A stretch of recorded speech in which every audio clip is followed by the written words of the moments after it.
Chapter 1005, Divine Artifact. Hellscythe_Fluffy Goblin. Chapter 1005, Divine Artifact. Holy crap!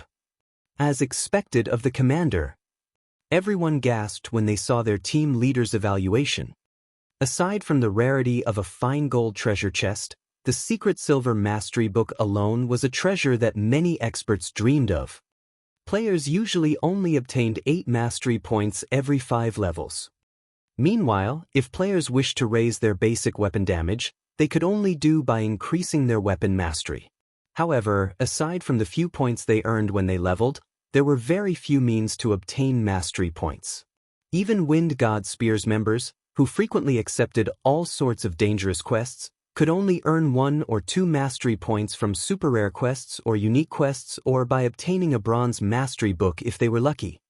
Hence, even now, they possessed few mastery points. Only a few among their adventurer team had reached the advanced standard, which allowed them to deal 20% more weapon damage. Meanwhile, the majority of the team's level 35 players were only at the intermediate standard. If their weapon mastery reached 150 points, they would reach the basic master standard, increasing their weapon damage by 30%. A bronze mastery book provided anywhere from 5 to 25 points. In reality, however, most of the books only awarded mastery points in the single digits. Very few awarded more than 10 points. A secret silver mastery book gave between 20 and 100 points.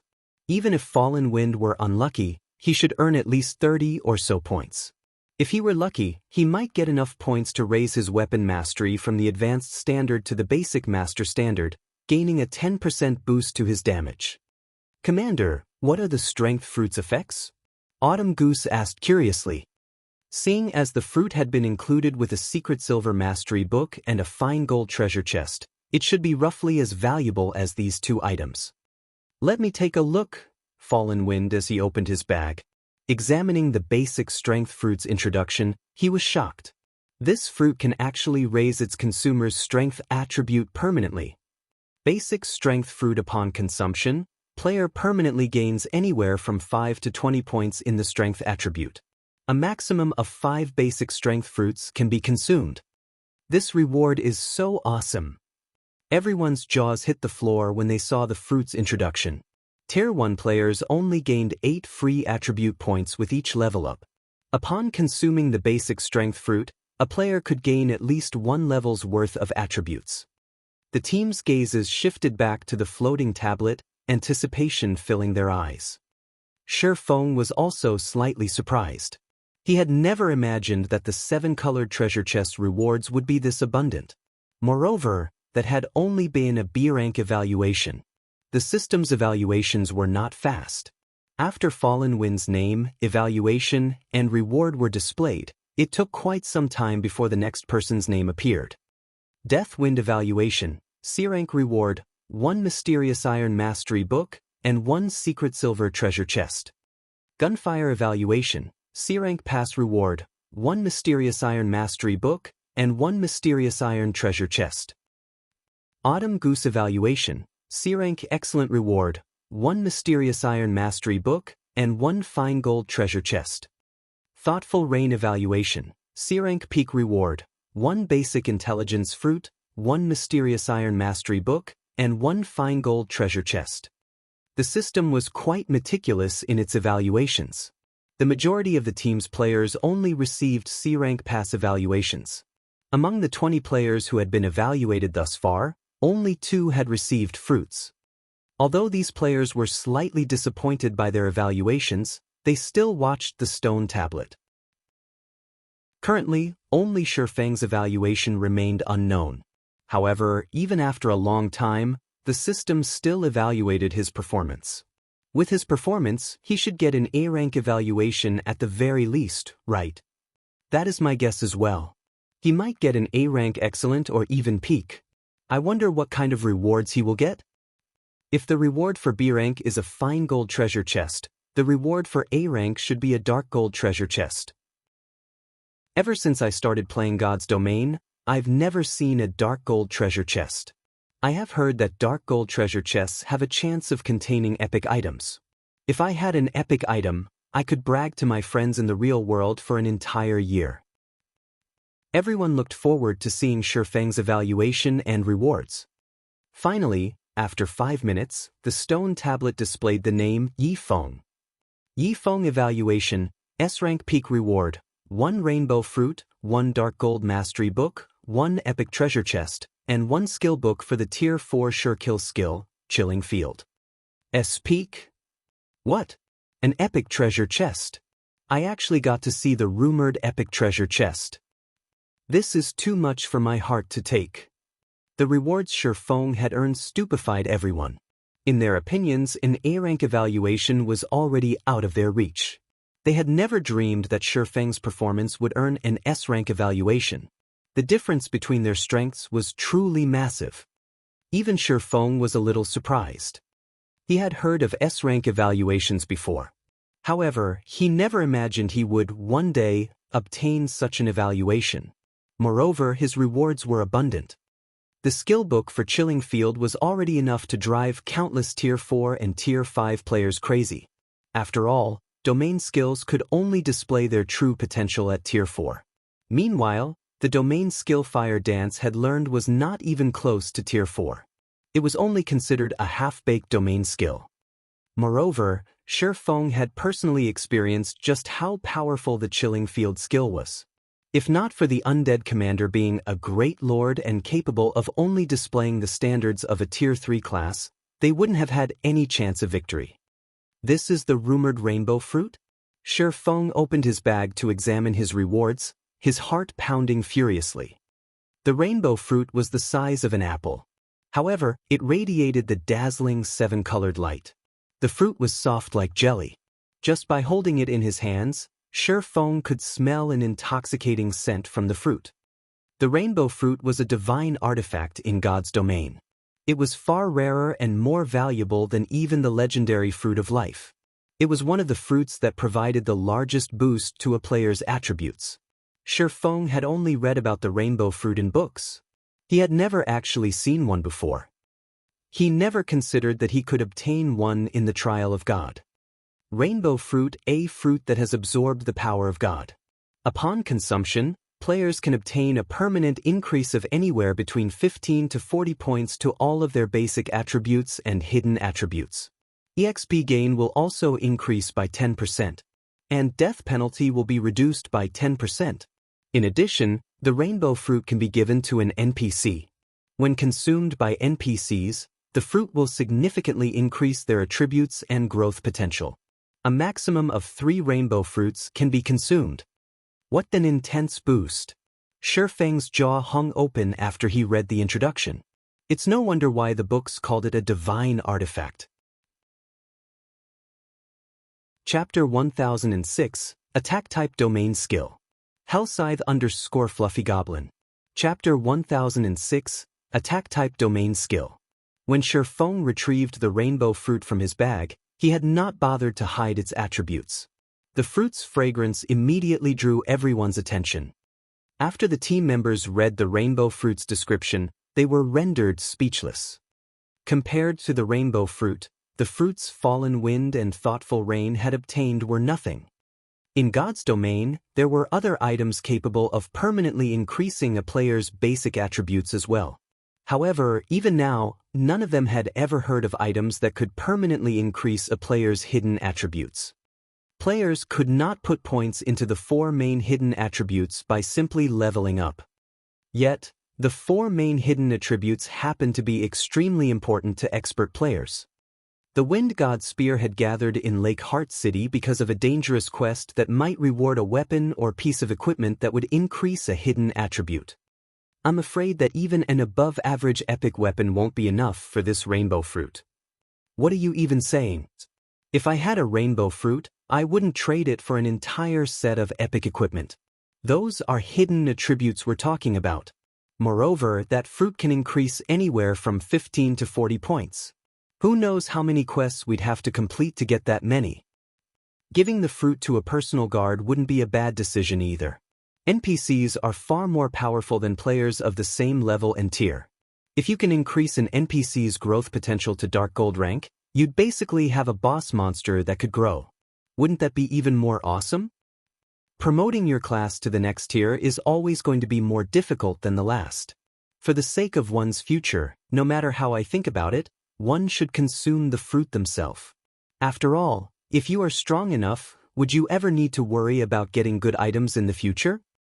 The team discussed the rainbow fruit enviously. Using the fruit on oneself or giving it to their personal guard were both good options. If they tried to claim that they weren't jealous, they would be lying. However, Shi Feng had already proven that he qualified to own the rainbow fruit. Following which, Shi Feng stored the rainbow fruit. He had no intentions of deciding how to use the fruit right now. After all, he was still in the trial of God. Clearing the trial of God was still a problem. On the off chance that they failed, wouldn't he have wasted the rainbow fruit? As for the epic treasure chest he had obtained, it was locked. He couldn't open it right now as it required 21 magic stones. As for the Dark Gold Mastery book, Shi Feng had no intentions of using it right now either. Even if he used it, he wouldn't gain anything. The Dark Gold Mastery book provided anywhere from 50 to 300 mastery points. Unless he gained over 100 mastery points from the book, he couldn't upgrade his one-handed sword mastery from the basic Sword King standard to the intermediate Sword King standard. The only item left was the Tier 4 Sure-Kill skill, Chilling Field. Shi Feng had no idea what sort of dangers awaited him. Meanwhile, Chilling Field could increase his combat power significantly, far more than what the rainbow fruit right now. After all, the hidden attributes would only be useful in the long term. They provided very little short-term gains. Following which, Shi Feng clicked to learn Chilling Field. Chilling Field Tier 0, Level 1, requires 400,000 EXP to upgrade to Tier 0, Level 2, coverage radius of 30 yards. When activated, user may wield the power of frost within range to attack and defend. Attacks and defenses contain 70% of user's strength. Can attack up to 6 targets simultaneously.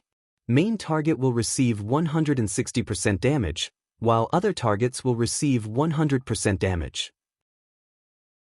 All enemies within Chilling Field will suffer a 10% attribute decrease, 20% movement speed decrease, and 10% increased stamina consumption. When using this skill, user cannot move from their position. Moving instantly cancels Chilling Field. Duration, 5 minutes cooldown, 2 hours. It's already so powerful at level 1? Shi Feng was surprised. He had seen Fire Dance's domain skill, Water Binding. As a Tier 3 Sure-Kill skill, it was considered a pseudo-domain skill. It simply could not compare to Chilling Field. Regarding control capabilities, Water Binding was superior to Chilling Field. However, Chilling Field had the absolute advantage regarding offense and defense. In God's domain, domain skills were divided into many types. There were attack types, defense types, and control types, among which were more detailed subcategories such as single target or AoE attack types. The same was true for defense types. To put it simply, all domain skills had their own strengths and weaknesses. There was no issue of weak or strong domain skills of a particular tier. It was only a matter of how suitable a domain skill was for a player. Obviously, Chilling Field was an AoE attack type domain skill. As for Water Binding, it was a control type domain skill that could only affect 2 targets at a time. In addition, the EXP required to level Chilling Field was double that of Water Binding. It would not be easy to upgrade it to Tier 4. However, Shi Feng did not pay too much attention to that right now. Immediately, he upgraded Chilling Field to Tier 1, Level 2. Any further, and his level would fall from level 44 to level 43, losing him the effect of the free attribute points he had gained and allocated when he reached level 44. When a player's level decreased in God's domain, they would not lose the free attribute points they had gained and allocated from leveling up. Instead, the points would be temporarily inactive. Only after said player recovered the level would the points become effective again. They would not gain new free attribute points when they reached the level for a second time. After upgrading Chilling Field to Tier 1, Level 2, the skill's attributes underwent an earth-shattering change. Chilling Field Tier 1, Level 2, requires 400 million EXP to upgrade to Tier 1, Level 3, Coverage radius of 50 yards. When activated, user may wield the power of frost within range to attack and defend. Attacks and defenses will contain 90% of user's strength. Can attack up to 6 targets simultaneously. Main target will receive 260% damage, while other targets will receive 150% damage. All enemies within Chilling Field's range will suffer a 15% attribute decrease, a 30% movement speed decrease, and 20% increased stamina consumption. When using this skill, user cannot move from their position. Moving instantly cancels Chilling Field. Duration: 5 minutes cooldown, 1 hour, 30 minutes. As expected of a domain skill. With this skill alone, no player of the same tier and level will be my match in a one-on-one. Shi Feng was speechless after reading the skill's description. Only now did Shi Feng understand why players who had learned domain skills in the past were practically peerless among the same tier. Players of the same tier without their own domain skill had no way of coping with such a skill. One would only have a chance of winning if they had an overwhelming advantage in terms of attributes. If one could upgrade a domain skill to tier 4, even escape would be difficult. Shi Feng had experienced this himself. After all, domain skills would no longer restrict the player's movements after reaching tier 4. After Shi Feng learned the domain skill, he instructed the team to rest for a few hours. In any case, the Trial of God didn't have a time limit. He could also use this opportunity to recover from the weakened state he had earned from activating twofold Berserk. After the team recovered and had prepared to challenge the next stage, they approached a massive teleportation array in front of the stone altar. Suddenly, they heard the sound of a system notification. System, you have completed the first stage. Do you wish to leave the Trial of God? If you leave, you will be teleported out of the trial and will not incur any punishment. If you continue, you will be teleported to the second stage's individual challenge. Chapter 1007, Lively White River City. Hellscythe _ Fluffy Goblin. Chapter 1007, Lively White River City. Hearing the system notification, everyone was stunned. What's going on? Isn't this the Trial of God? Didn't the information say that we won't be able to leave without clearing all of the stages? They had found a lot of information on the Trial of God on the official forums. Until now, every person that had challenged the Trial of God had only had 2 options to leave the trial. Either they gave up or they cleared it. This sudden development made everyone wonder if this were a trap set by the system. They could not help but hesitate in making a decision. Big Brother Yifeng, do you think this is a trick? Blue Bamboo asked Shi Feng instinctively. In her opinion, there was nothing in God's domain that Shi Feng did not know about. Thoughtful Rain also turned to Shi Feng. Generally speaking, the game didn't use system notifications to set up a trap for players. However, for reasons unknown, she felt as if only Shi Feng's answer would assure her of this.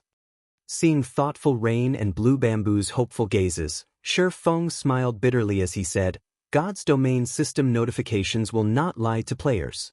We were also transferred into the Trial of God forcefully rather than through the normal procedures. This is probably why the system is allowing us to leave halfway through the trial.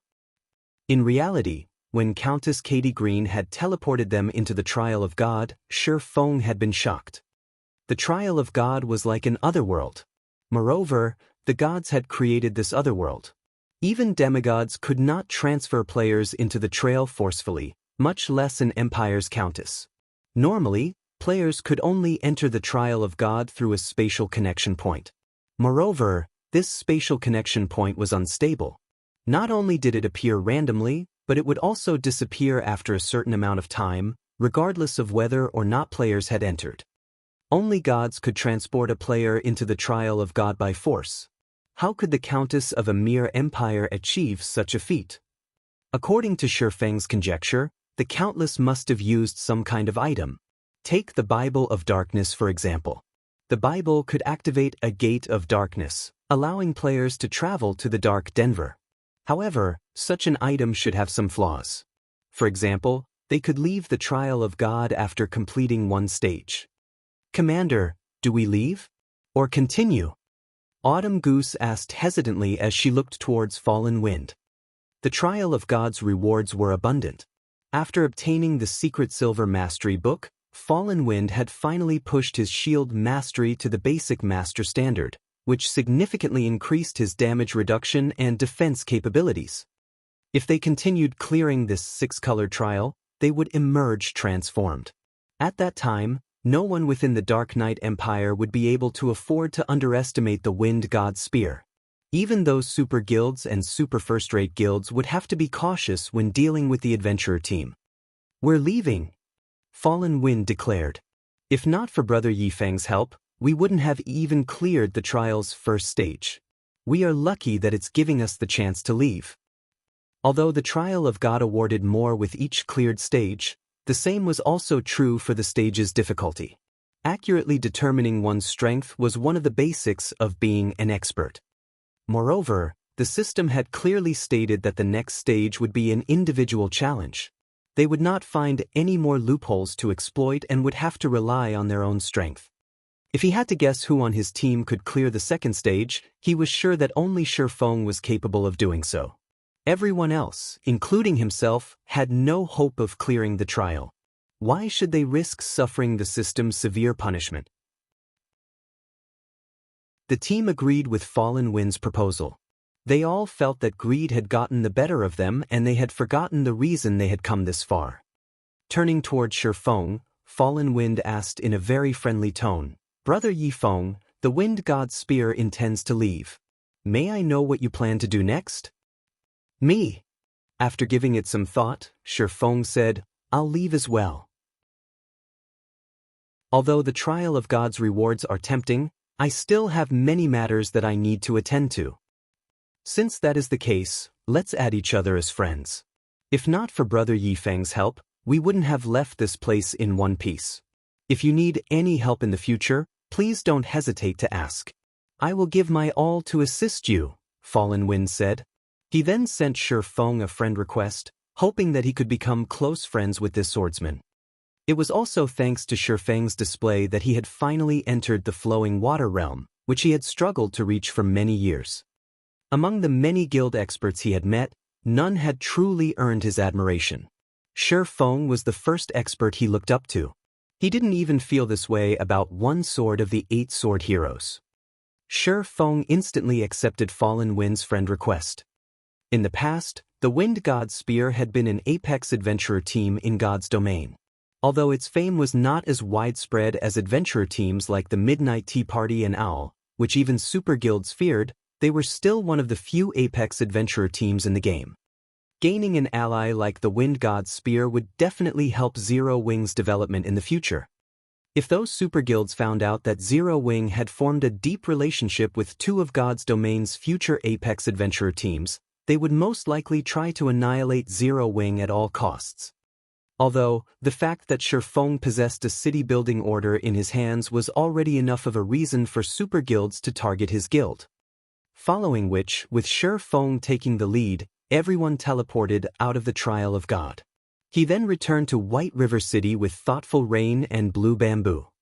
After seeing Shifeng's group off, Fallen Wind glanced at his team members, addressing them seriously, "You witnessed today's situation for yourselves. Following this, Wind God Spear must work even harder. None of us can afford to be cocky anymore. God's Domain is a far more amazing game than we assumed.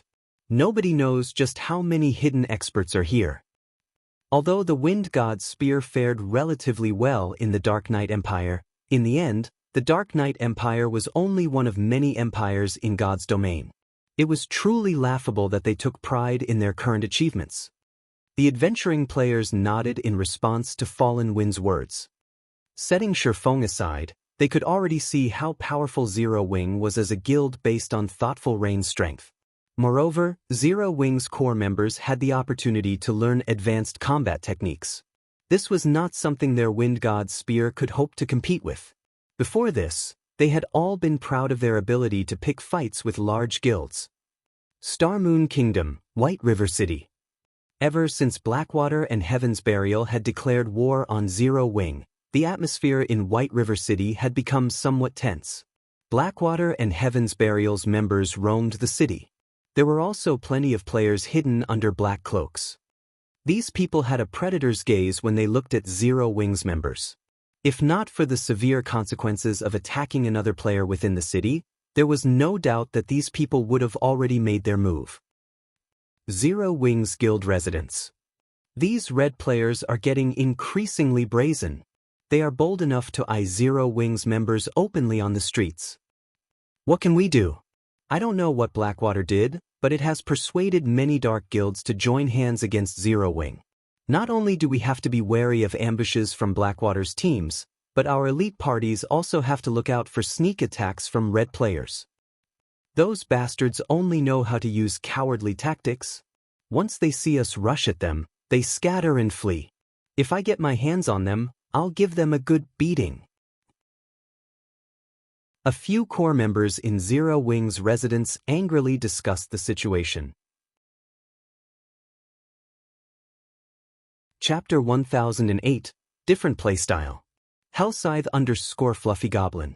Chapter 1008, Different Playstyle. After leaving the Trial of God, Shifeng returned to Zero Wings residence in White River City. Originally, Shifeng had intended to pay Countess Katie Green another visit. However, after recalling what the Countess was capable of, he decided against it. He did not have the time or energy to risk getting sent into the Trial of God once more. In any case, if the Countess didn't expect his return, she wouldn't have a reason to flee. Moreover, both Blackwater and Heaven's Burial had declared war on Zero Wing. He needed to resolve this matter as soon as possible. Upon returning to the guild residence, however, Shifeng was greeted by a depressing atmosphere. The residence's main hall was far less lively than it had been. There were also fewer players around the quest boards. The former vigorous atmosphere that surrounded the guild residence was gone. It was hard to imagine that Zero Wing had fallen so far in just a few short days. One could see how powerful the Blackwater Corporation's foundations were. Fortunately, White River City was Zero Wing's territory. There were a large number of the guild's members here. It was not easy for Blackwater to deal with Zero Wing in the field. After all, Blackwater needed a lot of manpower to develop the many cities under its rule. The most it could afford was to send the guild's top experts. In a war, both sides needed to spend plenty of coins on rewards and remunerations. A guild's top experts were strong, so their chances of dying were much lower. They were also more capable of killing more enemy players. This was one of the most common methods employed in wars among guilds. In the end, each guild's resources would determine the outcome. Whoever lasted longer would be the winner. In the past, this method had destroyed many small guilds. Large guilds had more resources and funding. They also had more experts. Small guilds could not afford such a taxing war. The Blackwater Corporation really is impressive. In just a few days, they have won over so many of Starmoon Kingdom's dark guilds. Shifeng could not help but frown as he overheard various conversations as players loitered in the main hall. It seems that I can't let the Dark Gods Legion continue its expedition in the Undead Gorge. Are those dark guilds very strong?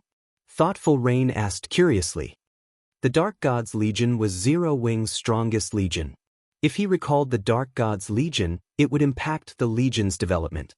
Wars between guilds generally lasted a very long time. Having the Dark Gods Legion waste its time on skirmishes around White River City wasn't a good idea. They're very strong. Unlike regular guilds, dark guilds have an abundance of battle maniacs who love PvP and plundering weapons and equipment from other players. They are very familiar with field battles. Moreover, the skills they learn, the weapons and equipment they wear, and the techniques they possess all focus on PvP. Most importantly, the conditions to join a dark guild are far stricter than regular guilds. To join a regular guild, you only need to pass the guild's test. However, dark guilds are different. Not only do you need to pass the guild's test, but you also need to complete the systems test. The systems test? Thoughtful Rain was even more confused now. This was her first time hearing about such a thing. The systems test to join a dark guild isn't exactly difficult. You are only required to kill 10 players who are no more than 3 levels lower than you. However, remaining in a dark guild is far more difficult. The system will periodically task you with killing a certain number of players and NPCs. By doing so, you will gain a large amount of EXP and various weapons, equipment, and tools. If you fail, however, you will be expelled from the Dark Guild. Because of that, players who remain in the Dark Guilds are incredibly strong. In addition, unlike regular players, Dark Guilds members are very discreet. They are not easy to deal with. This is also why regular guilds usually avoid provoking them, Shifeng explained slowly. In the past, many guilds had been forced to disband because they had provoked powerful Dark Guilds. Unlike regular players, Dark Guild players did not kill monsters to earn EXP, weapons, equipment, money, and other necessities. Instead, they earned EXP from the players they killed. They also earned kill points, which could be traded for weapons, equipment, various tools of slaughter, money, and such. Dark Guilds could easily afford prolonged wars between guilds. It was just another day at the office. This was how these guilds continued to exist in God's domain, despite so few Dark Guilds in the game and so few members. Following which, Shifeng notified Aqua Rose and called for a war meeting. As soon as Shifeng announced for the meeting, every Zero Wing member burst with excitement. Thus, our guild's upper echelons are finally going to make a move. I wonder what the guild plans to do this time. I've been waiting for this moment for so long. It would be awesome if the guild leader leads us into a decisive battle. It won't be easy to find a battle like that. Haven't you seen that the other party has no intentions of starting a head-on fight? They're trying to whittle us down bit by bit. Moreover, thanks to those Dark Guilds, it is becoming more difficult to start a team battle in the fields. Zero Wing's members expressed their opinions as they discussed Shifeng's call for action. Some were hopeful while others worried. In a level 40 desert map near Star Moon City, large groups of level 20+ players engaged in battle. Every one of these players wore the Blackwater emblem. Surrounding these level 20+ players was over 100 level 35+ players. Currently, roughly 30 level 35+ MTs stood side to side, blocking an advance of demonic ants and great demonic ants. At the rear, groups of elementalists, cursemancers, and summoners launched AoE attacks at the monsters. The scene was spectacular. Demonic ant, common. Level 45. HP 50, 000/50, 000. Giant demonic ant, special elite. Level 46. HP 550, 000/550, 000. One demonic ant was not much of a threat. However, demonic ants never acted independently. They generally swarmed with hundreds, sometimes thousands, of their companions. Moreover, demonic ants didn't offer much loot, and the EXP they gave was average at best. Ordinary teams usually avoided them rather than wasting their time. However, demonic ants were one of the best monsters to grind for levels. The leveling speed here is not bad. Continue luring monsters. The more, the merrier, Abandoned Wave commanded as he sat leisurely behind the wall of players, enjoying a glass of wine as he watched his experience bar rapidly rise. A short moment later, the level 20+ players behind him leveled up again. Their leveling speed was so fast that it could render elite players speechless. Suddenly, an indifferent man in a black cloak, with most of his face covered in black bandages, appeared beside Abandoned Wave. The few level 40 experts guarding Abandoned Wave instantly tensed. Glancing at the indifferent man, Abandoned Wave raised his hand and said, "No need to panic. He's one of ours." Hearing this, the level 40 experts relaxed slightly. However, fear filled their gazes as they looked at the indifferent player. After all, none of them had sensed the man before he revealed himself. If he had come here with ill intent, the consequences would have been unimaginable. "Why are you here?" Abandoned Wave asked the bandaged man curiously. "My side's preparations are almost complete. I'm here just to give you these items. When the time comes, your men won't need to worry about friendly fire." Chapter 1009, Moon God's Robes. Hellscythe_Fluffy Goblin. Chapter 1009, Moon God's Robes. A large group of independent players had gathered before Heaven's Burial's majestic guild residence in Starmoon City, everyone quietly waiting to take the guild's entrance exam. In the past, such a situation would have been unthinkable for Heaven's Burial. Now, however, this had become a regular scene, and the city's inhabitants were used to it. Suddenly, these waiting players heard loud neighing. Everyone turned towards the sound. Wow, so many mounts. Are those common mounts? Those are warhorses. I heard that warhorses are bronze rank at the very minimum. Heaven's Burial is so amazing. It has so many warhorses. I have to join Heaven's Burial no matter what. If I get a bronze mount, all of the time I've invested into God's domain will worth it. In the next moment, over a dozen players atop various kinds of warhorses entered Heaven's Burial's residence, arousing the crowd's envy.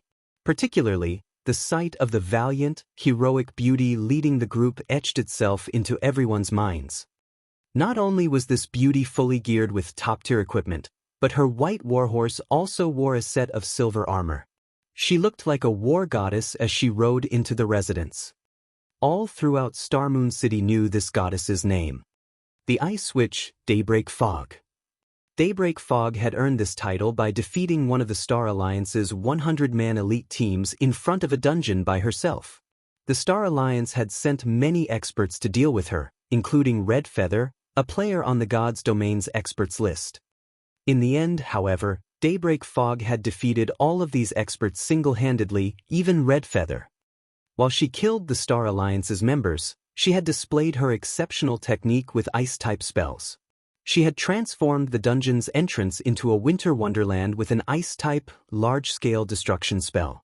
After she used the spell, not one player, aside from herself, had lived to see that snowy world.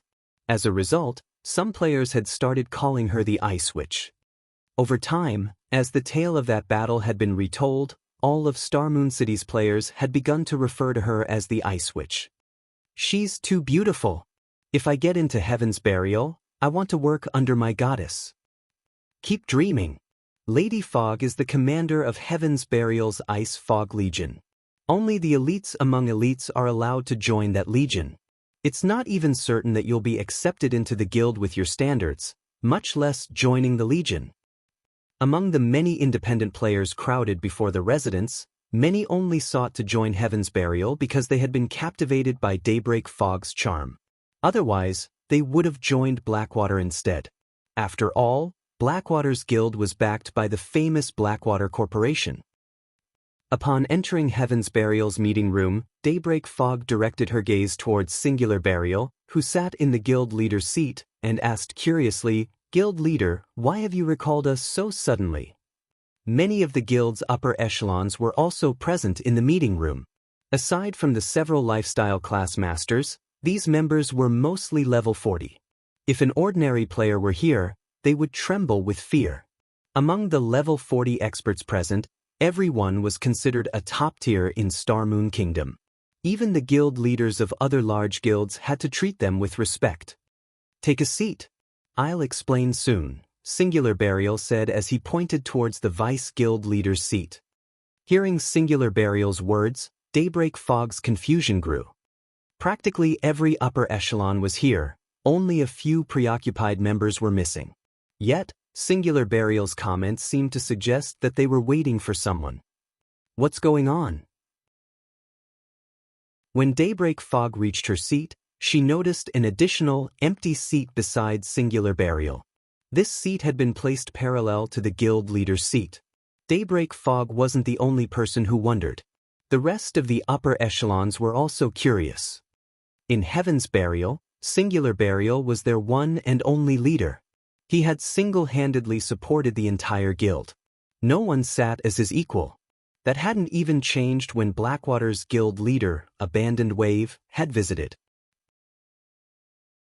After waiting for a little over 10 minutes, the meeting room's heavy doors swung open. "Who is she?" Everyone turned towards the doors, discovering a peerless beauty. The dazzling young woman wore a set of luxurious purple robes that reached the ground, vividly highlighting her graceful curves. The girl had silky black hair that reached her willowy waist. Every step she took felt as if she were stepping on their aspirations, inadvertently driving their gazes to the floor. How does such a person exist in this world? Daybreak Fog's eyes widened in shock. She had never dreamed of this world having such a beautiful girl. Even Daybreak Fog acknowledged that she was no match for the girl's beauty, and she could not help herself from being captivated. The instant this young woman appeared, she had become the center of attention. "Is she wearing the moon god's robes?" the cleric Flame Blood commented, shocked, when he saw the young woman's luxurious, purple robes. When everyone else heard the comment, they were also shocked. Ordinary players might not know what the moon god's robes were, but the equipment was relatively famous in Blackwing City's high-class auction house. As epic-ranked mage robes, the starting bid was already a whopping 4,000 gold. Its price could already rival that of an epic weapon. In the end, however, a mysterious player had purchased it for 7,600 gold. Many players had ridiculed this mysterious player. After all, this player had spent so much money to compete with the NPC nobles over a single piece of epic equipment. Had that person spent a little more money, they could have afforded a major city's golden land. It would have been easy to earn back the cost then. They had never dreamed that such a peerless beauty had been the mysterious player who purchased the moon god's robes. These guild members instantly activated their identification skills, hoping to discover this beauty's identity. However, even after using advanced identification skills, they had failed to learn anything. "Sorry for the delay. I had some matters to deal with," the young woman apologized after taking her seat.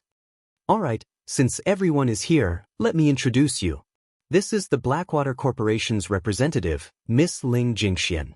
She has come here to discuss the raid on Stone Forest Town," Singular Burial said, respect filling his voice as he introduced Ling Jingxian. Although the introduction had been simple, everyone was shocked. Singular Burial's respect for Ling Jingxian was one thing, but they had not expected that their discussion would involve raiding Stone Forest Town. Chapter 1010, High-Profile War Declaration. Hellscythe_Fluffy Goblin. Chapter 1010, High-Profile War Declaration. Guild Leader, are you really planning to do this? Flame Blood asked, slightly confused. There were no NPC towns close to Stone Forest Town. If they attempted to raid Stone Forest Town, they wouldn't be able to dispatch reinforcements quickly. On the other hand, Zero Wings members could utilize the guild transfer scroll to reach the town in an instant. Even when they died, they would revive inside the town. To put it simply, this town was easily defensible. Although Stone Forest Town's protection period was over, players could hire NPC guards. Although the levels of the enlisted NPCs would not be as high as the level 150 NPC guards hired during the protection period, recruited NPCs were still 10 to 15 levels higher than current players. With Stone Forest Town being one of Zero Wing's primary revenue sources, after its protection period had ended, Zero Wing had hired 500 level 50 and above Tier 1 NPC guards to defend it. In addition, many of Zero Wing's members were garrisoned in the town. Zero Wing had also constructed basic mana pulse cannons, which the guild had used in its war against the Star Alliance, around the town. In the last war, Zero Wing had introduced everyone to the weapon's attack range and destructive power. Hence, raiding Stone Forest Town would not be easy. It was likely that they would have to sacrifice a significant number of players to take the town. The other Heaven's Burial members also turned to Singular Burial, wearing confused expressions. While they had considered raiding Stone Forest Town before, it was too early for that. God's domain was only starting to transition into the era of mounts. They should wait a little longer. I understand your concerns. However, I have already considered this problem. Since we are going to make a move, I am confident in our success.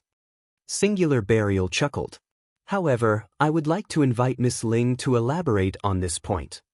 Everyone shifted their gaze towards Ling Jingxian, questioning looks filling their eyes.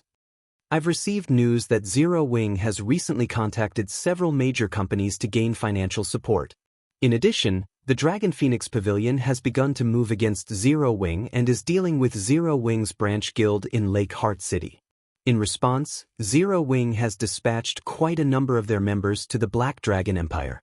Hence, the guild's member population in Stone Forest Town has decreased significantly. However, most importantly, Zero Wing has begun to show signs of activity in White River City. They have even recalled their guild's strongest Dark Gods Legion. As long as Zero Wing is focused on hunting down Dark Guild members, the latter will think of a way to pin down Zero Wing's main forces for as long as possible. After that, both Blackwater and Heaven's Burial can take the opportunity to attack Stone Forest Town. Ling Jingshuan's explanation had caught these upper echelons' interest. If Zero Wing pitted everything it had to defend Stone Forest Town, they would never be able to capture the town. However, now that Zero Wing's members were scattered, it would be a piece of cake to take Stone Forest Town with the strength of both guilds. I have a question. Daybreak Fog suddenly declared. If Zero Wing's members use their guild transfer scrolls, they can easily gather in Stone Forest Town. Regardless of how fast we assemble our forces, we're not faster than Zero Wing. As if she had expected this question, Ling Jingxian took out over a dozen old, tattered scrolls, displaying them on the table. Those are... Curiously, everyone examined the scroll's introduction. Immediately, everyone's jaws dropped. None of them could believe their eyes. A sealing magic array. This magic array would seal off an area for a certain amount of time, preventing the players from teleporting out of or into the area. This was a godly tool for raiding towns and cities. If Zero Wing could not teleport players into Stone Forest Town, with the small number of players garrisoned in the town, they could successfully raid it. As long as they took Stone Forest Town, Zero Wing would lose its main source of income. Meanwhile, their two guilds who captured Stone Forest Town would enjoy the town's massive profits. With this shift in power, it would only be a matter of time before Zero Wing was annihilated. I'll leave the sealing magic array in your hands. I hope that you can construct it quickly. If there's nothing else to discuss, I'll be taking my leave. After Ling Jingxian said so, she left the meeting room under everyone's watchful gazes.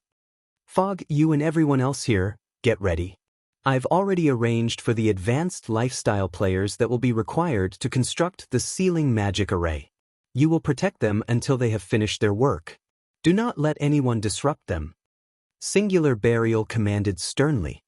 Guild leader, leave it to us, everyone excitedly replied. The sealing magic array was powerful. However, it possessed major flaws.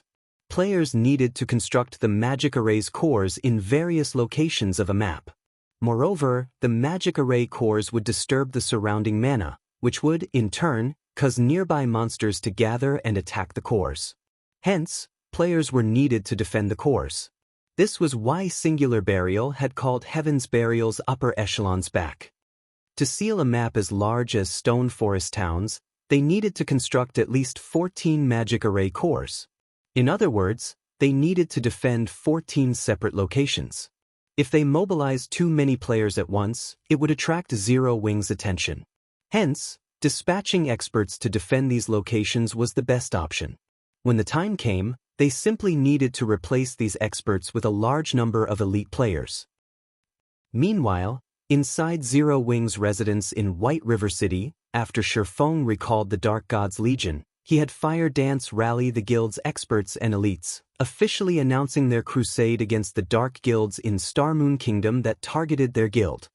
Every player in Starmoon Kingdom noticed this sudden announcement. In a few short minutes, Shifeng's post rose to the very top of Starmoon Kingdom's official forums. This is insane. Zero Wing has gone insane. Zero Wing is awesome. It has openly declared a crusade against Starmoon Kingdom's dark guilds. With their temper, these dark guilds won't let this rest. All hail Zero Wing. Zero Wing's latest declaration dazzled God's Domain's ordinary players. Not only was Zero Wing at war with two of the kingdom's giants, but it had also declared war on the dark guilds, which most players tried to avoid. Only a lunatic would make a move like this. The various guilds were even more shocked by Zero Wing's declaration of war.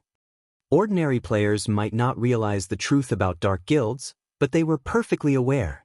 Although dark guilds had very few members, these people were extremely obstinate. Dealing with large guilds like theirs was just another day at work for these people. Moreover, even if these players died, their dark guilds wouldn't compensate them for any losses. They would only have themselves to blame for not being strong enough. Speaking of the survivability of dark guild players, they were much stronger than regular guild members.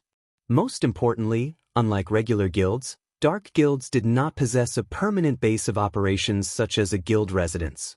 Instead, they operated like independent players. A simple bar was enough of a base for them. They could easily move between towns controlled by the forces of darkness. Hence, it was very difficult to launch a concentrated attack against dark guilds. Regarding sustainability, regular guilds were even less of a match for their dark cousins. Dark guilds players could level up by killing other players. This was not an option for regular guild players. If an extended war occurred between a regular guild and a dark guild, the latter would only exhaust their enemy to death. Hence, regular guilds generally overlooked dark guilds as none of them wanted an unnecessary confrontation. Logically, Zero Wing should have been more focused on dealing with Blackwater and Heaven's Burial after it realized that its enemies had hired dark guilds to take action. After all, dark guilds were merely hired guns. It was easy enough to hold them at bay. Once their employers were gone, they would go back to their normal lifestyle. Yet, not only had Zero Wing ignored Blackwater and Heaven's Burial, but it had also provoked the various dark guilds deliberately. Zero Wing's priorities were clearly skewed. Chapter 10-11, High Alert Mode. Hellscythe_Fluffy Goblin. Chapter 10-11, High Alert Mode. A measly guild like Zero Wing dares provoke all of our dark guilds? They must be tired of living. If we don't annihilate Zero Wing, the other guilds will start to think that we're weak. I had only planned to humor the Blackwater Corporation. However, now it's personal. Our dark guilds will not rest until Zero Wing's name has been erased from Starmoon Kingdom. Shortly after Zero Wing announced its crusade, the various dark guilds' upper echelons issued their response. Originally, there hadn't been many dark guild players in White River City. However, after Zero Wing's declaration, cloaked players began to flood into the city. Moreover, Zero Wing's members experienced more ambushes in the fields around White River City. Guild Leader, now that the members from the various dark guilds have gathered, our guild's parties can't leave the city. Only larger teams have any sense of safety in the fields. Some of those dark guilds have even begun to boldly stalk our guild residence's entrance, trailing anyone who leaves and finding an opportunity to ambush them, Aqua Rose reported, frowning. She didn't understand what Shifeng was trying to do. They could deal with a single dark guild. Now, however, members from over a dozen dark guilds had gathered in White River City. The city was practically a hub for red names now, yet Zero Wing couldn't do anything about it. As long as these red players wore cloaks and disguised themselves with various items, they could easily trick the NPC guards. Even if they were discovered, as long as they escaped to the fields, they would vanish without a trace. Although she had dispatched Zero Wing's core members to kill some of these dark guild players, they barely made a scratch. If they continued this war of attrition, these dark guilds would wear Zero Wing down. Furthermore, Blackwater and Heaven's Burial were watching their guild closely. They've gathered in White River City? Nodding, Shifeng smiled and said, "We should celebrate. With this, we won't have to waste time looking for them." Aqua Rose was confused. Despite the increasing number of enemies, Shifeng thought this was a good thing. However, Shifeng did not bother to explain. He simply led Aqua Rose and Fire Dance to the Adventurers Association. In the end, dark guilds were still dark guilds. They were no different than street rats that were forced to hide in dark corners. Now that they were acting so bold inside an NPC city, they had to pay the price. "Hello, sir. How may I be of service to you today?" the blonde NPC beauty behind the counter asked as she watched Shifeng's group approach. "Hello, I wish to purchase a blood aura crystal. Also, I want to activate White River City's high alert mode, Shifeng said. Neither Aqua Rose or Fire Dance had any idea of what was going on. They had never heard of the blood aura crystal or the so-called high alert mode. Sir, you'll need to be at least a 2-star adventurer to purchase the blood aura crystal. As for activating White River City's high alert mode, you need to be a 3-star adventurer to apply for that, the NPC beauty explained. Will this identity be enough? Shifeng chuckled as he switched to the Spirit Slayer title. The Spirit Slayer title was an advanced title that allowed him to enjoy 4-star benefits in the Adventurers Association. His status was equivalent to that of a Vice Branch Association Master. So, it is Lord Spirit Slayer. Here is the Blood Aura Crystal. As you are a 4-star adventurer, you will receive a 30% discount. You may purchase the Blood Aura Crystal for 700 gold.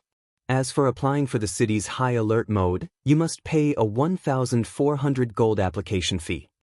Upon seeing Shifeng's title, the NPC beauty adopted a more respectful tone and posture as she spoke with Shifeng.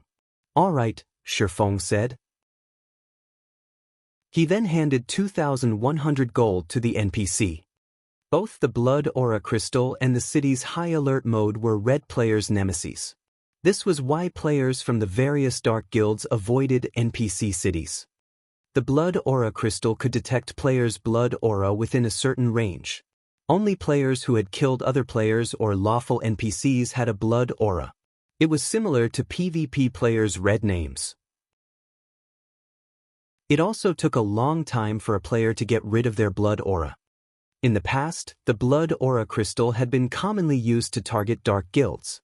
Only, current players had not discovered this yet. The Blood Aura Crystal was also very expensive, and only 2-star adventurers could purchase and use it. As for the High Alert mode, to put it simply, it would prevent all players within White River City from equipping black cloaks to hide their identities. The patrolling NPCs would also wield an advanced detection stone that would pick up on dark creatures' auras and red players' blood auras. At the same time, players within the city would not be able to use teleportation items. With this mode, there were only 2 ways to leave the city: the teleportation hall and the city's entrance. However, high-tiered NPCs guarded both locations. Without the black cloak to hide their identities, red players had no escape. Lord Spirit Slayer, your application has been approved. High Alert mode will last for 3 natural days. You will have to wait another week before you can reapply for this mode, the NPC beauty respectfully informed Shifeng. After the NPC finished speaking, a system announcement rang throughout White River City. White River City system announcement. The city has temporarily entered High Alert mode. All teleportation tools will no longer function within the city. The system announcement repeated 3 times, dazing White River City's players. What's this high alert mode? Did somebody trigger a special quest?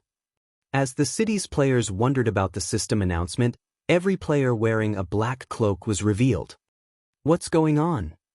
Why isn't my black cloak working? The Dark Guild players camping outside Zero Wing's residence panicked at this sudden development. Without their black cloak's hide effect, the high-tiered NPCs would easily see through their disguises. As red players, they were as good as dead if they were caught inside an NPC city. Guards are coming. Don't worry. They're only patrol guards, not high-tiered NPCs. We just need to be careful. Once this high alert mode ends, we can leave the city safely. You're right. Only advanced identification skills can see through our disguises. Just as these red players started to relax, the patrol guards over 200 yards away charged towards them. Without hesitation, the NPC guards began to slaughter these Dark Guild players. For a time, battles broke out across White River City, shocking the city's ordinary players. After a few minutes, all Dark Guild members within White River City were dead.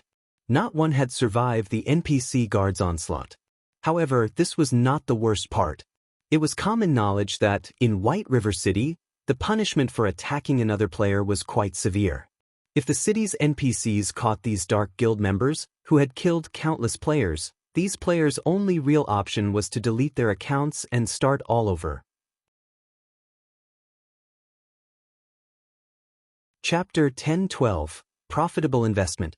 Hellscythe _ Fluffy Chapter 10-12, Profitable Investment. Now that Zero Wing has provoked so many dark guilds, I can't wait to see how the guild gets out of this. Even I'm starting to pity Zero Wing. Gentle Snow can't get her priorities straight, either, refusing to join Underworld.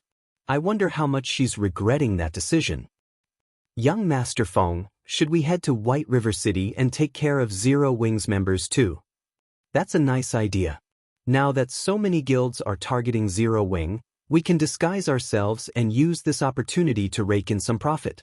If we can get rid of 10 or so Zero Wing core members, we can upgrade everyone's equipment. If we're lucky, we might even get a cut of White River City. My position in the organization will rise again, and I won't have to listen to that damnable woman anymore. Currently, Feng Xianyang led a team to grind level 42 mine gnomes, using them to power level to level 40. However, as his team lacked good equipment, they couldn't afford to venture too far into the mine. If they could upgrade their equipment, they could increase their grinding speed. However, when Feng Xianyang thought about how he had been forced to lead this team personally, he was indescribably frustrated. He had been one of Underworld's middle managers. Now, however, he had been reduced to leading a team to grind monsters. This was all due to Underworld's upper echelon's sudden focus on Yulin. They had even transferred Maple City's management, as well as 5 other major cities, to Yulin. This was a nightmare. Just you wait. When Zero Wing falls, I'll poach Zero Wing's top players and regain possession of Overwhelming Smile. Feng Xianyang inwardly chuckled. Zero Wing's elite members and experts were extraordinarily strong. If Zero Wing were defeated, these people would refuse to join guilds like Blackwater or Heaven's Burial. At that time, he simply needed to offer an appropriate price to recruit them. After making these people his own, Underworld's upper echelons would have no choice but to focus on him. When Feng Xianyang and his team reached White River City, they were astounded by what they saw. The NPC guards were slaughtering numerous players inside the teleportation hall. In the face of the level 180 guards, level 40 expert players were infants. The NPCs only needed one hit to defeat each player. One cloaked player, who had just teleported into the city, died before he had even realized what had happened. What's going on here? Chills ran down Feng Xianyang's spine as he looked down at the Dark Guild player corpse beside him. Feng Xianyang wasn't the only player who wondered what was happening. Many other guilds that had teleported to White River City to take advantage of Zero Wing's predicament were stupefied. Inside the spacious teleportation hall, several hundred disguised red players had died. The scent of blood lingered in the air. White River City had become a forbidden ground for red players. Previously, everyone had thought that these Dark Guild players were too arrogant in the city. Now, however, they pitted these players. Any red players the NPC guards killed would be jailed in White River City's confinement room to await their punishment after they resurrected. With the crime values these Dark Guild members possessed, it would be a miracle if they were not locked up for over a month. Rescuing these players from White River City's confinement room was nothing more than a dream. Level 200 Tier 3 NPCs guarded that room, and they would instantly kill any and all players that didn't belong. However, if these players weren't rescued, mainstream players would have long since surpassed these players' levels and equipment by the time their prison sentence was over. It would be very difficult to catch up. At the very least, they would need to spend several months grinding endlessly.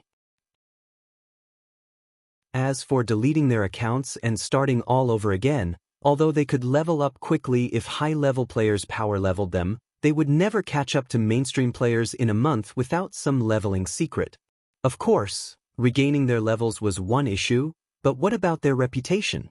What about their weapons and equipment? What about the wealth they had accumulated? Young Master Feng, are we still going to take on Zero Wing's members?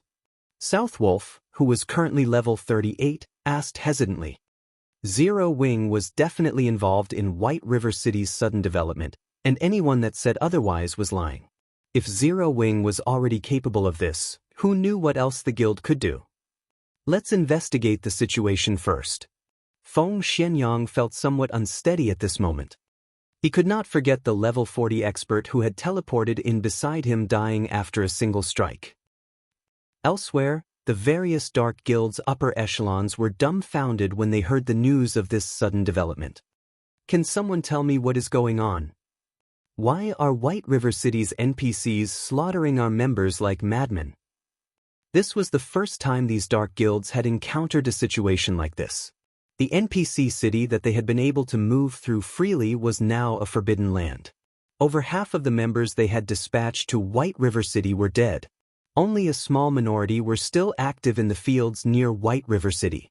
This was an unprecedented blow to their dark guilds. The death of their members was nothing to them. However, if their members were confined for over a month, this would severely wound their guilds. Damn it! Zero Wing set us up. Contact the other dark guilds immediately. From now on, we cannot let anyone from Zero Wing survive. If they show themselves, kill them all.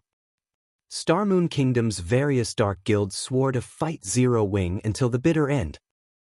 What did you say? Over half of the Dark Guild members have been locked up in White River City's confinement room. How is that possible? Didn't they have their disguise tools? Abandoned Wave's expression froze when he received the news.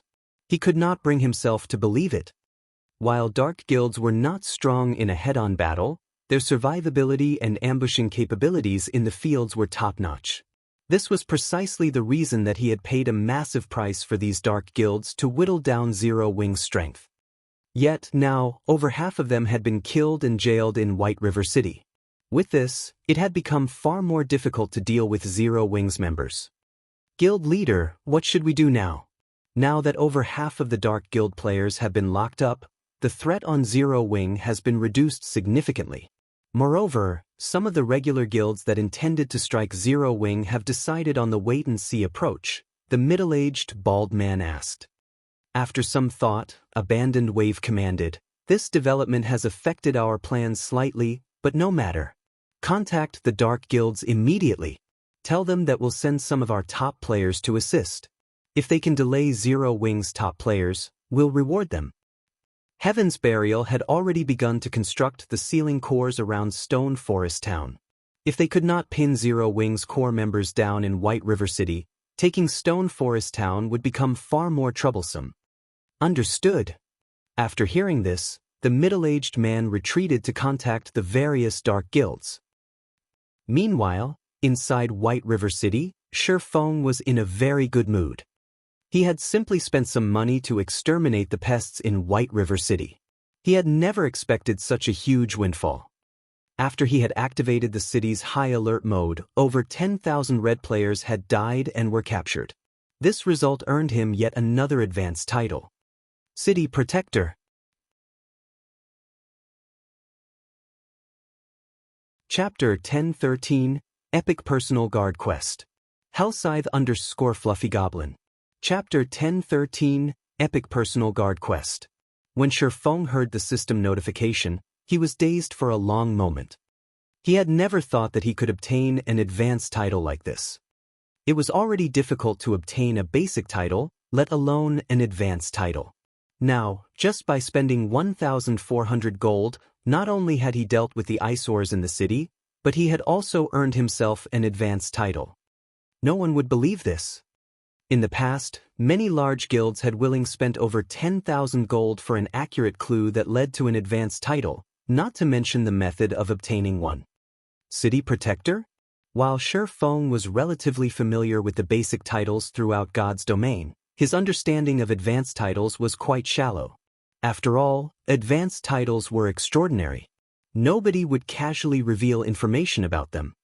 City Protector, advanced title. A hero that has protected the city from the dark forces' influence.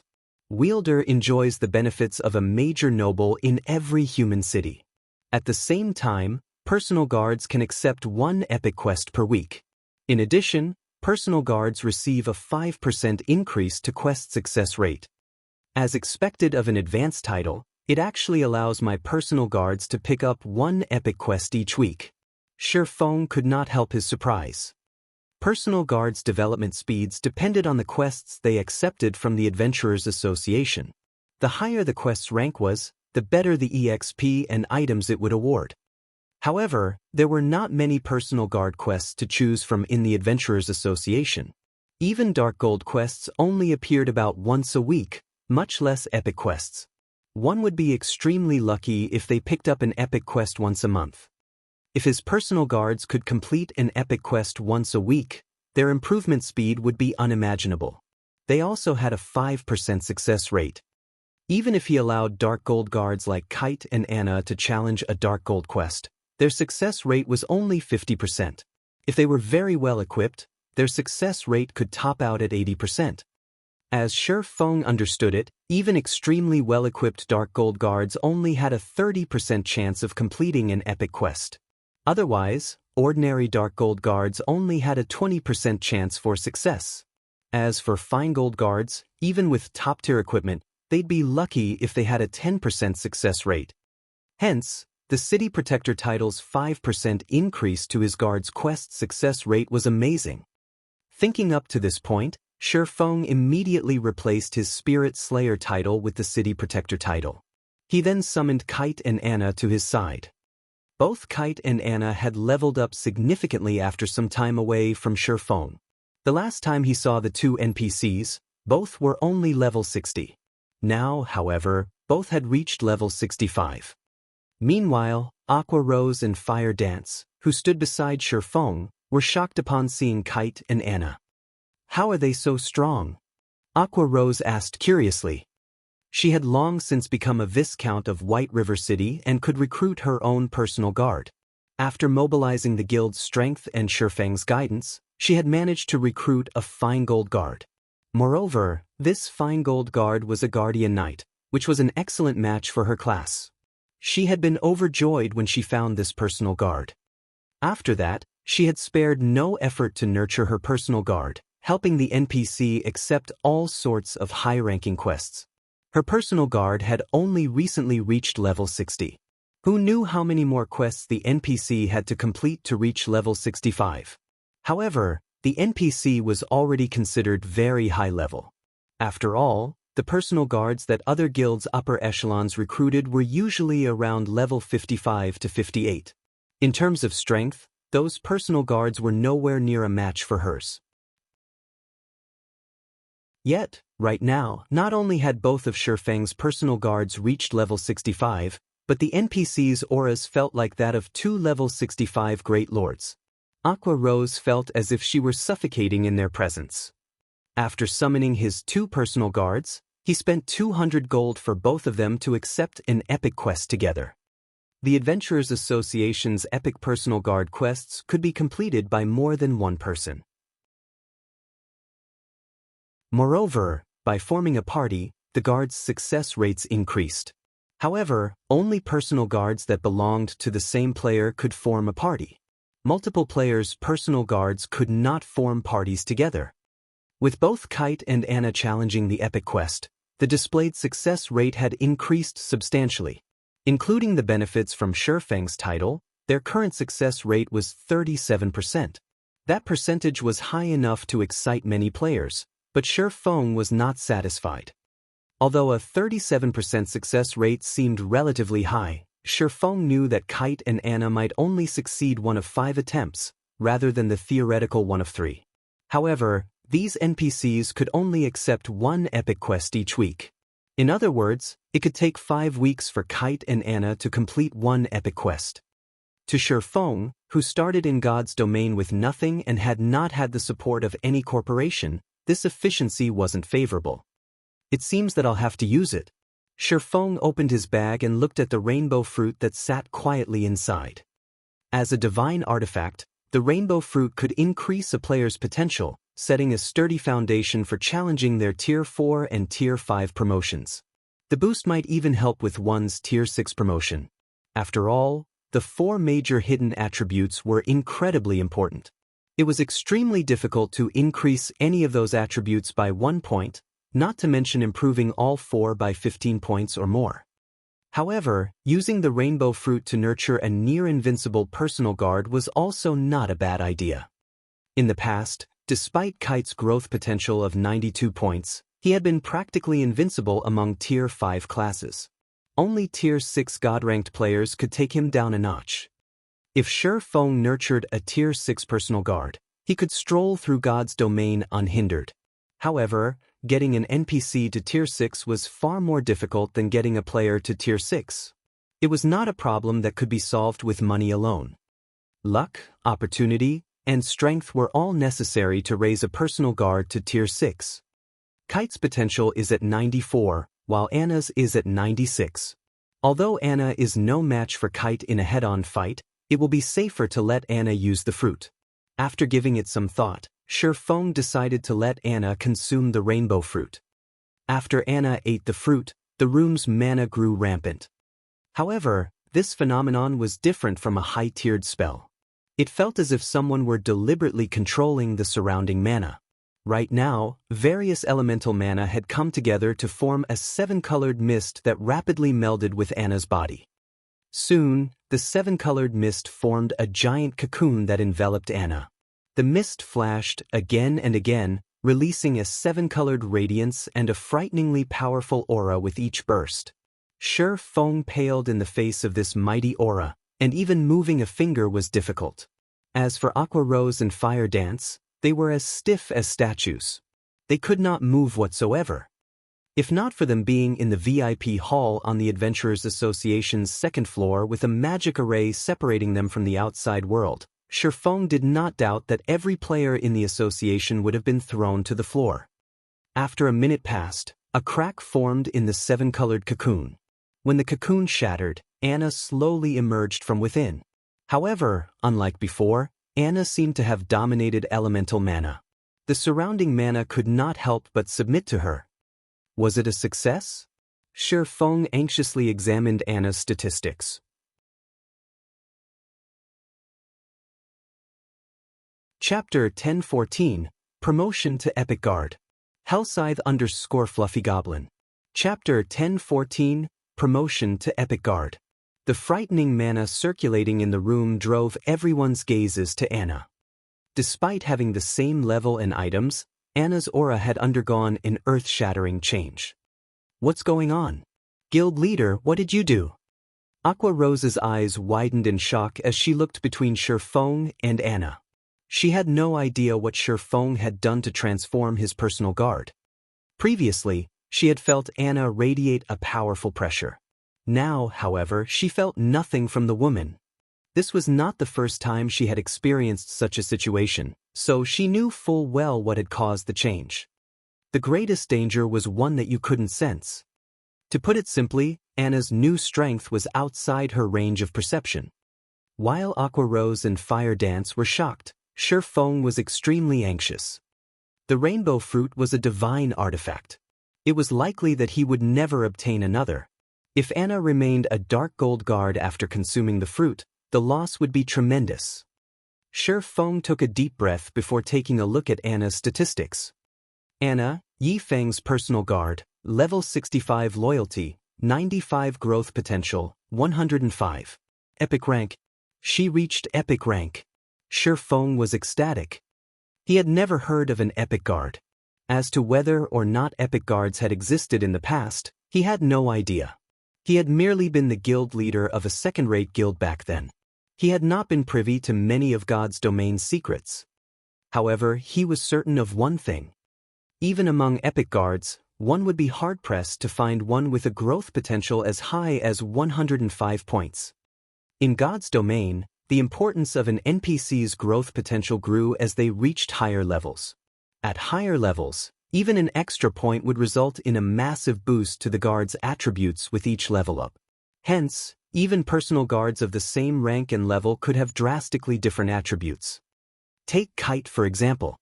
Although his growth potential was only 2 points higher than it had been after he reached the same level and tier that he had been in the past, his strength would surpass his past self by a minimum of 10%.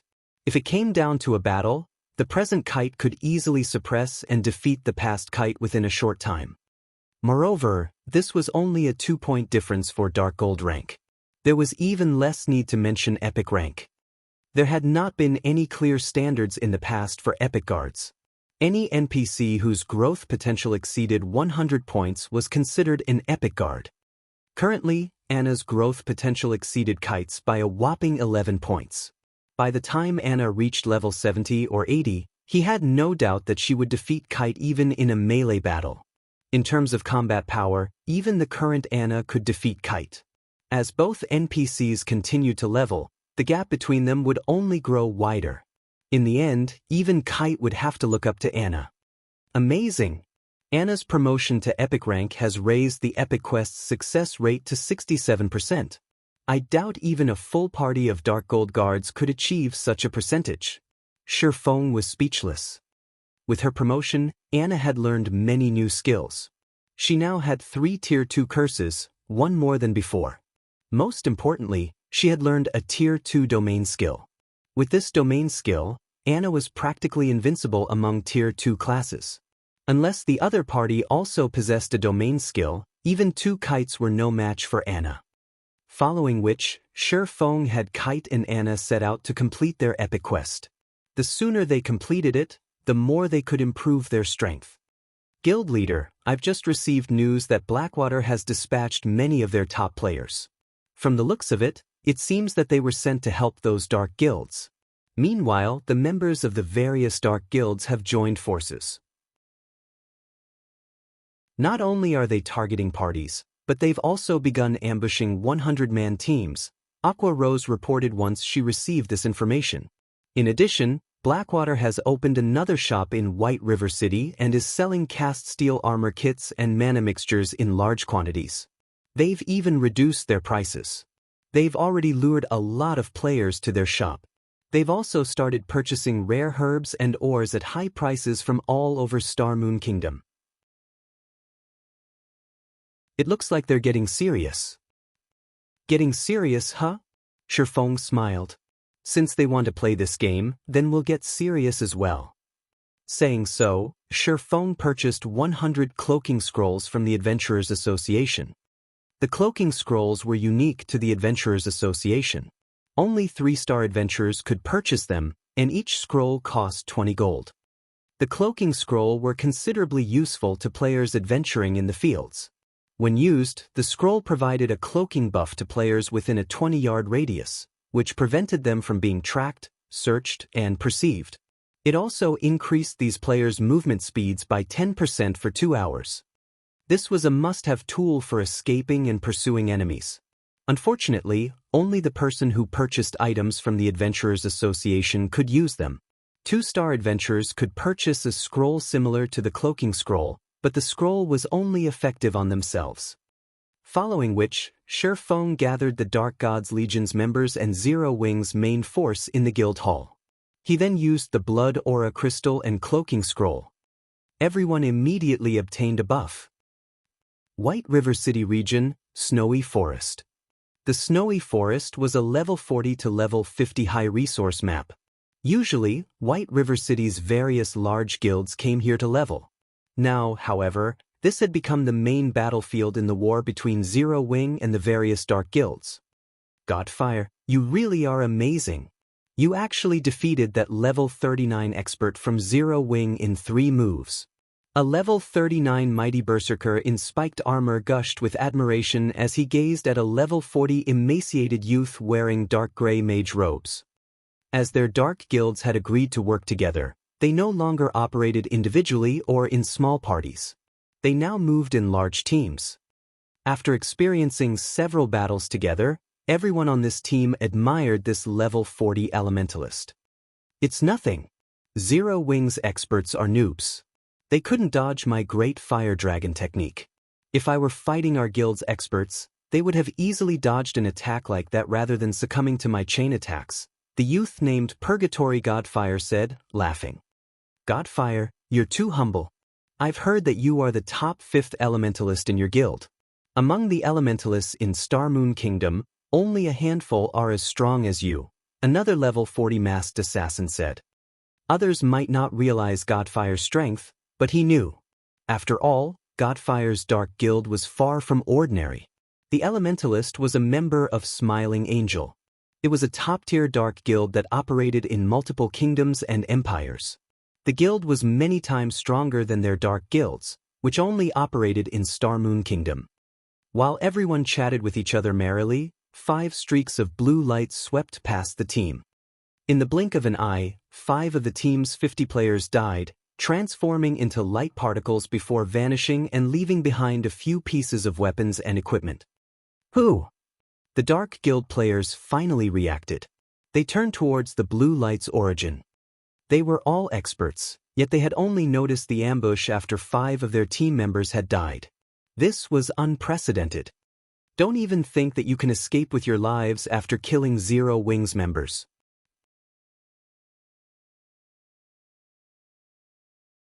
Chapter 10-15 Initial Display of Strength. Hellscythe _ Fluffy Chapter 10-15 Initial Display of Strength. As a deep voice echoed throughout the forest, over a dozen figures emerged from the woods. Every player bore a silver, 6-winged emblem on their chests. Moreover, the lowest leveled player among them was level 39, while many of them were level 40. These players also brandished awe-inspiring weapons and equipment. However, after these dozen or so players appeared, the anxious Dark Guild members calmed, wearing mocking grins. And here I thought Zero Wings members had surrounded us. It seems these people have only found us by coincidence. Indeed. It seems that we're quite lucky, though the same can't be said for them. With so few, we won't even break a sweat. A team of Zero Wings core members. If we get rid of them, we'll earn more excellent equipment. These are Zero Wings experts? With just a dozen or so players, they dare to ambush us? Their foolishness knows no bounds. Let's finish this quickly. If we waste any more time, Zero Wings' other members will catch up. While Zero Wings' sudden appearance had given them a scare, after a closer look, the difference in strength between them was clear. Based on each team's numbers, the outcome of this battle was obvious. Although they had lost 5 players, they still had more than 40 team members. On the other hand, there were only a dozen or so Zero Wing members. These red names had an overwhelming advantage. Not to mention, they also had a top-tier expert on their team. Leader, leave that ranger to me. I'll use him as practice for killing Black Flame. I'll leave the others to you, Purgatory Godfire said, smiling as he focused on Minor Wind, the ranger that had fired the first 5 arrows at their team. He could sense that, among these dozen or so players, Minor Wind was undoubtedly the strongest. He was even stronger than the Zero Wing core members he had already killed. Minor Wind was the best practice target. Alright, leave the rest to us, the mighty level 39 Berserker who led the team replied. He realized that even he could not take down the level 40 Ranger, Minor Wind. Leaving the Ranger to Purgatory Godfire was definitely the best choice here. However, as soon as this mighty Berserker finished speaking, his expression darkened. Before anyone realized it, a figure had appeared behind Purgatory Godfire, a snowy white dagger sinking into the Elementalist's head and forcing him into a fainted state. Immediately, the player thrust another dagger towards Godfire's back. This sudden development even stunned the Elementalist. He had failed to notice the sneaking assassin. However, Purgatory Godfire was no ordinary expert. In the moment of extreme peril, he activated Blink. Not only did he avoid the backstab, but he also cancelled the fainted state and appeared 15 yards away from his enemy. Unfortunately for him, as soon as Purgatory Godfire used Blink, the black figure followed by using shadow steps and appeared behind him once more, the gleaming dagger resuming its attack. Scram! Panicking, Godfire used Flame Blast in an attempt to knock back his opponent. However, when Flame Blast struck the black figure, contrary to Godfire's expectations, the black figure stood steady. His Flame Blast had passed through the figure's body harmlessly. An afterimage. Godfire immediately realized that he had been fooled. Although he tried to rectify his mistake by casting Ice Wall to guard his back, the black figure landed a kidney strike, forcing him back into a fainted state, before his Ice Wall could even take shape. The figure instantly followed up with an absolute strike, transforming into a shadowy streak that passed through Purgatory Godfire's body. When the figure reformed, it spun in the air and launched backstab on Purgatory Godfire's side, stealing the Elementalist's last strand of HP. How are you so fast? Could you be Zero Wing's #1 expert? Fire Dance. It seems that I truly have rotten luck.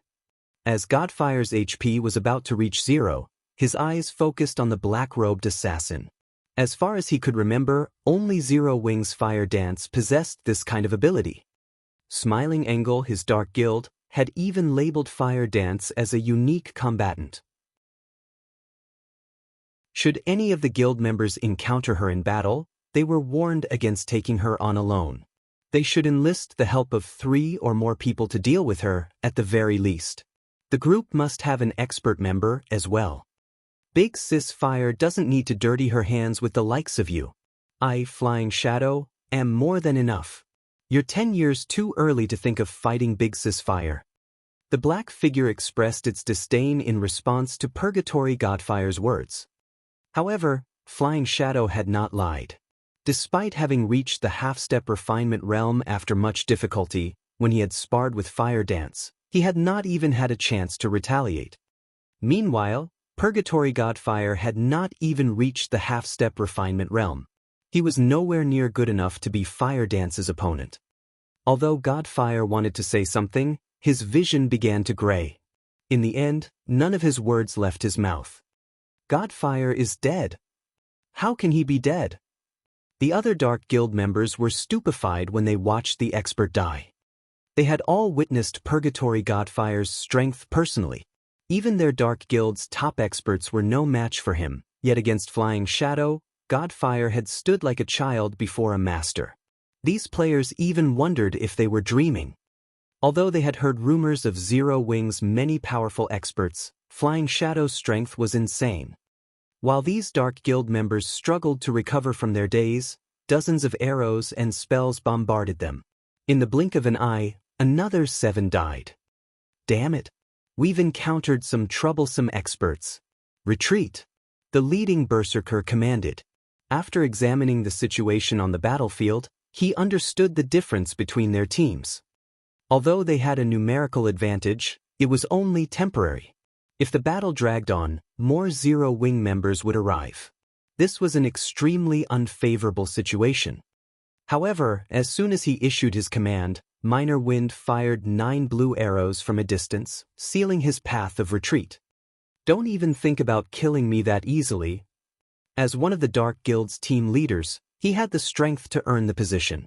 Immediately, he activated Whirlwind Slash to block the incoming arrows. Ping. However, when the Berserker's battle axe collided with the 4th arrow, the weapon was repelled. The remaining arrows then struck this team leader, eliminating his HP. Without a leader, the surviving Dark Guild members fell into chaos. After all, most of them were from different Dark Guilds. They were barely familiar with each other, much less in sync. Not that they lacked someone in command, Zero Wing's members swept them down like flies. Although some had tried to escape, none could outrun Flying Shadow and Minor Wind. After a short moment, the Dark Guild team consisting of nearly 50 players died at the hands of Zero Wing's team. At the same time, inside Snowy Forest, a large number of teams formed by the various Dark Guilds were also being ambushed by Zero Wing's Dark Gods Legion and main force. As the Dark Guild members died, Shifeng posted their death count on the official forums. In less than an hour, a total of 3,586 Dark Guild members operating near White River City died. Moreover, this number continued to climb by the minute.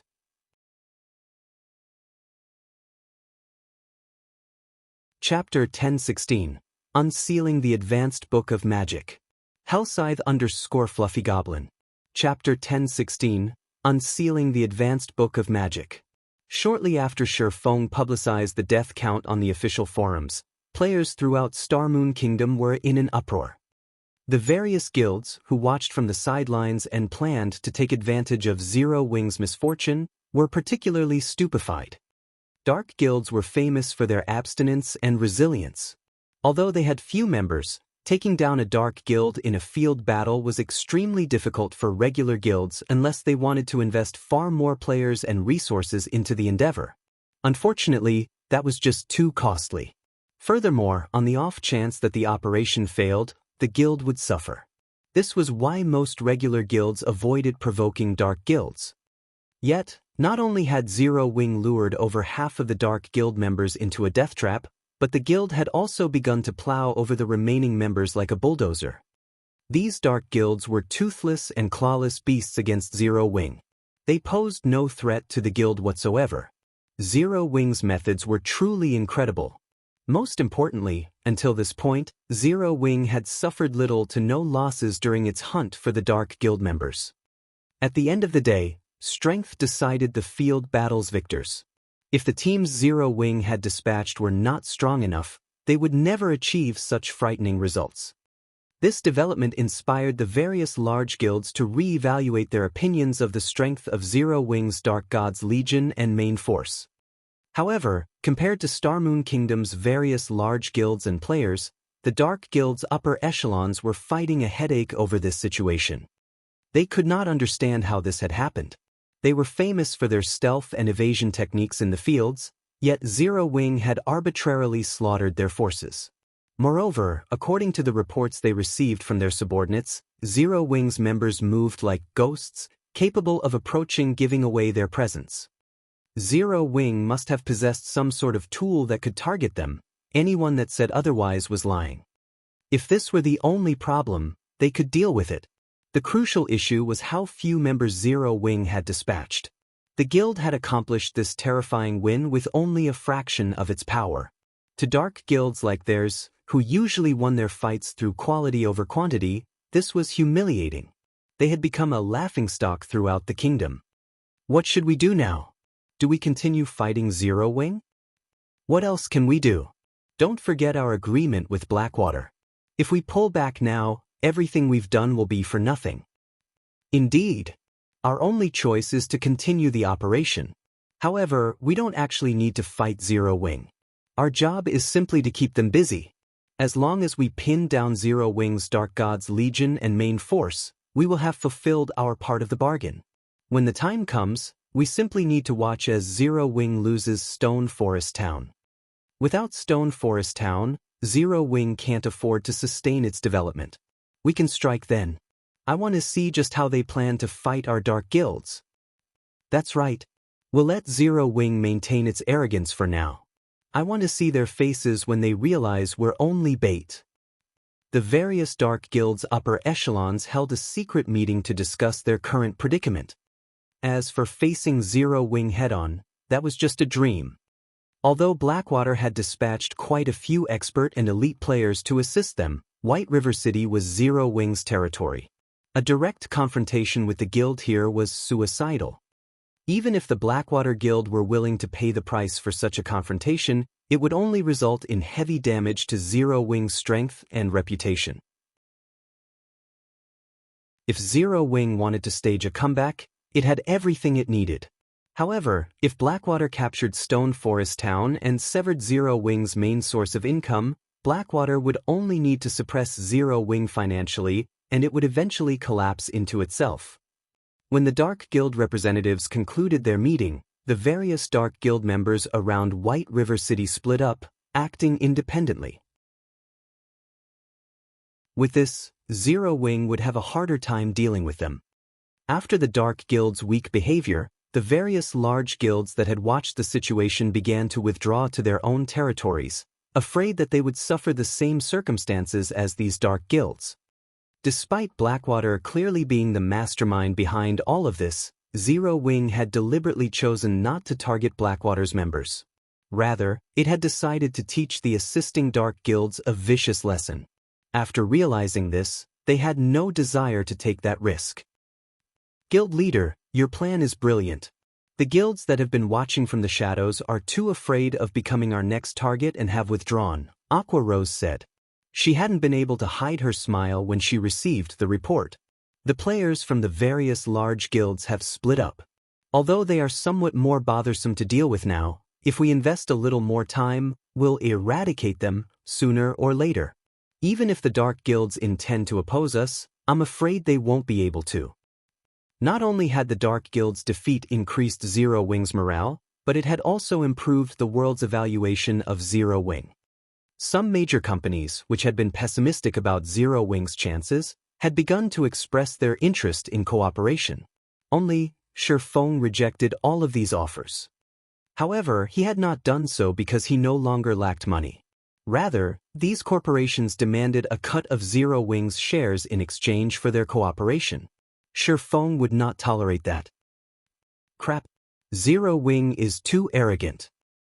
Do they really think that a small guild like Zero Wing can stand against the Blackwater Corporation? Without our support, the Blackwater Corporation will, sooner or later, reduce Zero Wing to nothing. The various corporations' representatives were enraged when they received the blatant rejection. Guild leader, should I utilize my family's authority to invest some of the Star and Moon Group's funds? Aqua Rose asked somewhat worriedly. The Blackwater trading firm dropped its prices, again and again. They were now taking a loss with almost every item they sold. However, Aqua Rose had to admit that it was quite effective. The Candlelight trading firm had been losing profits as a result. In addition, Zero Wing had recently established 2 more branch guilds. It cost a considerable amount of coins to maintain the additional main forces. Furthermore, a battle raged in Lake Heart City. No need. I'll find a way to earn more coins. Shifeng shook his head. He had already upgraded Icarus's heart to epic rank. He had even filled the necklace's life force storage. This was a good opportunity to show what the necklace was capable of. If he became a master forger, not only would he have a higher success rate when forging the fine gold ranked magic light set equipment, but he would also unlock the next item in the Advanced Book of Magic. The Advanced Mana Armor Kit. Previously, the strongest armor kit Shifeng had been able to produce was the Intermediate Mana Armor Kit. One of these kits could increase the wearer's attributes by over a dozen points. With 3, the total attribute boost was the equivalent of an additional piece of dark gold equipment. However, the Advanced Mana Armor Kit was more astounding. It was also the strongest item one could learn from the Advanced Book of Magic. In the past, countless players had gone crazy over the Advanced Mana Armor Kit. This kit was precisely the reason that a small guild had risen in the massive world of God's domain.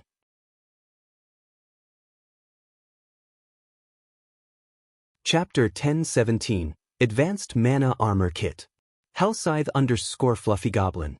Chapter 1017, Advanced Mana Armor Kit. Star Moon City, Heaven's Burial's residence. Although the Dark Guild's defeat had significantly increased Zero Wing's prestige in Star Moon Kingdom, this outcome had not affected Heaven's Burial in the slightest. There was still a long line of players queued up outside the guild's residence. Rather, things had become even more lively outside the guild residence. After the majority of the Dark Guild members had been confined in White River City, Heaven's Burial announced its recruitment for a large number of lifestyle players. It had even publicly announced that lifestyle players who joined the guild could receive guidance from a few of the virtual gaming world's well-known lifestyle masters, easing the difficulty of reaching the master rank in the future. The master rank was every lifestyle player's goal. It was also an opportunity for countless lifestyle players to get rich overnight. After God's Domain joined the virtual gaming world, the various large guilds had begun to place greater importance on lifestyle players. After all, many things in God's Domain required lifestyle players. This increased the value of well-known lifestyle players in the virtual gaming world. In God's Domain, some lifestyle players' status could even rival that of top-tier experts. Many super guilds even began to compete to recruit lifestyle players who had a list of achievements in previous virtual reality games. Among them, the Super Guild Battle Wolves had paid an astronomical price to recruit one player who had been known as one of the top 5 Grandmaster lifestyle players in the virtual gaming world. Moreover, the Battle Wolves had made this Grandmaster their chief forger. Becoming one of a Super Guild's forgers was already quite difficult, much less becoming the chief forger. A chief forger's status was the equivalent of the vice guild leaders. Although they did not dream of such a lofty position, If they could become master lifestyle players in God's domain, they would be set for life. However, reaching the master rank in God's domain was easier said than done. If they were guided by someone with experience, though, it would be easier to become masters in the future. This was precisely the reason that Star Moon Kingdom's lifestyle players had flocked to join Heaven's Burial. Not only that, but other kingdoms' lifestyle players also began to rush towards the guild after hearing about its recruitment. Uncle Seven, why are you in such a hurry to meet me? If you had something urgent to say, couldn't you have just called me? Why make the trip back? Singular Burial asked, chuckling as he looked at the 50-plus-year-old man as he frantically rushed into the guild leader's office. If this were something that could have been conveyed in a call, I would have done so. This is important enough to make the trip. I also have a surprise for you, Seven Treasures said, laughing. A surprise? Singular Burial responded skeptically. I knew you wouldn't believe me. Here, take a look. What do you think this is? Seven Treasures retrieved a design from his bag and placed it on the table. This is, Singular Burial was stunned after reading the design's introduction. Although the design was very common, the words, light stone, attracted Singular Burial's attention. As the guild leader of Heaven's Burial, not much surprised him. Even an epic weapon wouldn't faze him. However, he had to admit that the light stone forging design that Seven Treasures had laid before him had been a surprise. The light stone was practically the Candlelight trading firm's symbol. Despite Heaven's Burial and Blackwater working together, neither of their guilds had been able to damage the Candlelight trading firm overmuch. This was due to the light stones. Who in God's domain did not want to level up faster? However, when darkness fell over God's domain, the fields became much more dangerous. If one were not an elite or expert player, they would struggle. And if one were unfortunate enough to lose their life, their progress would go to waste. Hence, light stones were a must-have item to level up at night in God's domain. In addition, as the light stone's price was quite low, it became a must-have tool for ordinary players. This secured the Candlelight trading firm's position, leaving no room for competition.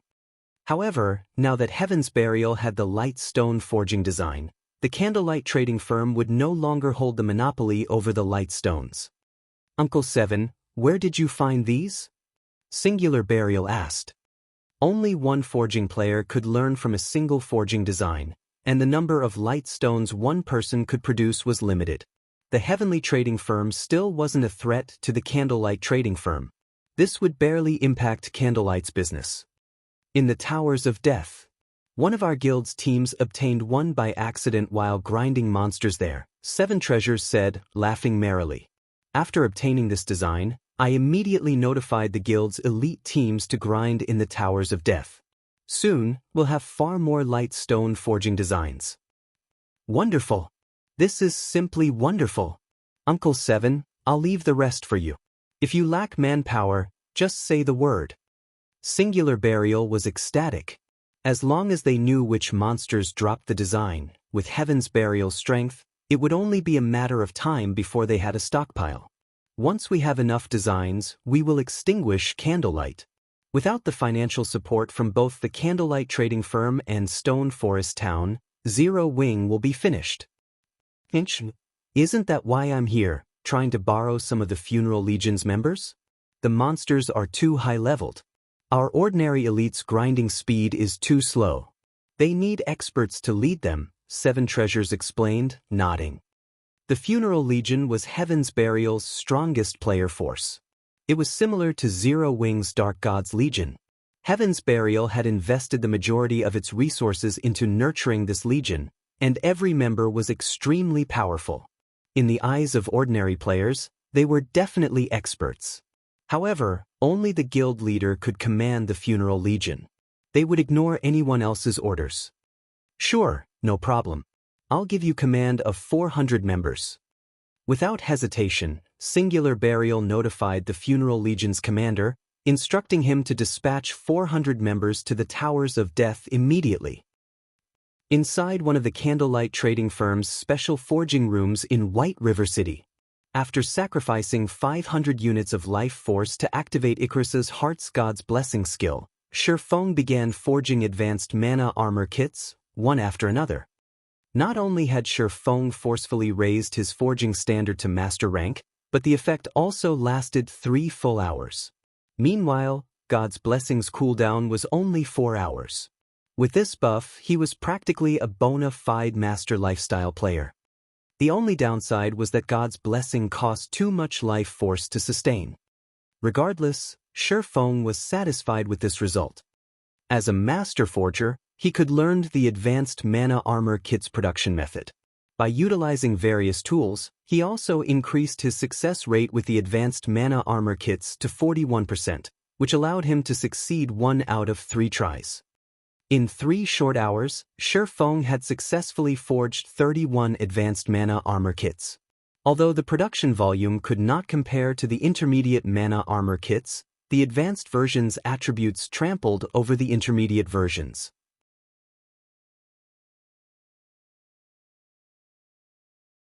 Chapter 1018, Master Forger.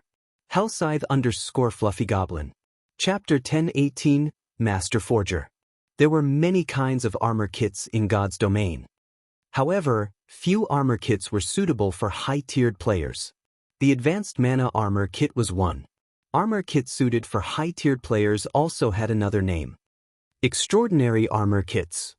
While armor kits such as the intermediate mana armor kit and the cast steel armor kit were acceptable for Tier 1 and Tier 2 players, to Tier 3 players and above, the attributes those armor kits provided were simply too pitiful to the point of being negligible. After all, as players reached higher tiers, they received far more free attribute points with each level. At Tier 0, players received 4 free attribute points with each level, while at Tier 1, they received 8 points. After reaching Tier 2, however, players would receive 15 points. The difference was obvious at a glance. Because of this, the earlier players completed their promotion to a higher tier, the more of an advantage they had. If a player completed their Tier 1 class promotion 3 or 4 levels later than others, they would have fallen behind by over 10 free attribute points. This gap would widen if the same situation occurred at Tier 2 and beyond. This was where the extraordinary armor kits came in.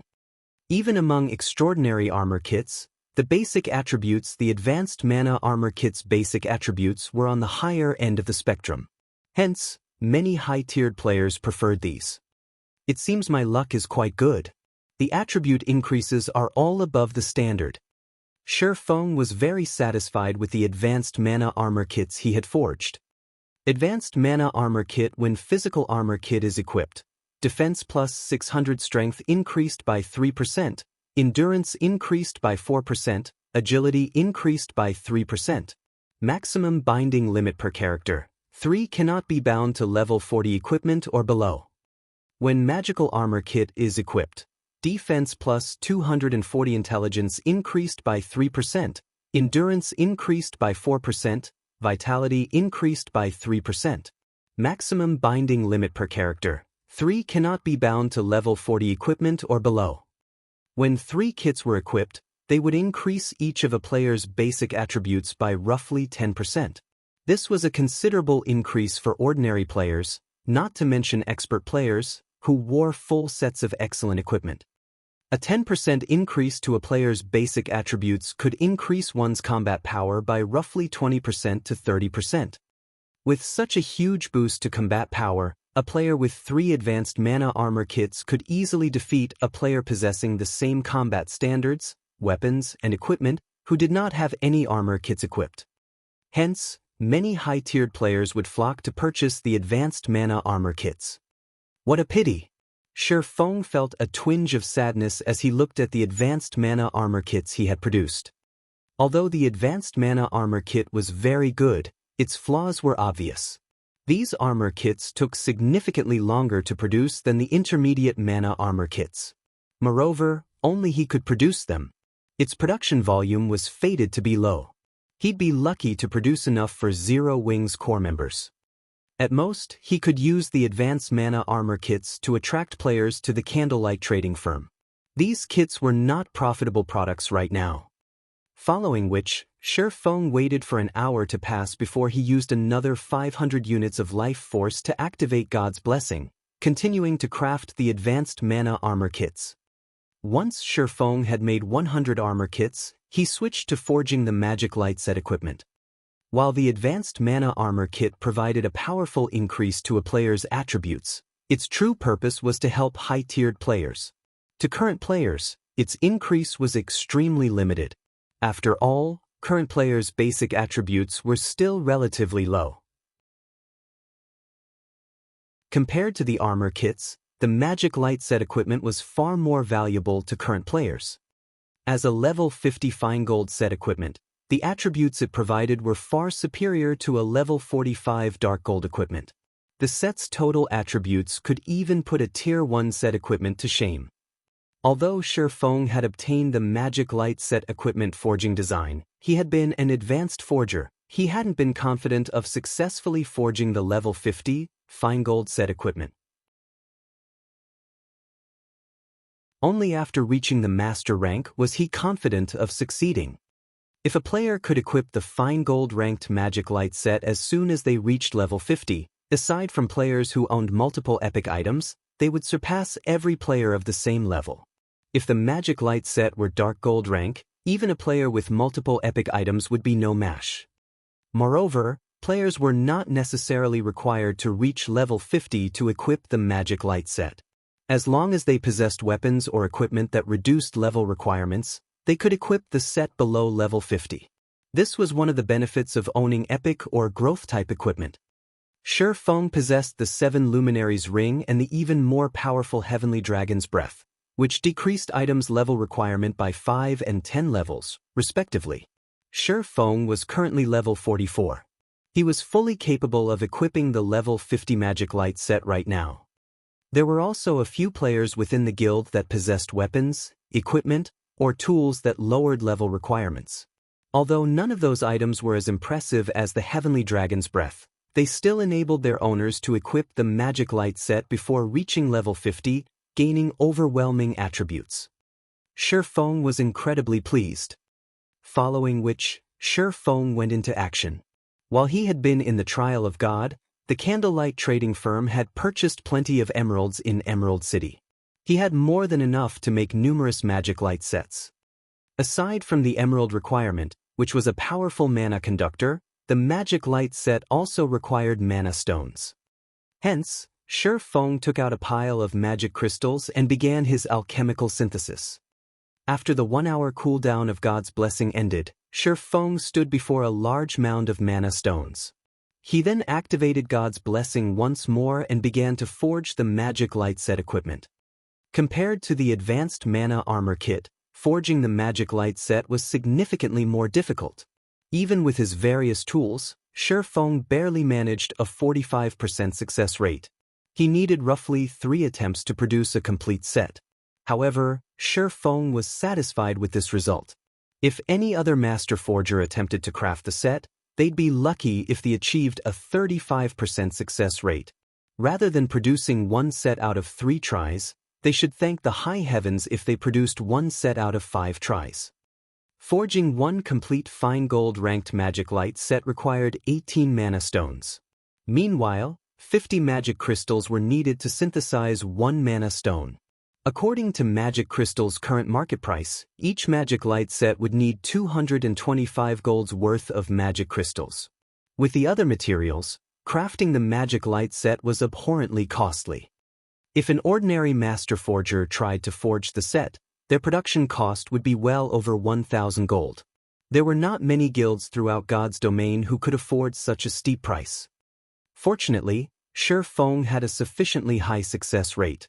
When he was lucky, he could forge 1 set every 2 tries. With his normal luck, he produced 1 set in 3 tries. By crafting these himself, Shi Feng saved hundreds of gold. After 3 hours, maybe due to his high luck attribute, he produced a total of 5 Magic Light sets with his 9 attempts. As for the remaining 4 sets, they were defective products at Secret Silver rank. Even so, he could still make decent money from these defective products. After all, once players reached level 50, secret silver set equipment would still be relatively rare. Even guild elites would generally wear level 50 mysterious iron equipment. As Shi Feng had nothing better to do while he waited for God's blessings cooldown, he took out the epic treasure chest he had obtained from the trial of God. He hadn't carried any mana stones on him while he had been in the trial. Now that he had a pile of them, he could use this opportunity to open the treasure chest. The last epic treasure chest Shi Feng had opened had surprised him. It was especially true for the Beastmaster's Compendium. Now that he had obtained another epic treasure chest, Shi Feng grew nervous. Silently, he began to pray. Please don't be an epic item. Please don't be an epic item. Epic items were the most worthless items one could obtain from an epic treasure chest. The truly valuable items were designs and recipes.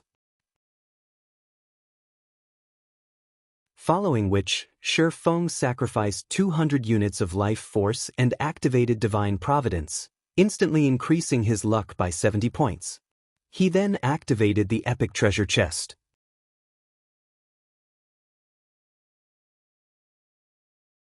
Chapter 1019, Unbelievable Luck. Hellscythe_Fluffy Goblin. Chapter 1019, Unbelievable Luck. When Shi Feng opened the epic treasure chest, a purple radiance enveloped the forging room.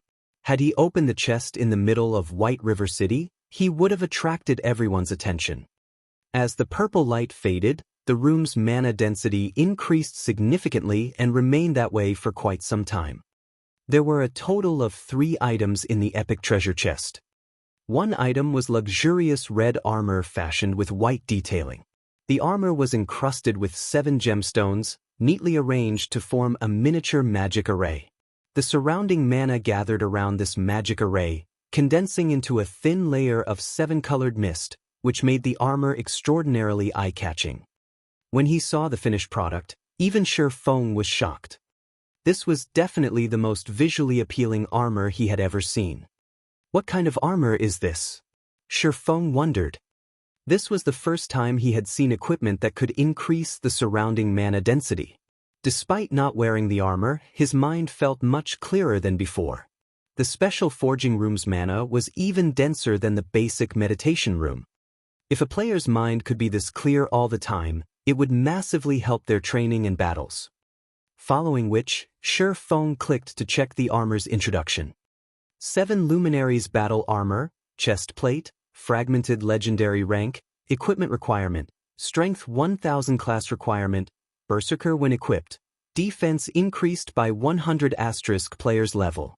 All attributes increased by 3 * player's level. Strength increased by 60%.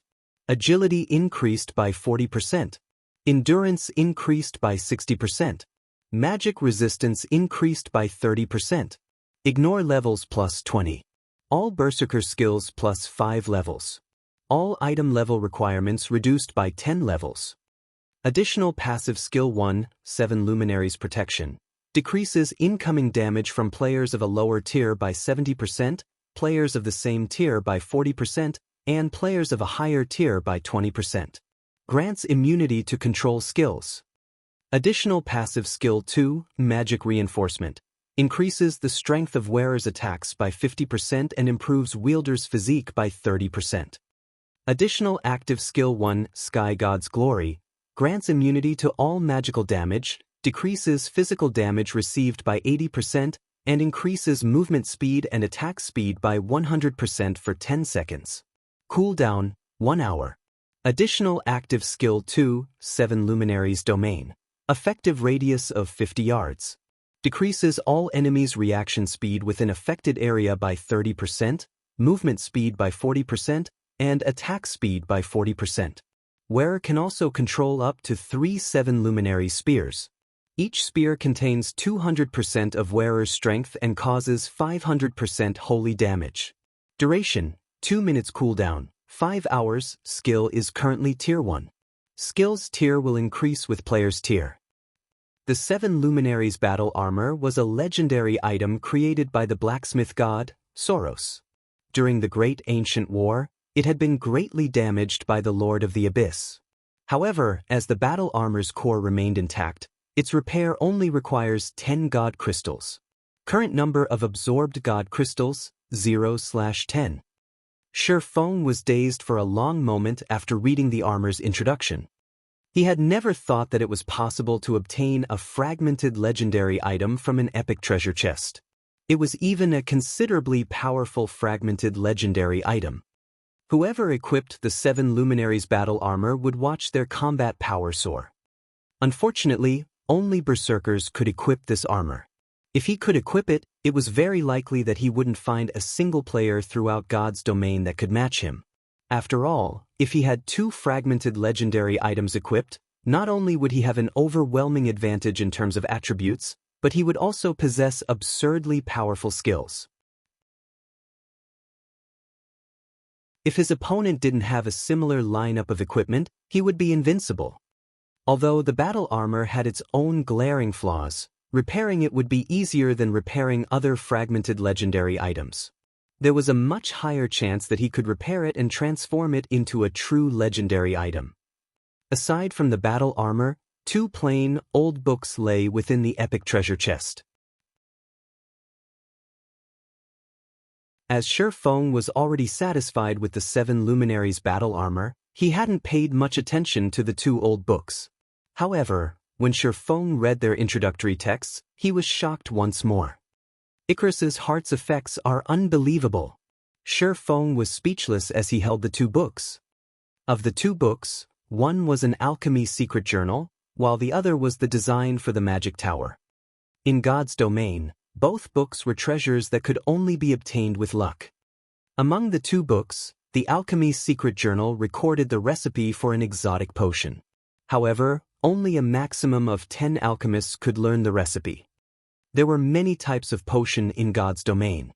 Most generally lasted only 1 or 2 hours. Moreover, the effects would disappear upon death. However, exotic potions were different. Not only did they have long durations, but their buffs would remain after the player died and resurrected. Furthermore, these were only exotic potions' side effects. Exotic potions were the product of the hard work of God's domain's craftsmen alchemists.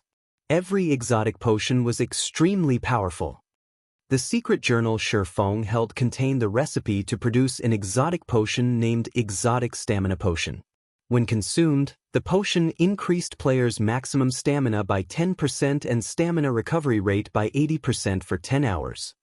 Stamina was indispensable for players. Regardless of whether players fought or ran, they consumed stamina. Only, the amount consumed was different. If players ran out of stamina, even if their HP were full, they would lose the ability to move. Hence, most players generally took a break after grinding monsters for a certain time, using the opportunity to recover their stamina. If a player's stamina recovery rate and maximum limit increased, they would become far more efficient when grinding. Hence, in God's domain, all items capable of increasing a player's stamina or their stamina recovery rate were extremely valuable. Although the exotic stamina potion was not as effective as the blood refining crystal's life essence, its effects were still considerably good. It was useful to both expert and ordinary players. With this alchemy secret journal, the Candlelight trading firm's business would reach a whole new level. However, compared to the alchemy secret journal, the magic tower construction design was truly useful to Zero Wing right now. In God's domain, players could purchase defensive weapons in the Adventurers Association after capturing a town successfully or while constructing a town. Defense turrets were one of the most common defensive weapons. Not only did they possess massive firepower, but their attack range was also relatively large. However, turrets were the most basic defensive weapons. There were many others that players could find elsewhere. The basic mana pulse cannon was one example. Unfortunately, it was very expensive. Moreover, not only did it possess a very long cooldown, but it was also costly to operate. Even so, its attacks were a force to behold. A single blast could almost rival the might of a Tier 4 large-scale destruction spell. The defense turrets could not compete with it. However, there was something even more advanced than the 2 aforementioned defensive weapons, the magic tower. Not even 8 defense turrets were a match for the defensive capabilities of a single magic tower. This was precisely the reason that the basic tower had become a mainstream building in Shifeng's past. Unfortunately, constructing a magic tower was very difficult. Now that Shifeng had the design, he would need a lot of resources to build it.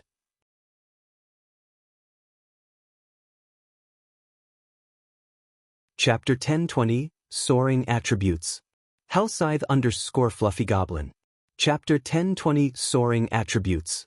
Shifeng looked at the tattered magic tower construction design in his hands. He would be lying if he said he wasn't excited right now. In reality, the magic tower was not very valuable to God's Domain's current guilds. It wasn't even worth as much as the Alchemy's secret journal. To Shifeng, however, its value far surpassed that of a fragmented legendary item. If he constructed a city in Starmoon Kingdom, the city's potential profits would even be enough to tempt super guilds to strike against them, disregarding all costs to themselves. After all, a city was much larger than a town. No measly town could compare to the population a city could hold. One could also construct a larger variety of buildings in a city. Most importantly, players seeking entertainment would flock to the city, which could impact its economy in a massive way. Then there was the Mana Tower, which would allow resident players within the city to accumulate the double EXP buff. With Zero Wing's current strength, going up against super guilds was suicidal. Once the city's protection period ended, Zero Wing wouldn't be able to defend the city with its own strength. When the time came, others would take the city from them. Shifeng didn't want to see that happen. That was the reason that Shifeng wouldn't construct the city right now, regardless of whether or not he could afford to. Without sufficient strength, excessive wealth only invited disaster. He would not naively believe that those super guilds would kindly offer to cooperate with Zero Wing.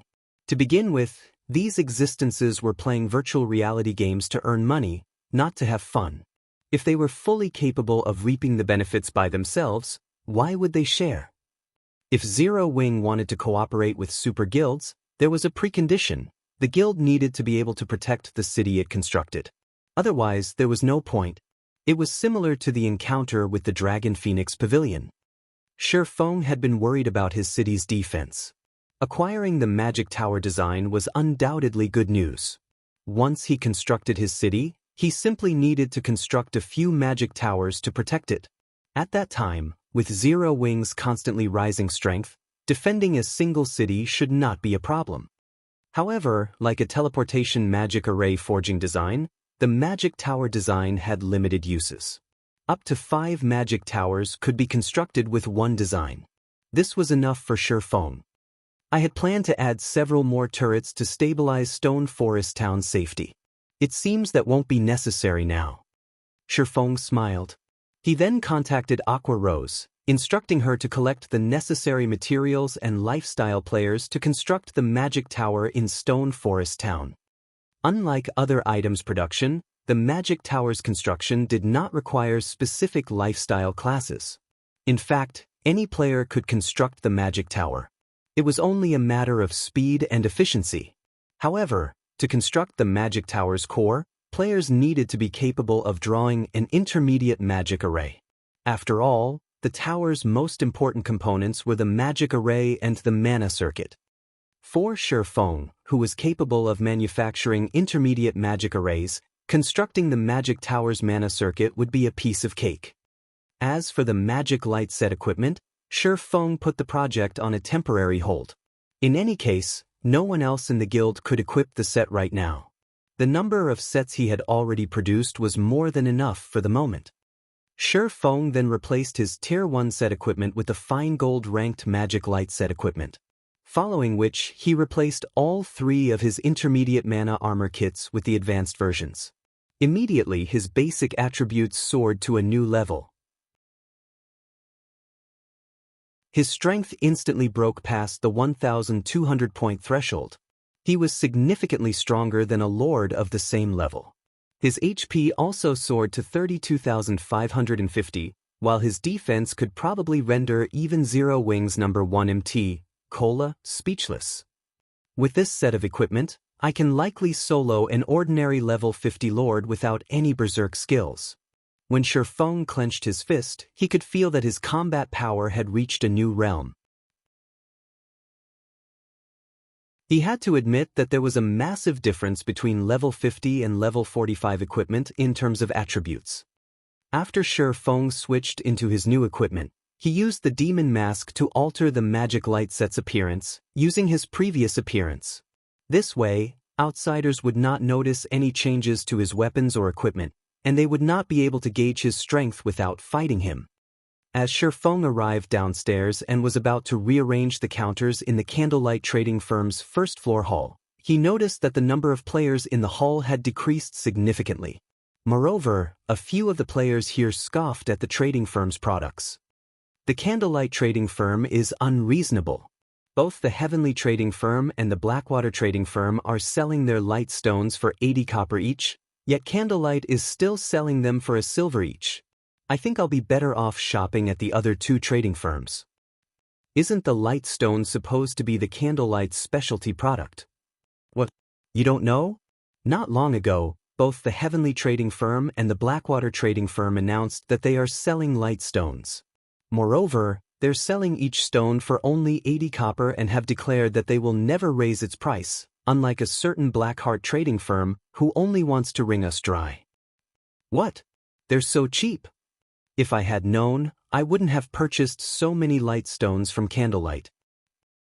While these several players chatted loudly, the surrounding players that overheard their conversation promptly changed their minds about purchasing light stones from the shop. They began to filter out of the Candlelight trading firm in search of a better deal. It was obvious that they were going to investigate the Heavenly trading firm and Blackwater trading firm's new products. Even 20 copper coins was a significant sum of money to ordinary players. If they used 5 light stones in a day, they could save up to 1 silver coin each day. That was enough money for independent players to buy themselves several drinks at the bar.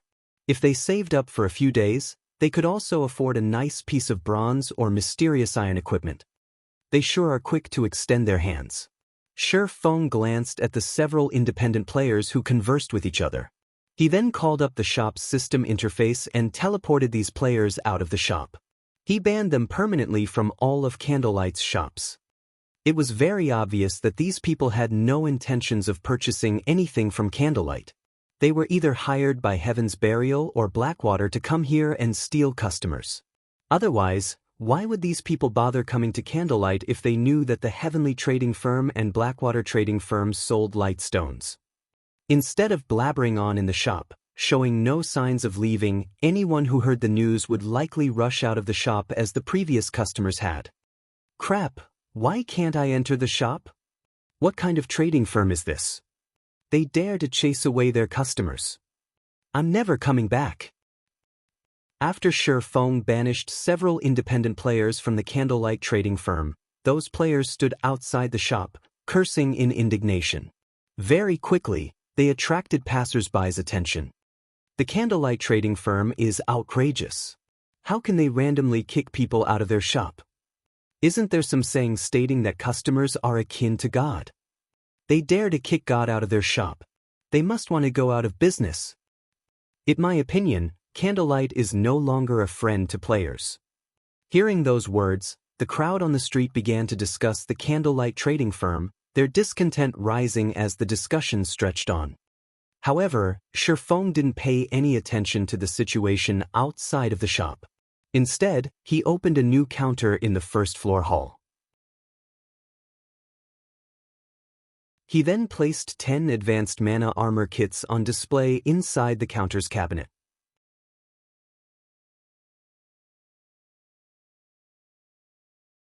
Chapter 1021, Astronomically Priced Armor Kit. Hellscythe_Fluffy Goblin. Chapter 1021, Astronomically Priced Armor Kit. I can't wait to see what the Candlelight trading firm plans to do now. As several players felt triumphant, thinking that their actions would damage the Candlelight trading firm's business, they noticed that the player traffic entering the firm gradually began to increase, rather than decrease. Moreover, among these players, there were even members from various large guilds. A flood of advanced horse carriages also began to stop near the shop's entrance. Quick, If we're late, they will sell out. One after another, guild players alighted from the carriages. What's going on? The independent players who had been banned from the shop realized that something was off, but they had no idea what was wrong. Although they wanted to enter the shop to investigate the situation, no matter how hard they tried, they could not take one step into the building. They could only stare at the establishment from outside. Fellow brother, do you know what's going on inside the Candlelight trading firm? It seems that Candlelight has revealed a new product in the first floor hall. After hearing what a friend told me, I stopped what I was doing and hurried over immediately. The new product is called the Advanced Mana Armor Kit, and I heard that its attributes trump the intermediate version. However, the production volume is much lower. Hence, Candlelight intends to hold an auction in a few minutes.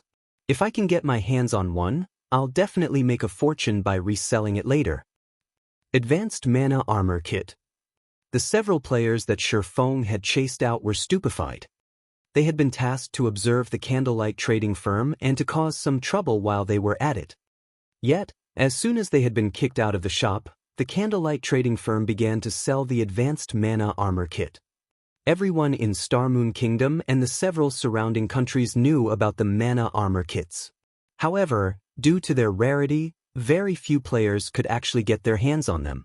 For the intermediate Mana Armor Kits, only Zero Wings members had reliable access to them with their guild contribution points.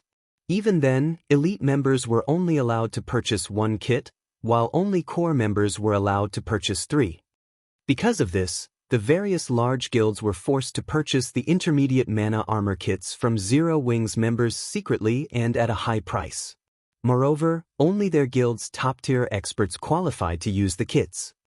Now that Zero Wing was selling the superior Advanced Mana Armor Kit, it would cause an uproar throughout Starmoon Kingdom. It was no wonder why the various large guilds had frantically dispatched their representatives to Candlelight. Even the large guilds, who had come to White River City to grind abyssal monsters, surged into the Candlelight trading firm. Thinking up to this point, these spies contacted Blackwater's upper echelons immediately, hoping these upper echelons would send representatives to purchase the kits. If they could make it in time for the auction, the guild might decide to forego their punishment. However, as soon as they began to contact their upper echelons, they heard a cheer from inside the Candlelight trading firm. Following which, a loud, clear voice echoed down the street. Welcome, everyone, to the Candlelight trading firm. The auction for the Advanced Mana Armor Kits will now begin. When the announcement ended, some new arrivals rushed into the shop with eager smiles. Upon hearing news of the Advanced Mana Armor Kits auction, they immediately teleported to White River City and rushed over in an advanced horse carriage. Had they waited a minute longer, they might have lost their chance to purchase the armor kits. At this moment, the several incognito Blackwater members were stunned. They no longer had a way to explain themselves to their superiors. Even if someone from White River City's Blackwater trading firm headed this way now, they wouldn't arrive for at least another 10 minutes. By then, the auction would be over. As for having their guild send them money, although the funds would arrive in time, they couldn't enter the Candlelight trading firm. Meanwhile, inside the Candlelight trading firm, the various guild members and independent players began to yell out their bids. The Advanced Mana Armor Kit's starting bid was 10 gold. Everyone was surprised. No one had expected the Candlelight to sell these kits so cheaply. Even the intermediate Mana Armor Kits cost more than 10 gold per piece. Every player here had seen the Advanced Mana Armor Kit's attributes for themselves. If a player equipped 3 of the kits could increase their basic attributes by roughly 10%. This might not be a lot to Tier 1 players, but once players reach Tier 2 or above, the boost would be massive. When everyone thought about how they could use the Advanced Mana Armor Kit after reaching their Tier 4 and Tier 5 classes, the passionate light in their eyes blazed as they looked upon the kits. This time, a total of 10 armor kits were up for auction, with each lot containing 1 kit. The various large guilds inwardly cursed the Candlelight trading firm for this despicable decision. The benefits of a single Advanced Mana Armor Kit were barely noticeable. If one wanted the most benefits out of the kits, they had to collect 3 of them. In other words, if one managed to obtain 2 kits in this auction, they would have to purchase the 3rd kit, regardless of the cost. The competition in this auction would be fierce. Although the starting price of a single kit was 10 gold, shortly after the auction began, the price quickly soared, surpassing everyone's imaginations. 50 gold. The 100 Flowers Palace wants it. Cleansed Rue, who wore vermilion red mage robes, declared softly. Everyone instantly shifted their gaze towards Cleansed Rue, gasping. However, their shock was not due to Cleansed Rue's beauty or elegance, but her bid. With 50 gold coins, one could purchase a relatively valuable piece of level 35 dark gold equipment.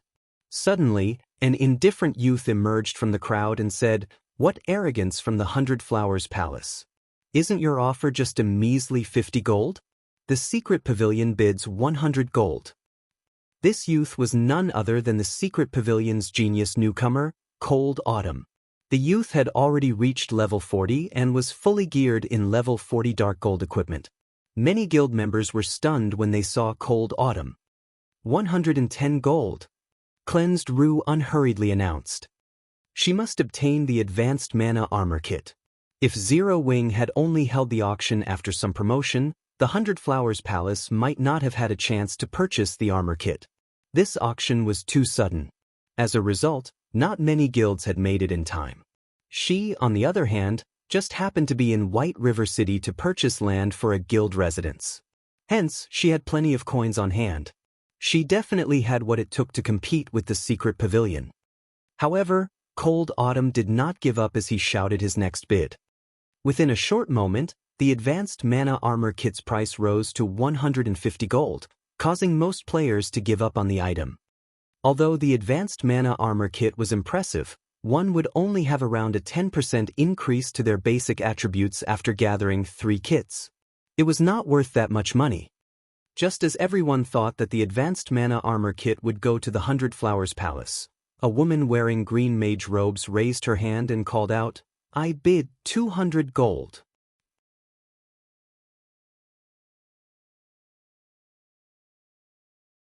Chapter 1022, Candlelight's Large-Scale Auction. Hellscythe_Fluffy Goblin. Chapter 1022, Candlelight's Large-Scale Auction. 200. She is insane. With that much money, I'd rather buy a level 40 dark gold weapon. Everyone inside the hall looked towards the woman who had placed the latest bid. What they saw, however, stunned them. The woman who placed the bid was level 41. Among the crowd in the hall, there were only a handful of players who had reached level 40. Meanwhile, every one of these players was an expert from a powerful guild such as Cleansed Rue from the 100 Flowers Palace and Cold Autumn from the Secret Pavilion. Even among their own guilds, these people were top-ranking personnel. Even so, they were relatively far from level 41, yet this woman had surpassed them. More importantly, such a powerful expert did not wear a guild emblem on her person, which was truly surprising. Alluring Summer? Who is she? When she saw the woman, who was no less attractive than herself, Cleansed Rue was astonished. She had practically memorized all of the well-known experts' names in Starmoon Kingdom. She also knew about many powerful experts, who hid from the public eye, in the various large guilds. However, logically, it was impossible for an ordinary expert to be able to reach level 41 at this stage of the game, much less an independent player. Cleansed Rue wasn't the only one surprised by Alluring Summer's presence. Even Cold Autumn was shocked. The Secret Pavilion's information network was extensive. However, despite his search, he found no information relating to Alluring Summer. Not only did this woman feel dangerous, but she was also clearly wealthy. Logically, a person like this should not be able to hide from the public. The Secret Pavilion's records even included the notable achievements players from some cities had accomplished, yet they included nothing about Alluring Summer. This was too strange. To Cleansed Rue and Cold Autumn, 200 gold was not much money. However, neither of them was a fool. At this point, the advanced mana armor kit's price was already way above its actual value. Hence, in the end, they decided to let Alluring Summer have it. Following which, the auction for the advanced mana armor kits became a bidding competition between these three players. In the end, however, Alluring Summer purchased the second and third armor kit for 200 gold each, astounding everyone who took part. It would have been fine if a guild player had purchased the armor kits for such a high price. After all, large guilds like the 100 Flowers Palace and the Secret Pavilion had many members. Naturally, they could get their hands on a lot of money. To ordinary players, however, 200 gold was undoubtedly astronomical. Even expert players could not produce that much money. Yet, an independent expert like Alluring Summer had spent 600 gold on just 3 advanced mana armor kits. Her wealth invoked questions about her origins. Moreover, judging by the woman's expression, it did not seem as if she particularly minded spending 600 gold. For a time, everyone was concerned about Alluring Summer's identity. They were very curious about this woman's identity. Some large guild representatives even messaged Alluring Summer secretly, stating that they wished to recruit her into their guilds and that they were willing to offer any benefits that she wanted. However, without exception, Alluring Summer deleted every message. She showed no interest whatsoever in these guilds. After Alluring Summer bought the first 3 advanced mana armor kits, Cleansed Rue and Cold Autumn split the remaining 7. In the end, the other guilds and players had wasted a trip to the Candlelight trading firm. Just when everyone thought that the auction was over and was about to leave the premise, a voice resounded through the hall once more, arousing everyone's excitement. Our auction for today has officially come to an end. In 4 days, Candlelight will hold its first large-scale auction. This will be the venue for that auction as well. However, the auction will not be limited to the advanced mana armor kits. Many other valuable items will be available. Bronze mounts will be among those items. As for the grand finale, we will be auctioning entrance slots to the Holy City of Titan. We hope that you all will spread the news of our upcoming auction. As the announcement faded, everyone in the hall had chills. Although they had no idea what the Holy City of Titan was, they knew what bronze mounts were. Many top-tier experts in God's domain had already reached level 40. This hinted that the era of mounts had officially begun. Unfortunately, they weren't easy to obtain. Ordinary players had a hard time obtaining common mounts, not to mention bronze mounts. Any guild that had their own would prioritize their own experts. A guild would never sell their bronze mounts. Yet, the Candlelight trading firm had publicly declared that it would sell bronze mounts in its large-scale auction. How could they not be excited? After the announcement, many independent experts started to consider joining the competition for the bronze mounts. After all, even ordinary experts only found one if they were lucky. However, if it were only a matter coins, then independent experts had a chance. At this moment, some independent experts were even considering to purchase coins with credits. Bronze mounts were different from common mounts. Not only were they faster, but they could also assist players in battle. This small difference might not be much to ordinary players, but to experts, it was extremely important. More often than not, that small difference could decide whether or not they could solo a powerful monster. Moreover, if they had the assistance of a bronze mount, their survivability and hunting capabilities in the fields would increase significantly. Hence, even if they had to spend a lot of credits to get their own bronze mount, they would do so. This was the equivalent of investing into one's business. What? Is Zero Wing that desperate for money? They're even selling the Titan City slots? The announcement surprised Cold Autumn. The majority of the players present might not know what the Holy City of Titan was, but he knew. After all, Pantheon had exposed the truth about the Holy City to God's domain's various superpowers. So, he understood how valuable the slots to Titan City were. What an interesting guild. Everyone believes that Zero Wing will succumb to Blackwater's attack. It seems that they have underestimated Zero Wing's foundations. Cleansed Rue smiled upon hearing this announcement, her interest in Candlelight's large-scale auction growing. After the auction, players left the Candlelight trading firm, one after another. However, once outside the shop, they found that a group of level 39 expert players radiating killing intent had surrounded the trading firm's entrance. Every one of these players wore Blackwater's guild emblem. Seeing this, ordinary players moved out of these players' way, afraid of attracting their attention. Suddenly, a tall, robust man wearing silver battle armor stepped into Alluring Summer's way and asked sternly, "Are you the one who purchased the advanced mana armor kits?"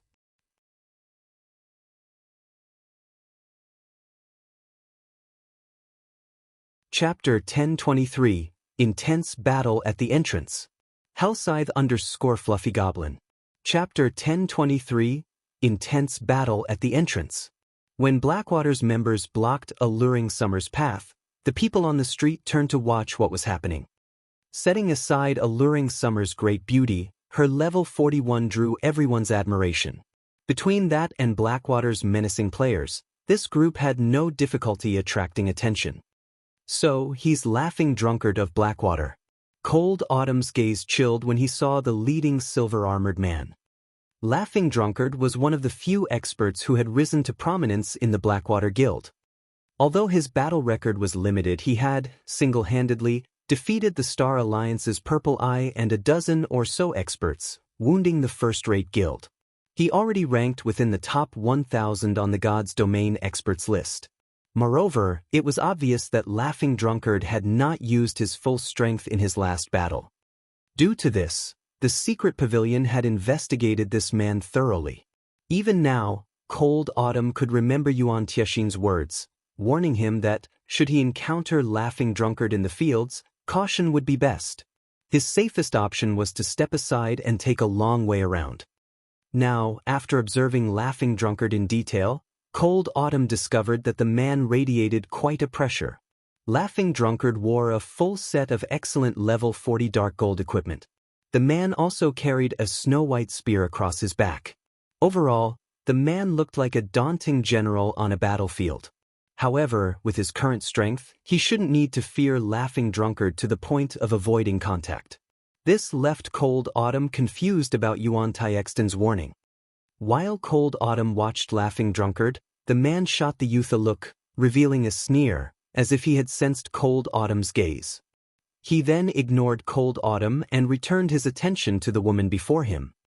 Watching Laughing Drunkard and the others, Alluring Summer nodded and said, "That's right. What business do you have with me?" "Good. We'll give you 150 gold. Sell us all of your advanced mana armor kits," Laughing Drunkard said in a commanding tone after confirming that he got the right person. "Of course, you can choose not to sell them. But I can't guarantee you will leave White River City with your life." As soon as Laughing Drunkard made the threat, the dozen or so level 39 players beside him encircled Alluring Summer, sneering at the woman. Laughing Drunkard had not spoken softly. Almost every player watching his group had heard him clearly. Many players instantly voiced their complaints.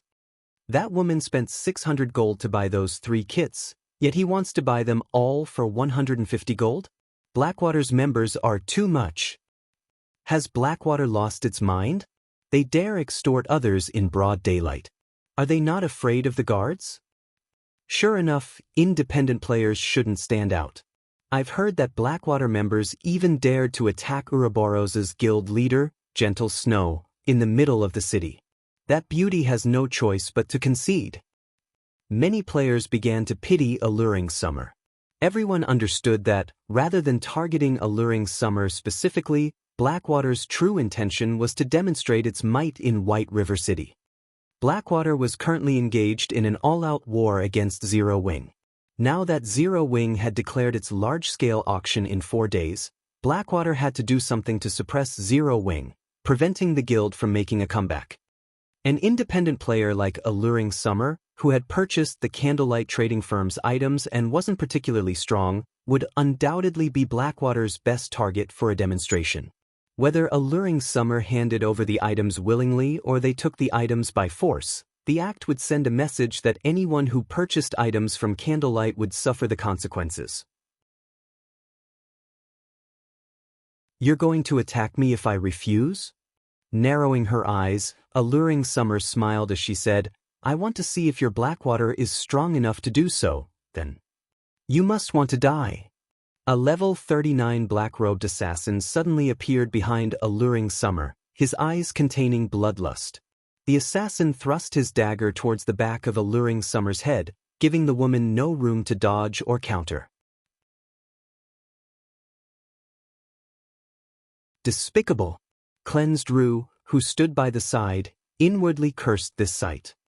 While Laughing Drunkard had been talking, he had sent an expert assassin to approach Alluring Summer stealthily and attack her should the negotiations fail.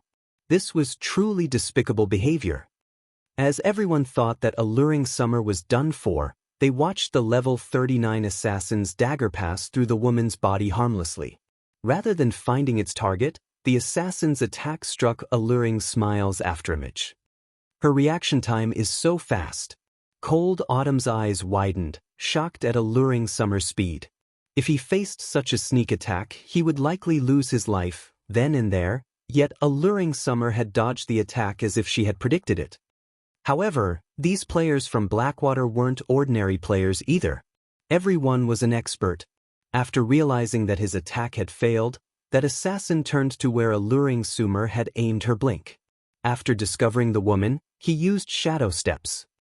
In the blink of an eye, the assassin appeared behind Alluring Smile once more.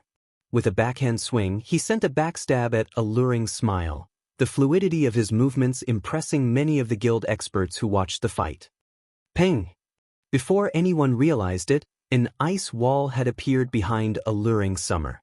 When the dagger struck the wall and subsequently slowed, Alluring Summer tilted her body forward slightly, deftly dodging the assassin's backstab. Following which, she turned and before anyone realized it, completed chanting and tracing the runes for another spell. She then pointed her finger at the assassin. Immediately, an arc of blue lightning shot from Alluring Summer's extended finger and struck the assassin before her. However, the assassin was no fool. Understanding that the lightning attack was quite powerful, he immediately activated Vanish, utilizing the brief 3-second invulnerability to block the attack. It seems this chick is quite strong. Seeing that Alluring Summers was extraordinarily strong, Laughing Drunkard turned to one of the swordsmen beside him and said, "Bullet, go, help take care of that chick. After this, I'll ask the boss to help you apply for training at the main headquarters." "Thank you, leader. I'll take care of her." The swordsman named Bullet licked his lips before activating Windwalk and charging towards Alluring Summer. Cleansed Rue frowned when she saw the expert assassin and expert swordsman working together against Alluring Summer. She could tell that both the assassin and the swordsman could easily rank near the top of 100 Flowers Palace's players with their combat standards. If their coordination was good, even Cleansed Rue herself was not confident of defeating them. When Bullet arrived before Alluring Summer, the latter turned suddenly once more and pointed her finger at the swordsman. Shio! Another arc of lightning flew from Alluring Summer's finger. Moreover, the lightning was even faster than before. The attack was far more powerful this time. Before anyone realized it, 3 ice walls had appeared around Bullet, preventing him from moving sideways or backward and leaving him with no choice but to defend against the attack. Ping! Bullet quickly activated parry to block the attack. However, the instant his weapon met lightning, his body was launched like a cannonball, crashing through the ice wall behind him and landing over 20 yards away. The massive power within Alluring Summer's attack made everyone shudder involuntarily. Such skilled double casting. Alluring Summer's performance surprised Cold Autumn. "It's no wonder why you dared to challenge us. So, you have a few tricks up your sleeves. Ghost, join them. I want to see how long she can hold up," Laughing Drunkard ordered. "Understood." At this time, a large, tanned berserker named Smoking Ghost stepped forward. Without hesitation, he used charge on the fatigued Alluring Summer. Just when this level 39 berserker's weapon was about to hit Alluring Summer, a 3-meter-tall skeletal claw appeared beside the berserker without so much as a sound. Catching Smoking Ghost by surprise, the skeletal claw grabbed the berserker before squeezing him, releasing a loud crunch. Smoking Ghost's body transformed into a pile of ash that fell through the skeletal clawed fingers. "This is..." Every spectator was stupefied. They could not figure out what had happened. That had been a level 39 berserker. Even Cold Autumn and Cleansed Rue were shocked. They could not believe that such an expert had died in a single move. Suddenly, a clear voice resonated down the street. "This is Zero Wings territory. Do you people from Blackwater think you can do whatever you want here?" The crowd turned towards the voice's owner. They were speechless. The person who had spoken was none other than Zero Wings Vice Guild leader, Aqua Rose.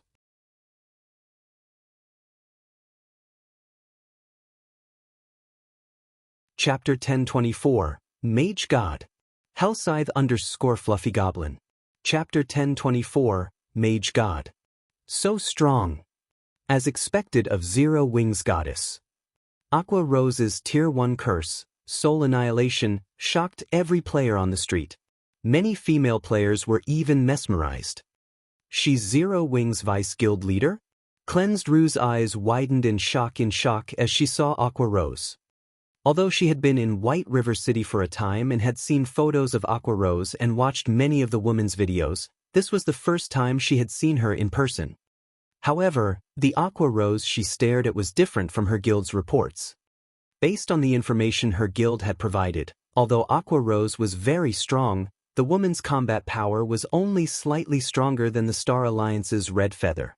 Although Aqua Rose had improved as time progressed and had even defeated Thousand Blades, one of the Glorious Lions battle team's apex experts, in the Dark Arena, she was not strong enough to kill a level 39 top-tier expert with a single attack.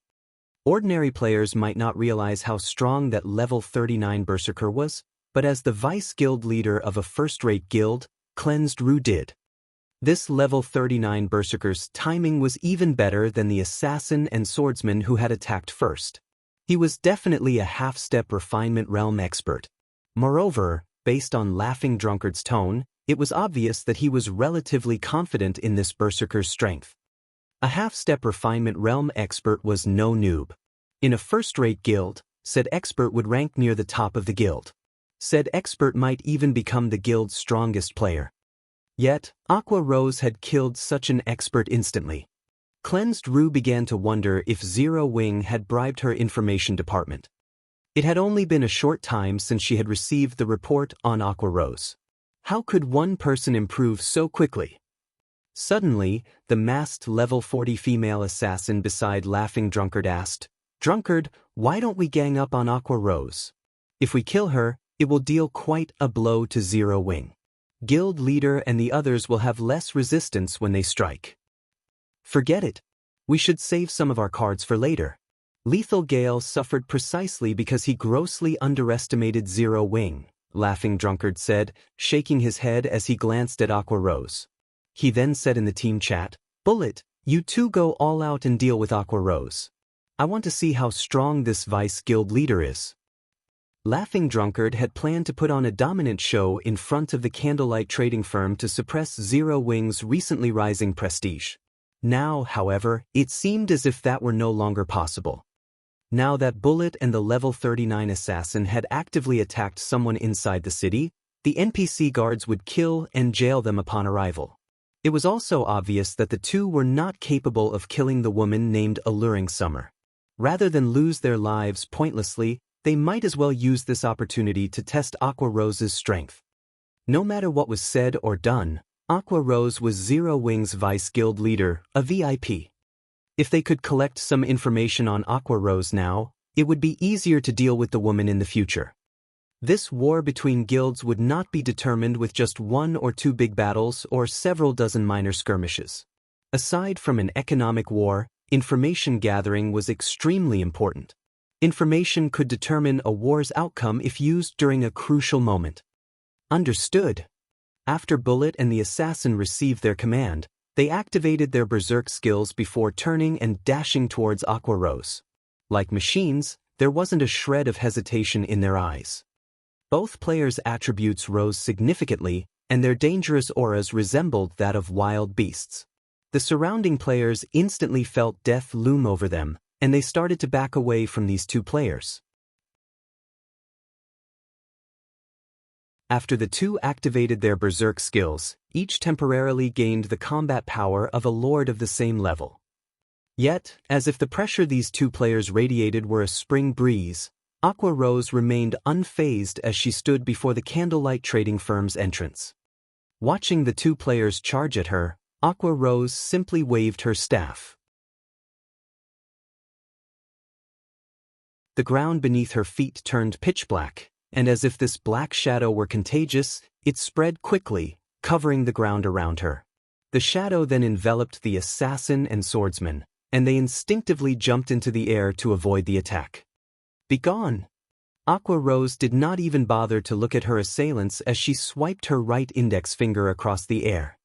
The pitch-black shadow rose from the ground, transforming into a pillar of black light that shot into the air.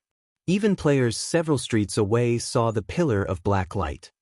Giving neither of the players a chance, the black pillar devoured them whole. Despite the two players activating their life-saving skills, they screamed in agony from inside the pillar. They felt as if they were trapped in hell. The spectators even began to pity them after hearing the screams. When the pillar of black light finally disappeared, only Aqua Rose and two pieces of top-tier equipment remained on the battlefield. They died. How did she do that? This scene left everyone gasping. Unlike the Berserker, who had died without any display of strength, Blackwater's assassin and swordsman had shown off their combat standards against alluring summer. Thus, everyone watching the battle had a clear grasp of how strong those two experts were. Laughing Drunkard, who watched from afar, wore a dark expression. Aqua Rose was a lot stronger than he had expected. Until now, she had only used two skills. This wasn't enough for him to judge her current standard. Moreover, the information he gleaned from the pillar of black light was not enough to reach a conclusion. The assassin and swordsman had died for nothing. After Aqua Rose finished collecting her loot, she looked towards Laughing Drunkard and said, "If you still want to fight, attack me together. I don't have time to waste on fighting you one by one." Currently, she was in a relatively good mood. She had only used two skills to earn 2 pieces of level 35 dark gold equipment.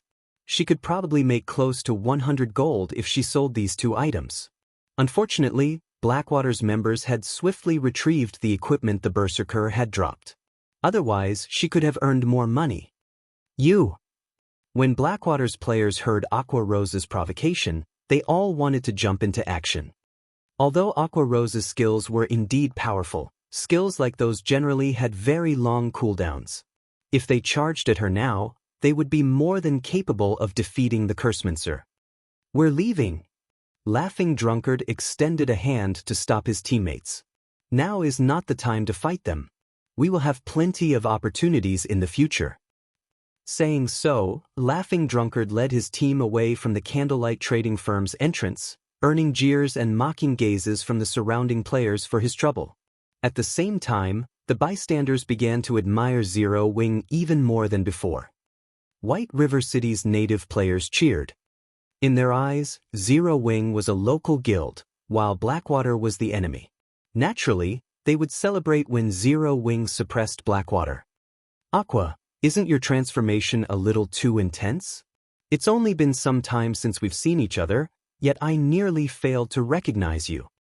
As everyone left the venue, Alluring Summer, who had silently stood by the side, smiled and greeted Aqua Rose. "Not here. Let's continue our conversation inside." Aqua Rose responded to the greeting with a smile of her own. She then led Alluring Summer into the Candlelight trading firm. The remaining players on the street were stunned. They had never expected Alluring Summer to be acquainted with Zero Wing's vice guild leader, Aqua Rose. They know each other? Why doesn't the secret pavilion know anything about this? Cold Autumn was similarly shocked. Alluring Summer's strength could not be ignored. After seeing the speed of her double casting, Cold Autumn knew that the woman was extraordinary. Unfortunately, Aqua Rose had ended the battle too abruptly, giving Alluring Summer no opportunity to display her true strength. If Shi Feng were present, he, too, would have been surprised. After all, he was extremely familiar with the woman named Alluring Summer. Shi Feng wasn't the only one. Practically every player in God's domain had heard of her in the past. Her fame had all been due alluring Summer's past nickname, the Lightning Mage God.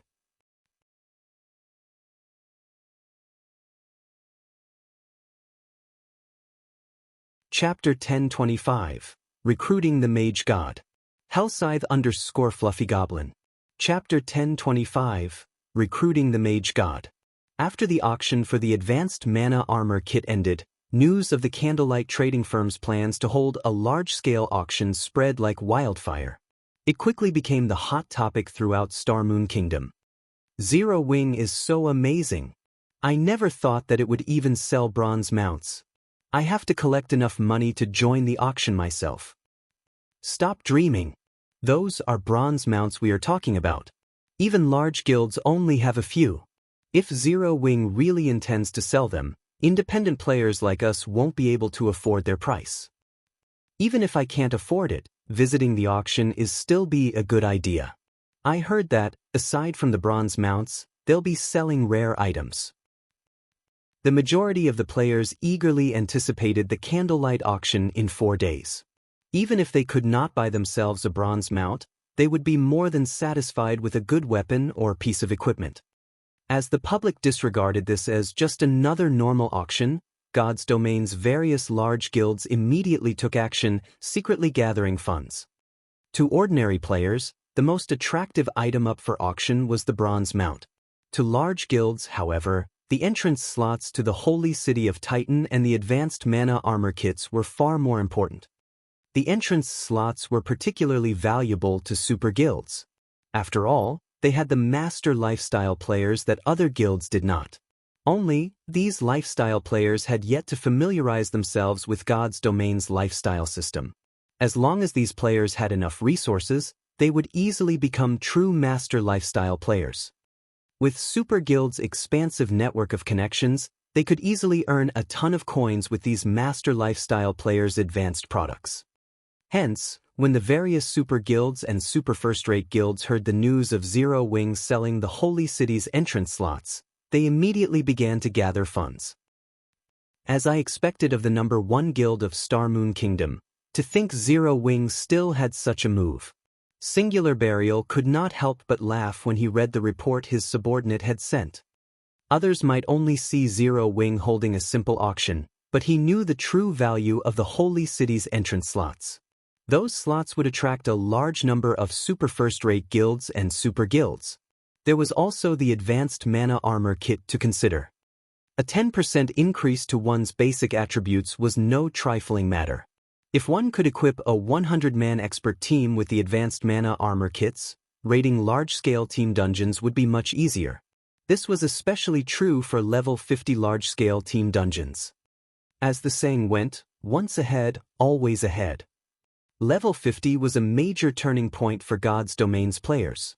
If a guild compiled a stock of level 50 top-tier equipment ahead of its competition, when the time came, the guild's experts could complete their Tier 2 class changes ahead of others as well. Guild leader, what should we do? If we let Zero Wing move unhindered, by the time the auction is over, they will resolve their funding problem. It doesn't matter. We'll proceed as planned. Fog and her group should finish constructing the magic array in less than 4 days. Even if Zero Wing collects enough coins, it will be powerless to change the situation. Collect some money for the auction. We need to join in on the fun as well. Singular Burial was not worried about Zero Wing making a comeback with the Candlelight auction. Heaven's Burial and Blackwater had already prepared to take down Stone Forest Town. No matter how hard Zero Wing struggled, nothing would change. Inside the Candlelight trading firm's VIP guest room. The 7-story Candlelight trading firm was at least the equivalent of a 10-story building in the real world. On the top floor, one could see the beauty of White River City past the French windows and the ant-sized players wandering through the streets. In White River City, aside from the Candlelight trading firm's 3-star shop, no building offered such scenery. Most of the high-class restaurants throughout the city were at most 3 stories tall. Even NPC and other player-owned shops were not as tall.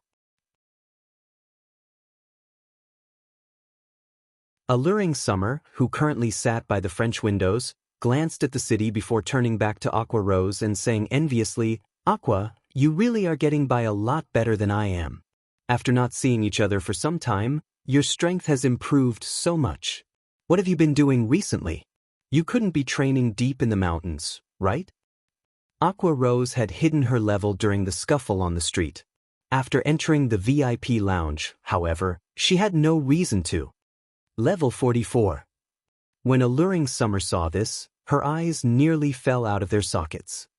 She had barely reached level 41 after encountering several miracles and spending most of her time cooped up in her home playing God's domain, yet Aqua Rose, who was busy as Zero Wing's vice guild leader, had managed to reach level 44.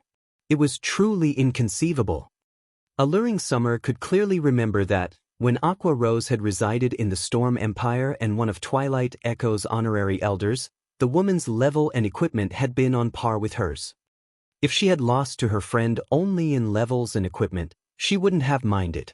The biggest issue was that Aqua Rose had also improved her combat techniques.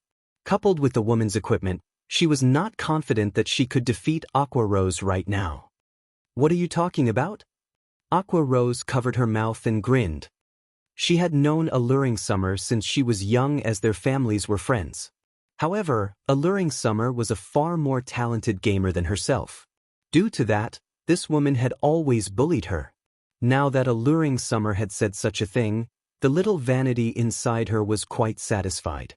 She felt even happier than when she had defeated the Star Alliance. "Who do you think you're trying to fool? Look at that smile on your face." Alluring Summer rolled her eyes at her friend. Eagerly she asked, "Speak. What have you been doing recently? How did you improve so quickly?" All right. Aqua Rose nodded. "To be honest, I've asked you here for a reason. I'm sure that you have heard about Zero Wing, even in the Storm Empire. I invited you here today to ask you to join Zero Wing. Join a guild." Alluring Summer shook her head straightforwardly and said, "Forget it. I'm used to moving alone. I hate being bound by guilds' restrictions more than anything. Don't even try to persuade me. I refuse to join any guild." "Don't you want to improve your combat techniques?" Aqua Rose had predicted this reply. Smiling, she said, "Hasn't that always been your goal? If you are always alone, I'm afraid that you'll never catch up to that person. I've heard that that person is getting by pretty well in God's domain. His strength has already reached an unimaginable realm."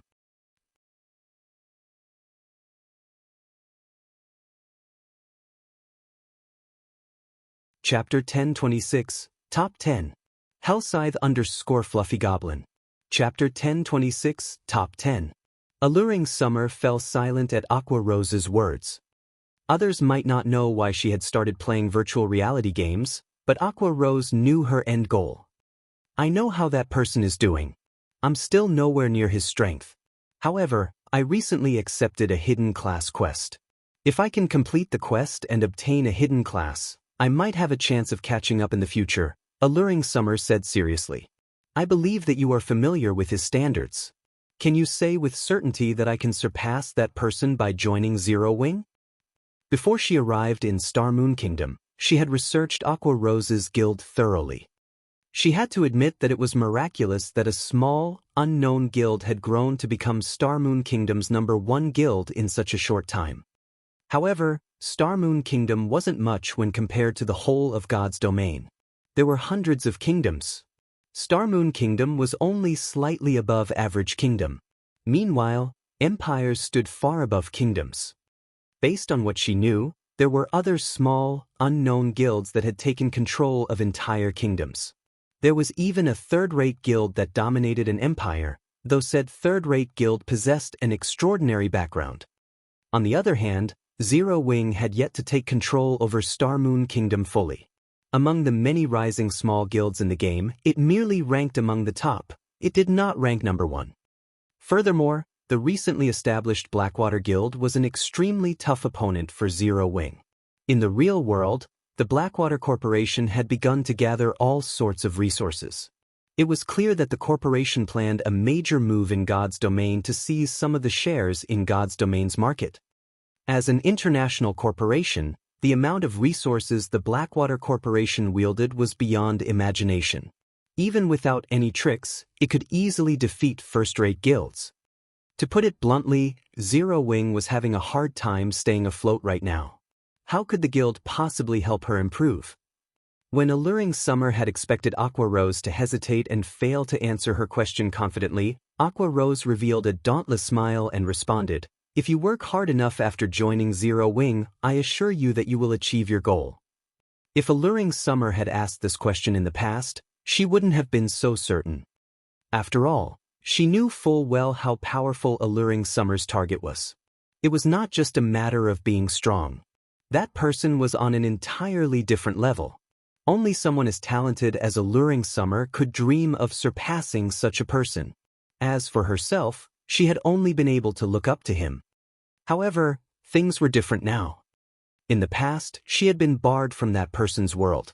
However, thanks to Shifeng, she was beginning to enter it.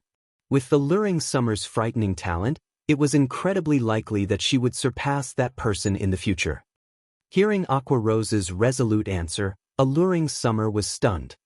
If Aqua Rose were not her best friend, she would suspect the woman of some trick. Seeing Alluring Summer's hesitation, Aqua Rose took a deep breath and said, "I understand your thoughts. How about this? Join Zero Wing. If you think remaining in Zero Wing won't help you reach your goal, I'll ask the guild leader to let you go personally. How about it?" In reality, she had not asked Alluring Summer here only because she wanted to add her strength to Zero Wing, but also because she wanted to help her friend realize her dream. Firstly, she planned to recruit Alluring Summer as a Zero Wing core member and expose her to the guild's training. This was the greatest concession she could offer right now. After all, Zero Wing was not hers. She could not selfishly offer the guild's resources to an outsider. Really? Alluring Summer asked warily. She knew that as players were given access to more resources in a large guild, they would be bound by more restrictions. It was impossible to up and leave for no reason. Take Aqua Rose for example. If not for the Sun and Moon Group position as one of Twilight Echo's major shareholders, she wouldn't have been able to leave the guild so easily. Don't you believe me? Aqua Rose rolled her eyes at Alluring Summer. These are your words. Don't regret them later. If I sense that there is no point to remaining in Zero Wing, I won't hesitate to walk away, Alluring Summer stated seriously. That's fine, Aqua Rose said, smiling bitterly. If you don't have any other issues, sign this contract. Once you sign it, you'll be one of Zero Wing's core members and can enjoy all of the benefits that come with the position. Alluring Summer then read the system-approved contract. Indeed, as Aqua Rose had said, the conditions were lax. She could leave the guild anytime she wanted. However, she would not be permitted to share any information relating to Zero Wing with others. Otherwise, she would be banished from God's domain.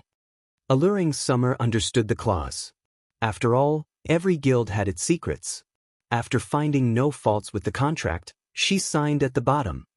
After Aqua Rose confirmed that the main god system had acknowledged the contract, she sent her friend several battle videos.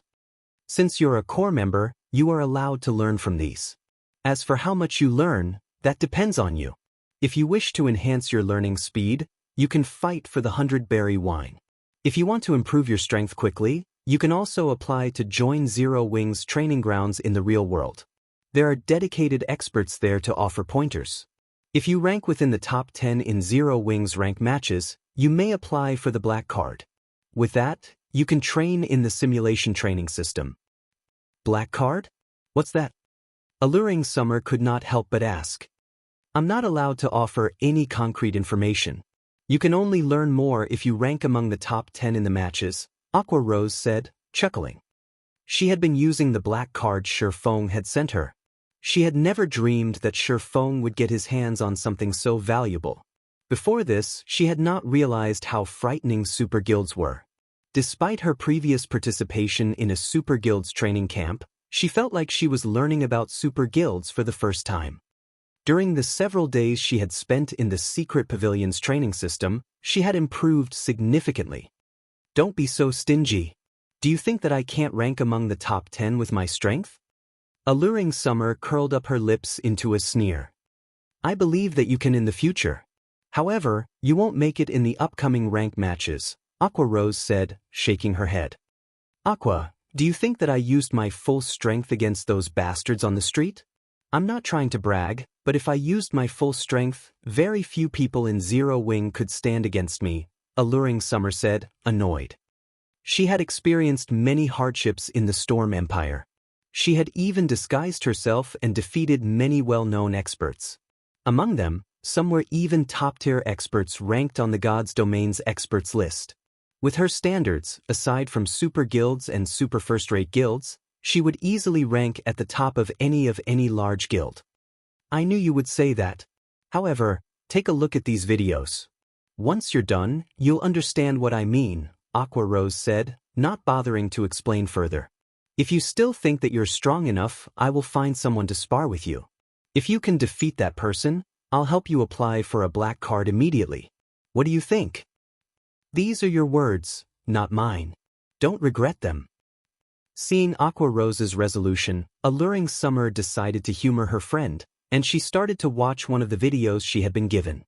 She was curious to find out what gave Aqua Rose such great confidence.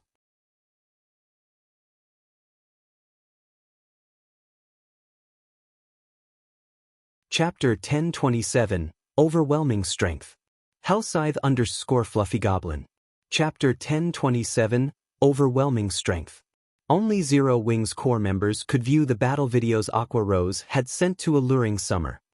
God's Domain's various large guilds usually had their own intelligence departments that specialized in information gathering and videos of various battles. Battle videos of Apex experts were not unique to Zero Wing. However, the battle videos Aqua Rose had sent were somewhat special. These battle videos could not be found anywhere on the market.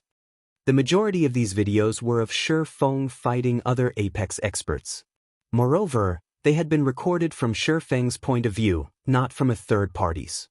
In addition, they had been recorded with the holographic simulation mode. Rather than watching the video on a flat screen, one could experience the fight themselves. Among the recorded opponents, the weakest were in the refinement realm, while the strongest had been an old monster in the domain realm. One could say that this was the classical collection of Shi Feng's battles. As for opponents that had not reached the refinement realm, those had not qualified. After all, there were too many expert players who had yet to reach the refinement realm. Those videos were easy to find. Referencing those videos had no value. Aside from Shi Feng's PvP battle videos, Alluring Summer also had access to his battle videos from the Secret Pavilion's Battle Tower. The Battle Tower was the most direct method of testing a player's combat standards. These videos could help a player summarize their deficiencies. These videos were precisely the reason that Zero Wing's core members improved so quickly. Alluring Summer had not paid much attention when she had started to watch the videos. However, when the fight began, she couldn't pull her eyes from the recording. Before she realized it, she had already watched all of the videos Aqua Rose had sent her. After Alluring Summer finished watching the videos, she took a deep breath to calm herself. Excitedly, she turned to look at Aqua Rose and asked, Aqua, do you have other videos like these? Although she had only watched a few and none of these videos lasted long, she had to admit that they were inspiring. Shi Feng's battles gave her a glimpse of an entirely new world. She had never thought that players could fight in such a way. These videos are the best we have. There are some others stored in the guild's database. The most exciting of those are the battles between core members. However, regarding combat standards, they are no match for the videos you just watched, Aqua Rose said. They are no match?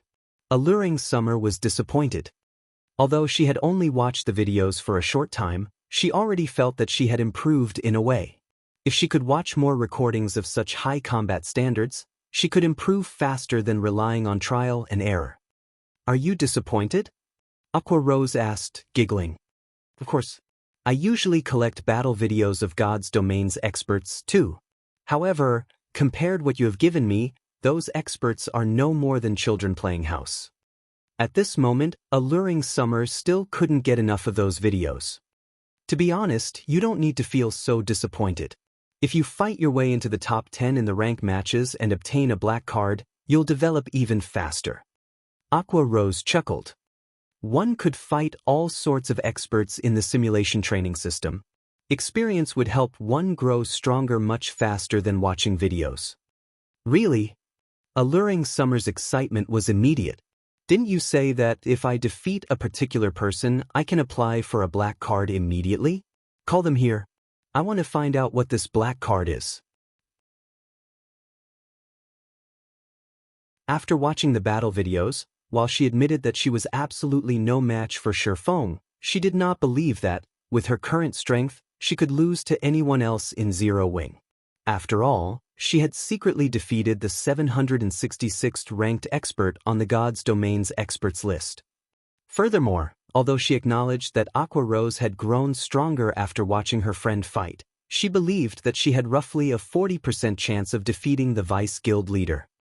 Alright then, I'll contact them, Aqua Rose said, smiling helplessly. She knew full well how confident Alluring Summer was of her own strength. She also knew that Alluring Summer was a capable expert. Had Alluring Summer visited a few days earlier, with her current strength and techniques, she likely would have ranked among the top 10. In addition to her status as Vice Guild leader, it shouldn't be hard to get Alluring Summer a black card. Now, however, things had changed. Some time ago, Gentle Snow joined Zero Wing with a bunch of Ouroboros's top players, increasing Zero Wing's strength significantly. Right now, she was not certain of how well Alluring Summer would fare in Zero Wing. After all, she was not particularly familiar with the strength of Gentle Snow's people. However, since her friend was eager to fight, she might as well accommodate the woman. She could use this opportunity to determine how much her friend had improved while they had been apart. Following which, Aqua Rose contacted Violet Cloud and led Alluring Summer to the Divine Colosseum. Aqua, you're kidding me, right? You're having me fight a cleric? Aren't you underestimating me a little too much? Alluring Summer frowned at the young Violet Cloud before her. Before arriving, she had thought Aqua Rose would find some middle-aged uncle to face her. She never thought that her opponent would be such a young girl. It was common knowledge that improving one's techniques in virtual reality games was not as easy or convenient as improving one's weapons and equipment. One needed to invest a lot of time to accumulate combat experience. Aside from those extremely talented youths, very few youths became experts. Most of the famous experts in God's Domain were over 25 years old. Violet Cloud was also a cleric. Alluring Summer's victory was practically guaranteed. Just fight her. You'll understand soon, Aqua Rose said, smiling meaningfully. She had already promised that, as long as Alluring Summer defeated the person she called upon, she would help her apply for a black card. If she chose someone like Flying Shadow or Cola, her application might not be accepted. However, if Alluring Summer could defeat Violet Cloud, get her access to the simulated training system would easier. Her application would definitely be accepted. After all, defeating Violet Cloud meant that Alluring Summer was already strong enough to rank among the guild's top 10. With no other choice, Alluring Summer helplessly entered the arena. She decided to put an end to this pointless farce quickly. As soon as the timer reached 0, Alluring Summer immediately began to doublecast. Moreover, both of her chosen spells were Tier 1, Lightning and Chain Fireball. First, she intended to use the numerous fireballs to block her opponent's paths, keeping the girl in one place. Afterward, she planned to attack Violet Cloud's weak point with lightning. Even an expert on her level would struggle to cope with such a combination. Go! As soon as Alluring Summer finished chanting, she hurled 5 fireballs at Violet Cloud. Each fireball was just as powerful as a full-powered attack from a berserker of the same level.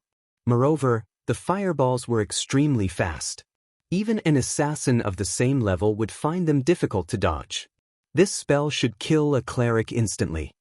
Even if Violet Cloud survived the attack, Alluring Summer still had the more powerful and faster lightning. This was the spell she had used to throw Bullet, the swordsman from Blackwater, over 20 yards away. It was overkill against a magical class. However, just as Alluring Summer thought that the battle was over, dozens of mana balls appeared around Violet Cloud. Under Violet Cloud's control, these mana balls transformed into a beam of black light that struck the 5 fireballs. How? Alluring Summer was stunned.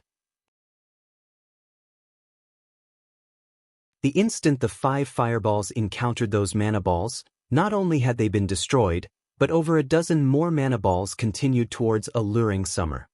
Despite using Lightning and Ice Wall to defend herself, the mana balls adjusted their attack trajectories as if they were alive, avoiding her Lightning and Ice Wall and surrounding her. A series of explosions echoed throughout the arena as Alluring Summer's body fell to the ground. The system then displayed the victor's name above the arena. Violet Cloud.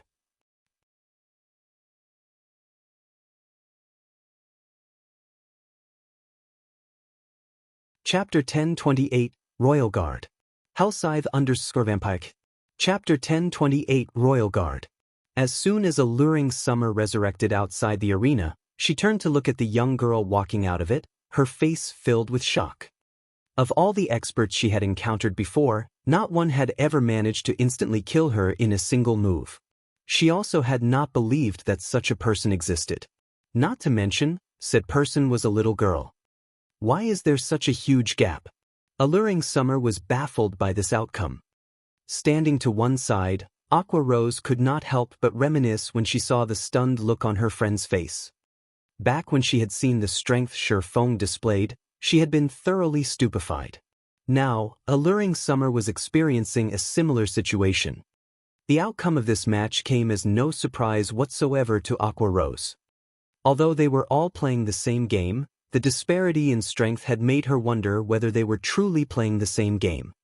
Alluring Summer was most likely pondering this same question at the moment, utterly confused by this situation. However, this was reality, an extremely cruel reality. This was the most unreasonable aspect of games. In ordinary virtual reality games, the gradual accumulation of attributes made it very easy for a gap to appear between players. Meanwhile, God's Domain was even more special than the usual virtual reality games. Not only was there the gap of attributes, but there was also the gap of combat experience and techniques. Reaction speed, observation power, skill utilization, grasp of timing, and many other aspects. If one was just a tad stronger than their opponent in all these aspects, in a situation where both fighters possessed the same attributes, there would still be a massive difference in the combat power displayed. This battle was undoubtedly the best proof. In terms of attributes, Violet Cloud, who was currently level 44, completely surpassed Alluring Summer. In terms of combat techniques, Violet Cloud, who had already entered the refinement realm, was also superior to Alluring Summer, who was only at the half-step refinement realm. The result of this combination of advantages was a one-hit KO. After falling into a daze for quite some time, Alluring Summer turned to look at Aqua Rose and asked curiously, "Aqua, tell me honestly, what's her rank within the guild?" This was Alluring Summer's first time encountering such a powerful cleric since she started playing God's Domain. She did not believe that Violet Cloud ranked only within the top 10 of Zero Wing. Based on her estimation, the girl should be among the top 3 at the very least.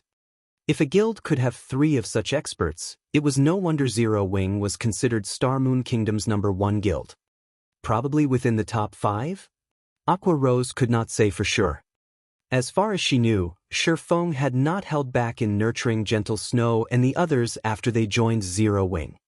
Moreover, Aqua Rose had heard that Gentle Snow had already entered the refinement realm even before she joined Zero Wing. The weapon she wielded was even a magic weapon. She also had a hidden class that enabled her to use twofold Berserk. In addition, there was Thoughtful Rain, who did not participate much in guild activities. The girl was very strong and was another one who had a special legacy. She's so strong, yet she's only ranked within the top 5? Alluring Summer exclaimed in shock. You're kidding me, right? She truly found it hard to imagine what kind of guild Zero Wing was. There were actually 4 more monsters like Violet Cloud in the guild. Just how were other guilds supposed to go up against Zero Wing? What benefit do I get from lying to you? Aqua Rose rolled her eyes at alluring Summer. Grumpily she added, now you know how powerful Zero Wing is, right? Although Aqua Rose was acting somewhat smug, alluring Summer was paying no attention to her words whatsoever. Instead, she directly rushed up to Violet Cloud, hoping to continue challenging the young girl. Before this, she had extreme difficulty finding a powerful expert to fight against. Now that this little monster was right before her eyes, how could she possibly let this chance get away? To a battle maniac like alluring Summer, this situation was equivalent to placing fresh meat before a hungry wolf. At the same time as alluring Summer had joined Zero Wing, a huge incident had occurred over at the distant Star Moon City. A short while ago, monsters had captured an NPC town belonging to Star Moon City, massacring every player within the town and reducing a town with a population of nearly 20,000 players to a town of death. In response, Star Moon City had announced that players could launch a crusade against this town. As long as they managed to clear out the monsters from this town, they would obtain generous rewards, including direct promotion to a Count of Star Moon City. In God's domain, the importance of reputation to players spoke volumes for itself. The higher a player's reputation was, the easier it would be for them to obtain a high-ranking or rare quest. Players could also receive discounts on their repair fees and teleportation fees. Most importantly, the number of personal guards they could hire would increase. At the Viscount rank, players were only allowed 2 personal guards. At the Count rank, however, players could have 4. Even if a player themselves was not strong, if they had 4 high-quality personal guards around them, even expert players would have to give them a wide berth.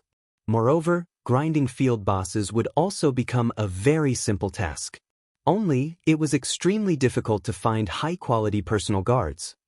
Currently, even a mysterious iron guard would go for an astronomical price, not to mention secret silver and fine gold guards. However, players were no fools either. Currently, even the various large guilds had managed to find only a few mysterious iron guards, much less secret silver guards. Anyone who obtained one would definitely treat the NPC as their family heirloom. They would not sell the NPC no matter what.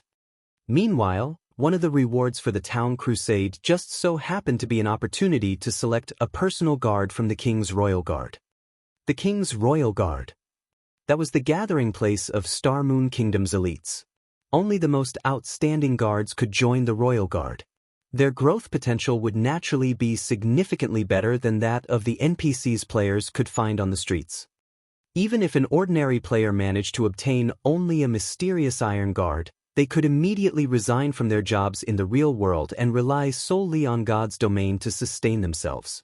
If one obtained a secret silver guard and directly sold the NPC to a large guild, they would no longer have to worry about living expenses for the rest of their lives.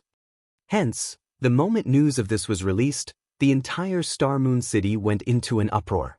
Both independent and guild players formed teams one after another and embarked on an expedition to take back the town. Many guilds and workshops even started preparing siege tools. Guild leader, should we send some men over as well? In any case, that town is not very far away from Stone Forest Town, Blackie suggested softly as he looked at Shifeng, who was currently overseeing the construction of the magic tower. No need to hurry. It'll be fine even if we head out after the tower is constructed, Shifeng replied, shaking his head. In reality, though, even he was greatly tempted by this reward. The NPCs in the Royal Guard were dragons among men. Generally, only players who had reached the Marquis rank had the opportunity to choose a personal guard from the Royal Guard. Even then, they would be required to complete a quest whose difficulty was no less than an epic quest. Extremely few players were capable of completing it. Fortunately, this quest belonged to the category of pure reward quests, so players would not incur any punishment even if they failed. At most, they would lose their opportunity to recruit a Royal Guard. Yet now players only needed to capture a town in order to receive such a reward. Shifeng was somewhat puzzled by this situation.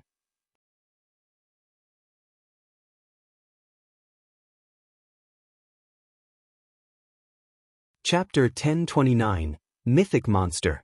Hellscythe_Vampire. Chapter 1029, Mythic Monster.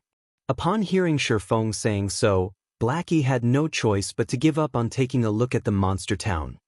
After all, Zero Wing was truly very busy right now. The guild's expansion had driven home to Blackie its dire manpower shortage. Setting aside the ongoing war with Blackwater and Heaven's Burial, just Stone Forest Town itself required a lot of people to manage it. In the past, as he had not been responsible for managing Stone Forest Town, he had not thought that the job was particularly difficult. Recently, however, Shifeng had handed him some of the responsibility for the town, which finally made him realize how wrong he was. While the town had still been in its protection period, the task of maintaining the town's security could be left fully to the NPC guards to handle. After the protection period was over, however, problems started cropping up one after another. The first headache was the matter of patrolling the town, a daily task in player towns. Zero Wing needed to arrange for some players to patrol Stone Forest Town and maintain its security. However, this need was not because of players but NPCs. Ever since Stone Forest Town's protection period ended, a constant flow of NPC visitors from other towns had started trickling in. Among them included merchants, adventurers, and various other kinds of NPCs. This situation triggered the true development of the town's economy, which was the root of the second headache. A town's promotion relied mainly on its economy and degree of prosperity. Meanwhile, these two factors depended on the number of resident players and NPCs. In terms of players, Stone Forest Town had long since exceeded the target requirement and was already qualified for promotion to a medium-sized town. In terms of NPCs, however, Stone Forest Town was not even close to reaching the required number of 10,000 NPCs. Moreover, this number did not include the NPC guards brought over or hired by the guild. Meanwhile, the town's security was critical to attracting more NPCs to a town.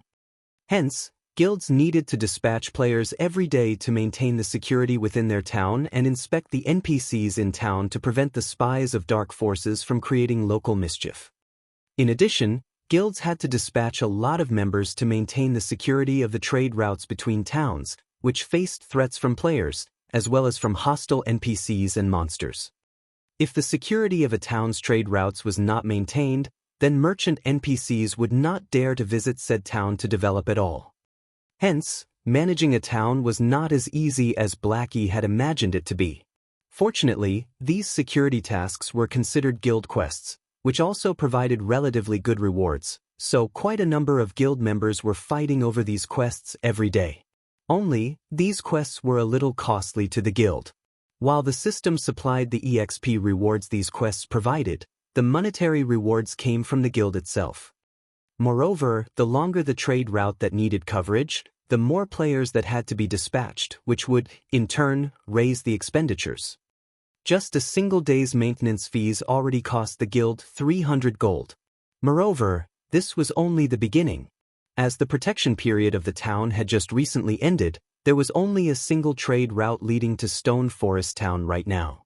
Once the number of trade routes increased, the guild's expenditures would rise significantly. Guild leader, is it true that we really won't have to patrol any trade route near the town after we construct this magic tower?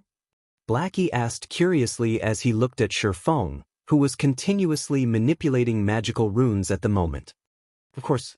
Otherwise, why would I pay such a huge price to build this tower? Shifeng rolled his eyes at Blackie.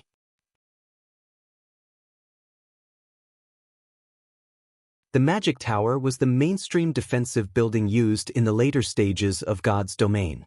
Just the cost of construction already exceeded 7,000 gold.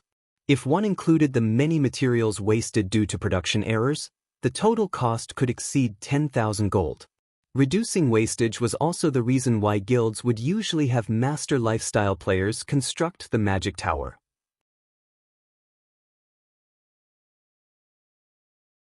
With the rarity of the design for the magic tower and the sheer expense of actually constructing one, if the magic tower only had great destructive power, it would never have become the mainstream defensive building of God's domain.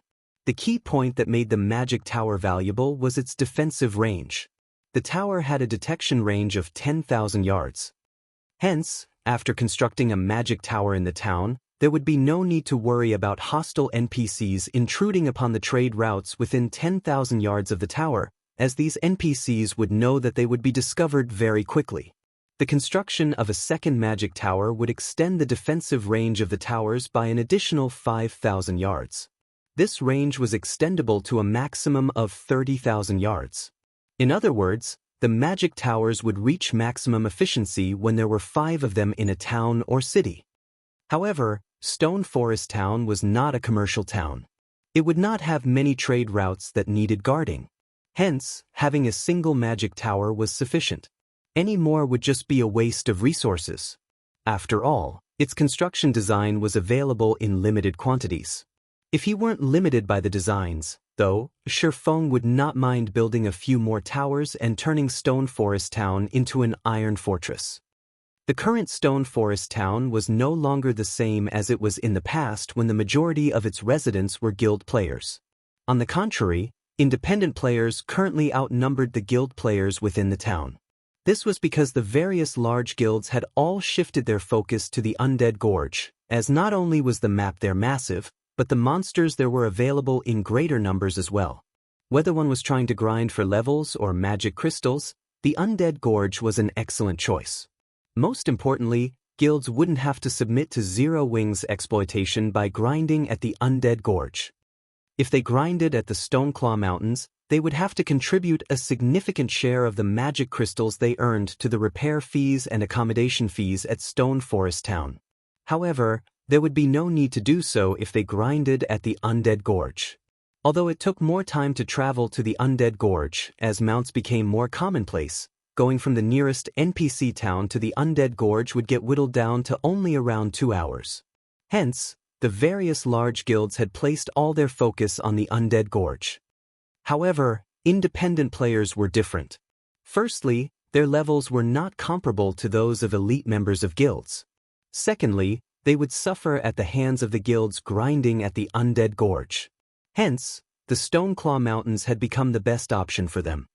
Currently, if one looked at the streets of Stone Forest Town, one would find that nearly 70% of the players there were independent players.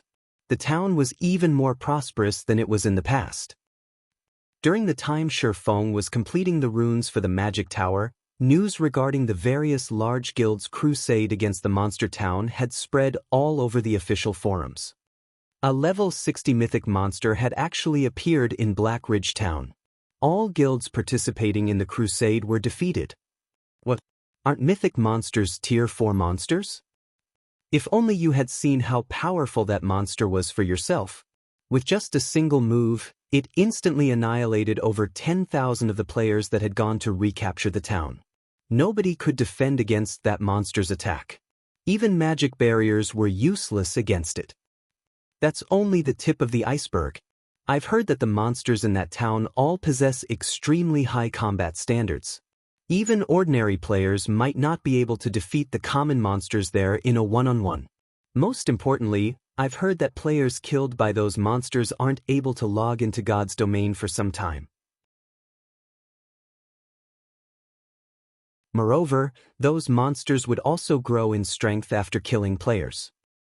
How are we supposed to recapture that town then? The more people that go there, the stronger those monsters become. Plus, there's even a tier 4 boss guarding the town, that's as strong as the strongest NPCs in major NPC cities. Who could possibly do anything about those monsters? I've heard that the monsters inside the town have already begun spreading out into the surroundings. They aren't just staying in Black Ridge Town.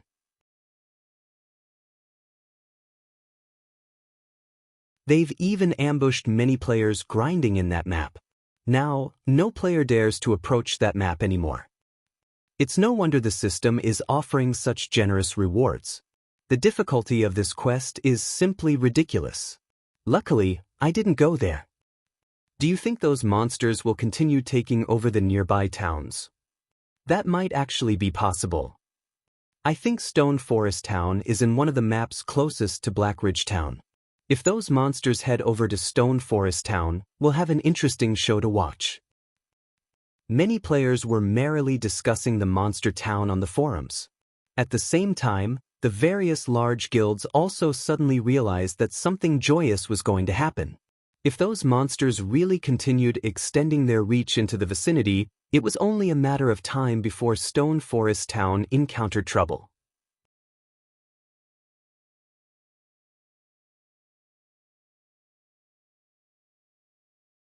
Chapter 1030, Magic Tower completed. Hellscythe_Vampire. Chapter 1030, Magic Tower completed. The news of the Monster Crusade failure spread rapidly throughout the entire Starmoon Kingdom. Immediately after, the safety of Stone Forest Town also became a topic of discussion. Many players were delighted at this situation, particularly the members of Blackwater and Heaven's Burial. They never thought that even the game would side with them. As long as Zero Wing lost its possession of Stone Forest Town, the guild would lose a major source of income. Afterwards, with the capital their guilds possessed, they could easily crush Zero Wing. Moreover, to fan the flames, Blackwater and Heaven's Burial started deliberately purchasing the Candlelight trading firm's light stones in bulk and selling them together with the light stones they produced cheaply, quickly solving their shop's shortage of light stones. Although this would increase the Candlelight trading firm's income in the short term as well as incur losses for their own guilds, doing so would encourage Candlelight's customers to gradually transition to shopping at the Heavenly Trading Firm and Blackwater Trading Firm in the long run. Due to this sudden development, the elite players originally planning to join Zero Wing started hesitating. After Aqua Rose received word of this development, she immediately conducted her own investigation. The joy she felt from successfully recruiting Alluring Summer vanished in an instant. Following which, Aqua Rose contacted Shifeng, saying, "Guild leader, this is our overall situation as of now." In less than an hour since news of the crusade failing had spread, the Candlelight trading firm's sales of the light stones had increased by nearly 5 times. As a consequence, both the Heavenly and Blackwater trading firms had managed to plunder the popularity Candlelight had garnered through the advanced mana armor kits. As for the number of players trying to join Zero Wing, that had directly fallen by half. This was not good news for Zero Wing, which was currently in urgent need of manpower. Blackwater and Heaven's Burial sure are good. Only they would dare to do something like this. Shifeng could not help but sigh ruefully as he looked at the Candlelight trading firm's income and traffic situation. Guild leader, you're still in the mood to joke around? If they really start mass-producing light stones, we will be in so much trouble, Aqua Rose said, pouting. Moreover, you've also seen for yourself how bad Stone Forest Town's situation is by now. Based on our investigations, those monsters' numbers are continuously increasing. Current estimates put them at over 100,000 already. Moreover, they've also begun spreading out. It won't be long before they come attacking Stone Forest Town. Shifeng took a look at the report sent over by Aqua Rose. In one of the video recordings, he had spotted a familiar figure. This figure was none other than the one-horned humanoid monster. Only, it had improved significantly compared to when he first saw it. At this point, it had already reached level 53. Its HP had undergone a qualitative transformation as well, rising from being over 1 million to 6 million. Now, the humanoid monster was at the standard of a level 50 lord. Back then, it had only been at the standard of a level 40 chieftain. Its improvement speed was truly terrifying. Fortunately, these one-horn monsters were very few. The majority of the monster army consisted of level 50 to level 60 wild beast-type monsters. Their intelligence and combat standards were clearly beneath the humanoid monsters. Even so, these wild beasts already possessed the combat standards of ordinary players. This situation was a disaster for ordinary players. If these monsters continued developing, Shifeng did not doubt that the entire Starmoon Kingdom would fall into danger. Since the Blackwater Corporation wants to hit us while we're down, let's fulfill their wishes. Any player who purchases 2 or more stacks of light stones will have to pay 2 silver per light stone. If players only buy 1 stack, they'll receive the normal rate of 80 copper per piece, Shifeng said, chuckling. As for those monsters, just ignore them for now. We'll continue doing what we need to do. It still isn't certain who will have the last laugh.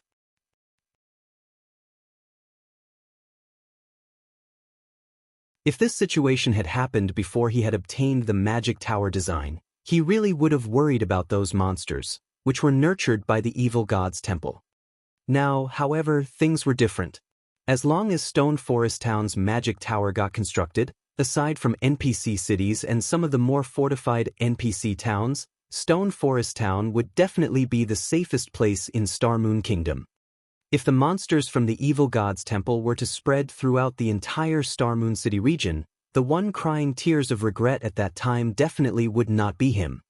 Are we really going to ignore them? Aqua Rose was still very worried. Although she knew that Zero Wing still had other sources of income, the magic crystal income of Stone Forest Town was very important to them. Without a supply of magic crystals, the guild's development would very quickly come to a standstill. Relax, Shi Feng said confidently. The magic tower was no trifling matter. Otherwise, it would have never become the mainstream defensive building in God's domain. Time passed quickly. After spending most of his day working, Shi Feng finally completed the construction of the magic tower. The instant the tower was done, Shi Feng's EXP rose tremendously. His forging proficiency also increased directly by 500 points. To an advanced forger like Shi Feng, raising his proficiency by even a single point was a very difficult task. He needed to make multiple advanced items for that to happen. Normally, an advanced forger would have to spend the entire day working in order to gain 500 proficiency. At the same time as the construction was completed, the magic tower, which he had situated in the center of Stone Forest Town, released a blue pulse that gave everyone within the town the feeling they were under observation. What's this thing? Players throughout the town quickly noticed the lofty magic tower. At the top of the tower sat a gigantic crystal glowing a faint blue. The crystal was like the moon illuminating the night sky. This scene piqued everyone's curiosity about the tower. Previously, while Shi Feng was building the magic tower, a layer of fog had shrouded the tower itself and the area around it. Others couldn't see what was going on beyond the fog. They only knew that something was under construction. After seeing this tall building, everyone was fascinated by the magic tower's appearance. Meanwhile, Shi Feng himself was currently standing atop the magic tower, one hand resting on the giant crystal. He then started activating the magic tower. The magic tower had a total of 3 functions. The first function was attacking distant targets. The power of the magic tower's attacks rivaled that of the basic mana pulse cannon. However, unlike the latter, the magic tower's attacks had a very short cooldown, roughly similar to that of defense turrets. The second function was reconnaissance. The tower was capable of locating any target within a 10,000-yard radius. The third function was also the favorite function of the various large guilds, mana density improvement. The magic tower's mana density improving capabilities were far from comparable to those of a mana tower, which could be constructed only in cities. The total effectiveness of 5 magic towers was not even 1/3 of that of a mana tower. Even so, this result was already plenty good for a town. After all, the process of promoting a town to a city was a long and arduous one. The magic tower was equivalent to a transitional building. System, do you wish to activate the magic tower? Activating the tower will cost 1,000 magic crystals, while maintaining the tower's mana-gathering function for a day will cost 500 magic crystals. Activate. Shi Feng clicked the Activate button without hesitation.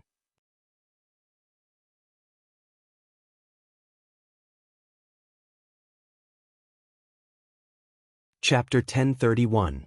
When water rises, the boat rises with it. Hellscythe_Vampire. Chapter 1031. When water rises, the boat rises with it.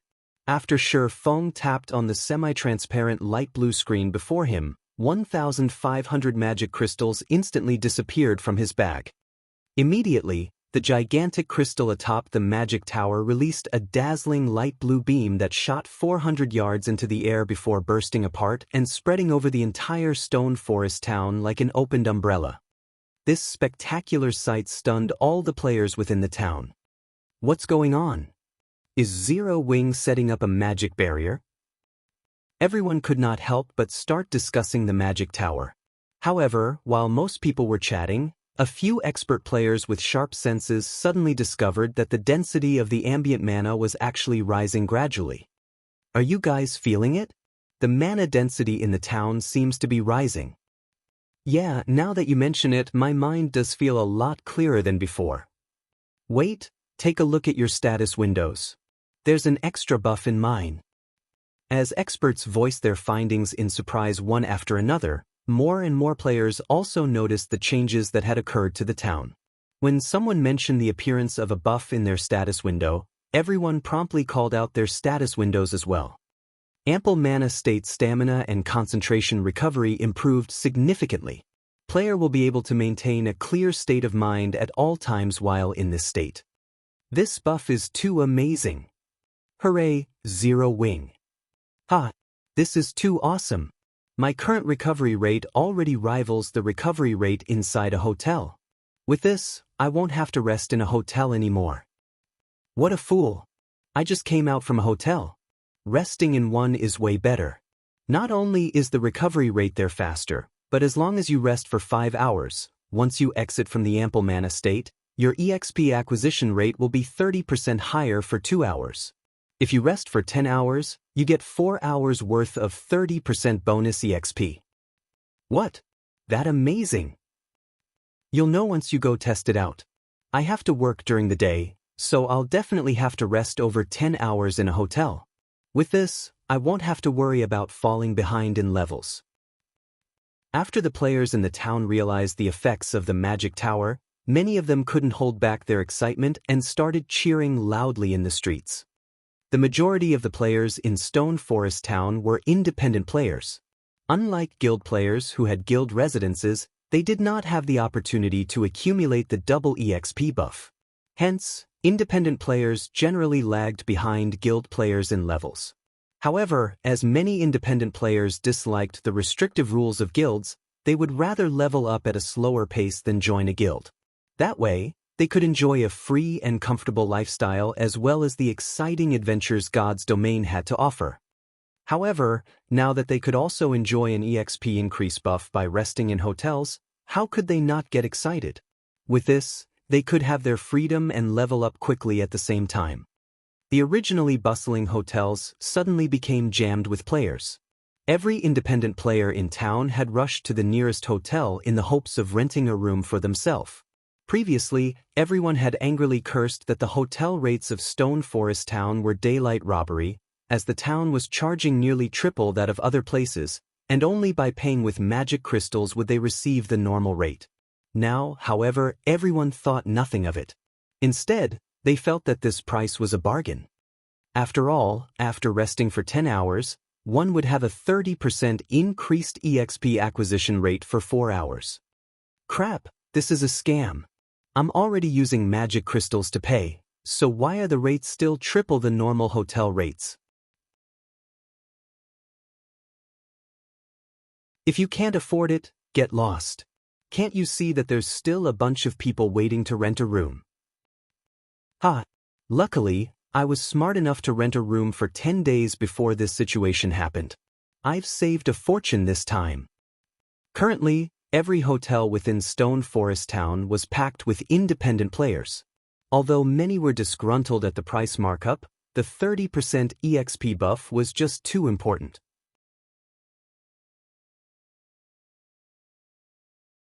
Hence, they had no choice but to grit their teeth and rent a room. Moreover, every player would rent for at least 10 days. Otherwise, when demand for the hotel room skyrocketed in the future, they might not get an opportunity to rent one. Guild leader, this magic tower is simply amazing. It's only been a few minutes, but every hotel in Stone Forest Town is already at capacity. Right now, many players are even complaining that there are too few hotels in town and are demanding that we build more, Blackie reported, smiling. Originally, renting a room for a day in one of Stone Forest Town's hotels cost only 50 copper. Now, even after jacking up the price to 1 silver, 50 copper, the many hotels in town still could not keep up with demand. Moreover, This price was for transactions in magic crystals. If players were using coins, they would have to pay 3 silver per day. Ignore the matters regarding the hotels for now. Prioritize constructing a battle arena. That's where the money will really come from, Shifeng said, shaking his head. Although hotels seemed to be very profitable, in reality, these establishments did not earn a lot of money. Hotels simply took up too much space. Moreover, Zero Wing would only gross a maximum of 1 silver, 50 copper per day from each player. After deducting the cost of hiring NPCs to manage the hotels, the guild was earning roughly 1 silver, 20 copper from each player. Currently, the hotels in Stone Forest Town could accommodate a maximum of 20,000 people only.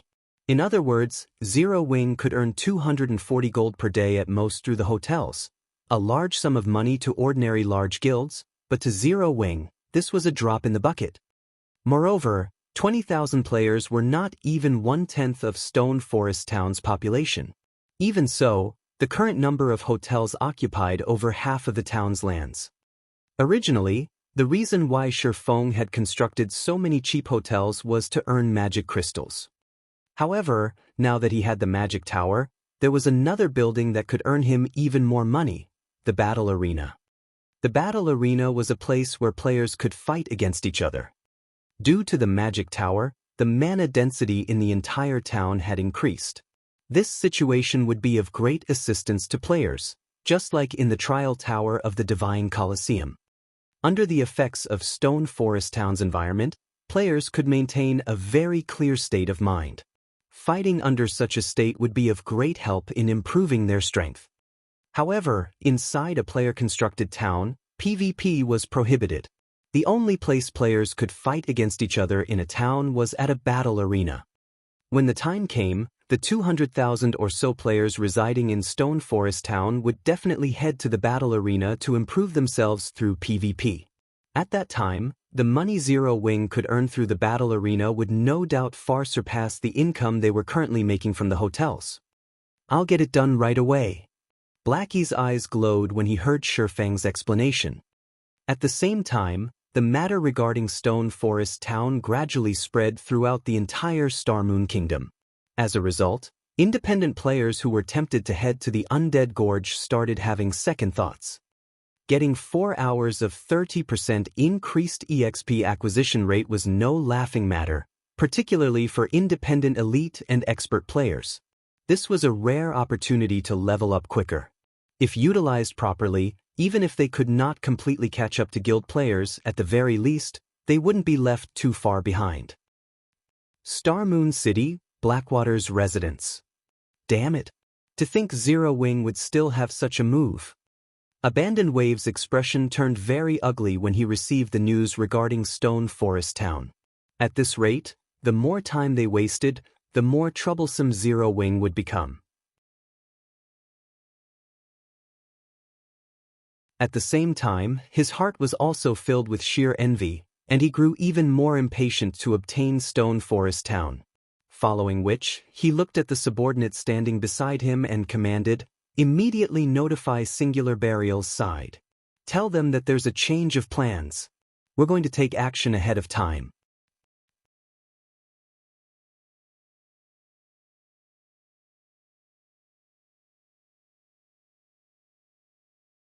Chapter 1032, Independent Players Holy Land.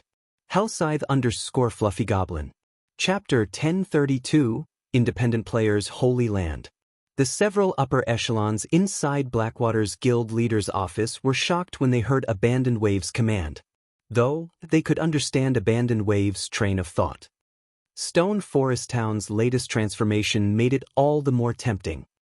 Stone Forest Town had been, at most, a tool that Blackwater could use to defeat Zero Wing, but now, the town was a mountain of gold and silver that could massively help Blackwater's establishment in God's domain. To current guilds, magic crystals were incredibly important. If a guild wanted to nurture and improve its members' techniques quickly, sending them to the Divine Colosseum's trial tower was undoubtedly the fastest way. In order to do so, they needed magic crystals. Unfortunately, magic crystals were too difficult to procure. Even with the massive wealth and connections the Blackwater Corporation possessed, they could only procure a limited amount. In the end, the guild could only supply its experts and a small number of elite members with magic crystals. In Blackwater, there was no lack of talented players. As long as they had enough magic crystals, they could nurture large groups of experts as they wished. Now that Stone Forest Town's mana density had increased and players could acquire a 30% EXP buff from the town's hotels, the town would attract swarms of independent players. Unlike when these players' choices of leveling areas had been limited, now, they could go to Stone Forest Town if they wanted to level quickly. The sooner Blackwater took control of Stone Forest Town, the sooner it could officially start its conquest of God's domain. Boss Wave, we still have a lot of preparation. If we take action now, it might be difficult to take down Stone Forest Town, Laughing Drunkard advised. Moreover, Big Sis Ling has set out to negotiate with Pantheon. If Pantheon agrees to lend us their experts, it will be easy to take the town. We don't need to be in such a hurry. You're right. I was a little impatient, Abandoned Wave admitted as he took in a deep breath. He then laughed and said, I was still angry about Zero Wing's actions. Now, however, it would seem that I should thank them. They've even gone ahead and sent me a gift in their final moments. Let's give them another 2 days to live, then. However, you should head to Stone Forest Town and investigate the new building. The town's sudden transformation is definitely related to that tower. I want to know how we can construct one for ourselves as soon as possible. He had been somewhat impatient.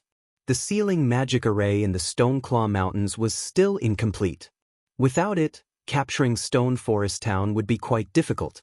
However, once the magic array was complete and they persuaded the Super Guild Pantheon, Zero Wing wouldn't be able to hold the town, regardless of the guild's capabilities. As Blackwater planned to wait for the sealing magic array's completion, the independent players throughout Starmoon Kingdom were in an uproar. As a result, many major companies which had doubted Zero Wing's future began to regret their decisions. Due to the magic tower, Stone Forest Town's potential and value had increased exponentially. To companies like theirs, nothing was more important than sufficient players. Initially, they had been certain that Stone Forest Town's player population would never be high enough. However, things had changed. With the town's favorable environment, it was only a matter of time before its population multiplied by several times. If they set up a virtual store in Stone Forest Town, their businesses would definitely gain a following. If their companies could occupy a portion of the virtual market ahead of their competition, they would have a brighter future in God's domain. Suddenly, Aqua Rose contacted Shifeng. Happily, she said, Guild leader, some of the companies that were hesitating have contacted me stating that they want to discuss cooperation with you. Previously, she had worried that Shifeng had been too arrogant and that none of the companies would be willing to work with them. Now, however, over 20 companies had contacted her.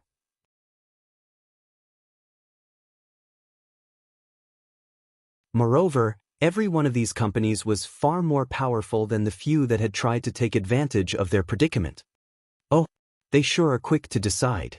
Unfortunately, there are still matters that demand my attention. Arrange a meeting with them for 4 hours from now in White River City's Candlelight trading firm, Shifeng instructed her after some thought. It had been quite some time since Blackwater had annexed Ouroboros. This should be the best time to purchase the guild's training center. If he waited any longer, something unexpected might happen. Previously, he had learned a lot about the training center from Gentle Snow. He had to admit that Ouroboros was indeed a veteran first-rate guild. The fact that the guild had dominated multiple virtual reality games over the years was not without reason. Its training center alone was impressive. Not only was the training center fully equipped with everything a guild needed to nurture expert players, but it was also larger than the Big Dipper Training Center. Moreover, the training center had been built in the downtown area of a first-tier city with an extremely large population. Every inch of that real estate was probably worth its weight in gold. If not for Gentle Snow holding a considerable amount of the training center's shares, which allowed her to mark down the price, he wouldn't have been able to get his hands on it, even if he paid double. Alright, guild leader, one more thing. It seems Phoenix Rain has gotten wind of this and wishes to join the discussion as well. Should we invite her? Aqua Rose asked. Phoenix Rain. Shi Feng was slightly surprised. He then said, "All right, call her." Phoenix Rain was a pavilion master in the Dragon Phoenix Pavilion. She should have considerable status in the real world, too. The fact that Phoenix Rain had qualified to send a battle team into the Dark Arena showed that the power backing her was extraordinary. She clearly had her own, abundant wealth. Her interest in these negotiations was nothing but good news for Shi Feng. Elsewhere, a 50-man team fought a pack of level 45 grassland ice wolves in a grassy field. There were over 200 of these elite-ranked ice wolves with a level 45 chieftain leading the pack. However, this group gradually exterminated these elite monsters like a well-oiled machine. Even against a level 45 chieftain, the leading level 40 guardian knight tanked the boss by himself. "Boss, I heard that we can get a 4-hour 30% EXP bonus buff by resting in Stone Forest Town. Should our Snowfall team head there?" Stone Forest Town is very close to the Stoneclaw Mountains. With a 30% EXP buff, we'll level faster in the dungeon than out here in the field. We can reach level 40 sooner than planned. Moreover, with our adventurer team's strength, grinding monsters in the dungeon's inner area shouldn't be a problem. We'd be better off going to the Stoneclaw Mountains than the Undead Gorge. That's right, leader. Snowfall is one of Star Moon Kingdom's top adventurer teams. If we let the newer adventurer teams catch up to us, we'll become a laughingstock. All right, Snowfall will continue our development in Stone Forest Town then. After the news about Stone Forest Town spread, the various powerful adventurer teams across Star Moon Kingdom began to make their way towards the Stoneclaw Mountains. For a time, Stone Forest Town became a hub of the various adventurer teams. As the various adventurer teams and independent players headed towards Stone Forest Town, Shi Feng finished the town's battle arena in the center of town. The building already took up as much space as Zero Wing's residence, its 5-story height casting a shadow over the residence. One could say that it was the most majestic building in Stone Forest Town.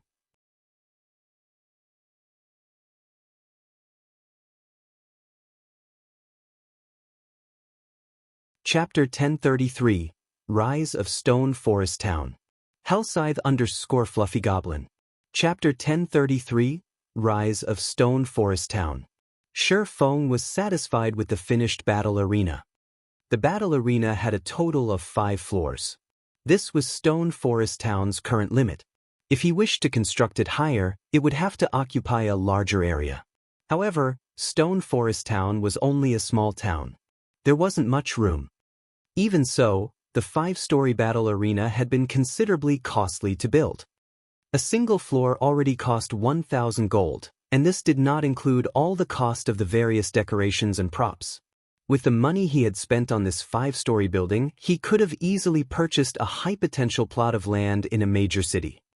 Of the 5 floors, players could rent the combat rooms on the first 3 floors. Naturally, these rooms were more expensive than in NPC cities. After all, players could enjoy the ample mana state throughout the building. Hence, Shi Feng had set the rent at 1 silver per hour. While ordinary players might consider this a steep price, the independent players capable of reaching Stone Forest Town all possessed relatively high combat standards. This price should not be a problem for these players. As for the 4th floor, Shi Feng intended to use it to hold a weekly tournament. Champions would be awarded excellent weapons and equipment as well as coins. Shi Feng also intended to use this tournament to attract expert players. If the opportunity presented itself, he could recruit talented players through the tournament. Meanwhile, Zero Wing would charge spectators an entrance fee. Finally, the battle arena's 5th floor consisted of private rooms. There was also a tournament field. However, to participate in the 5th floor tournament, players had to rank within the top 5 in the 4th floor tournament. These players would also have access to the private rooms. Not only could players enjoy benefits similar to the town's hotels, but these private rooms were also much larger than usual hotel rooms. Players could also enjoy the view overlooking Stone Forest Town from their rooms. Meanwhile, unlike the 4th floor tournament, The fifth-floor tournament would incorporate an elimination system. The fifth floor could only accommodate a maximum of 30 players. New arrivals could challenge the ranked players. Afterward, based on their weekly ranks, the top 30 players would get to remain on the fifth floor while the rest were disqualified. Also, the higher ranked a player was, the more benefits they enjoyed. Now that we've finished the construction, it's time to recruit some NPCs to manage this place. Shi Feng could not help his excitement as he gazed at the towering battle arena. In the past, many large guilds had constructed battle arenas as soon as they had their own magic towers in order to make a fortune. Unfortunately, Shadow had struggled to obtain a town of its own, much less construct a magic tower. By the time Shadow had its own magic tower, other guilds' battle arenas had become incredibly popular. Shadow had no hope of competing with them. This trend was similar to the real world's fighting competitions. Back then, the battle arenas had become hugely popular throughout God's domain. Due to this, the battle arenas had replaced the fighting competitions in the real world. Now, not only had Shi Feng obtained a magic tower so early into the game, but he also had a battle arena to go with it. With this, he could seize a share of this market before others. By the time he constructed his city, he could further expand his battle arena business. Unlike towns, he could construct mana towers in a city. Moreover, a city's buildings could be much taller. In the past, a super guild that had specifically constructed a massive tower meant for combat, the combat tower. Countless players had gone crazy over the combat tower. Many experts had even made a goal of reaching the tower's peak. If they could reach the top of the combat tower, guilds would instantly target them for recruitment. Even if they did not join a large guild, reaching the top of the combat tower would award them enough to enjoy a life of leisure for the rest of their days. Whether it was for fame or wealth, many players chose to challenge the combat tower.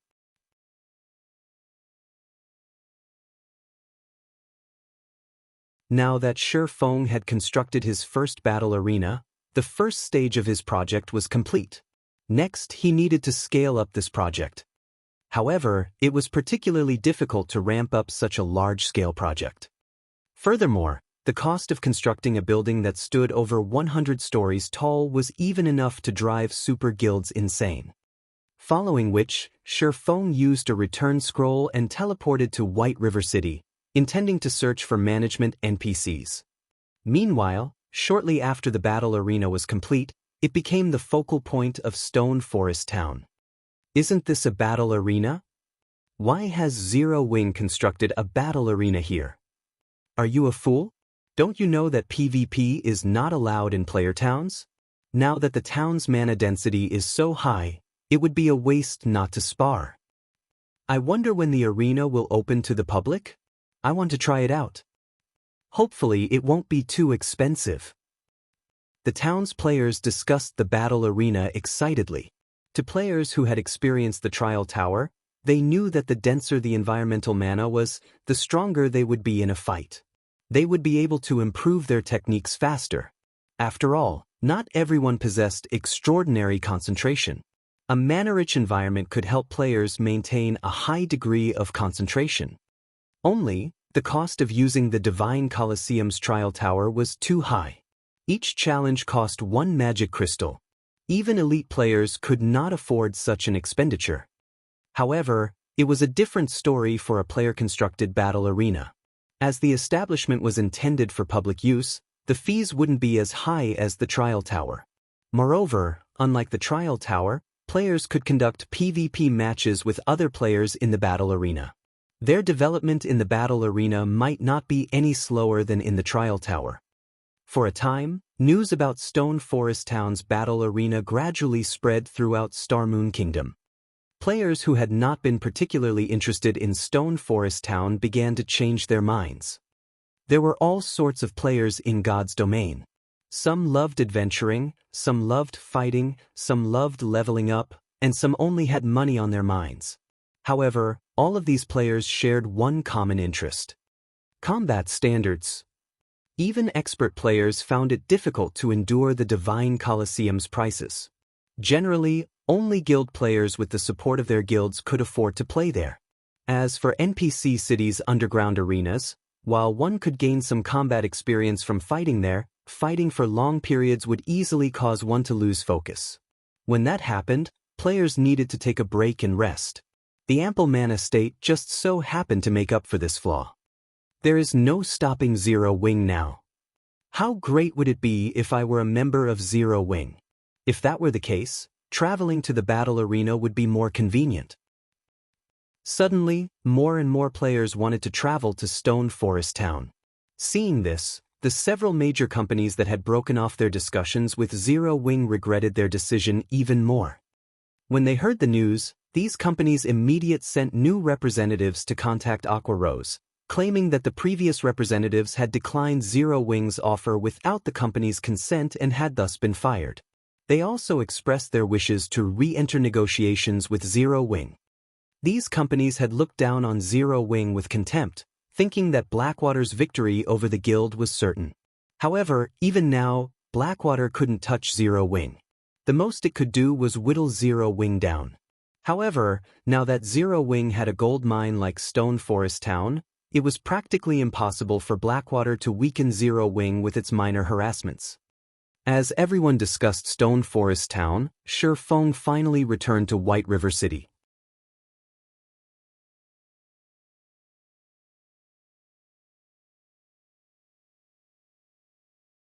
Chapter 1034, Crimson Emperor. Chapter 1034, Crimson Emperor.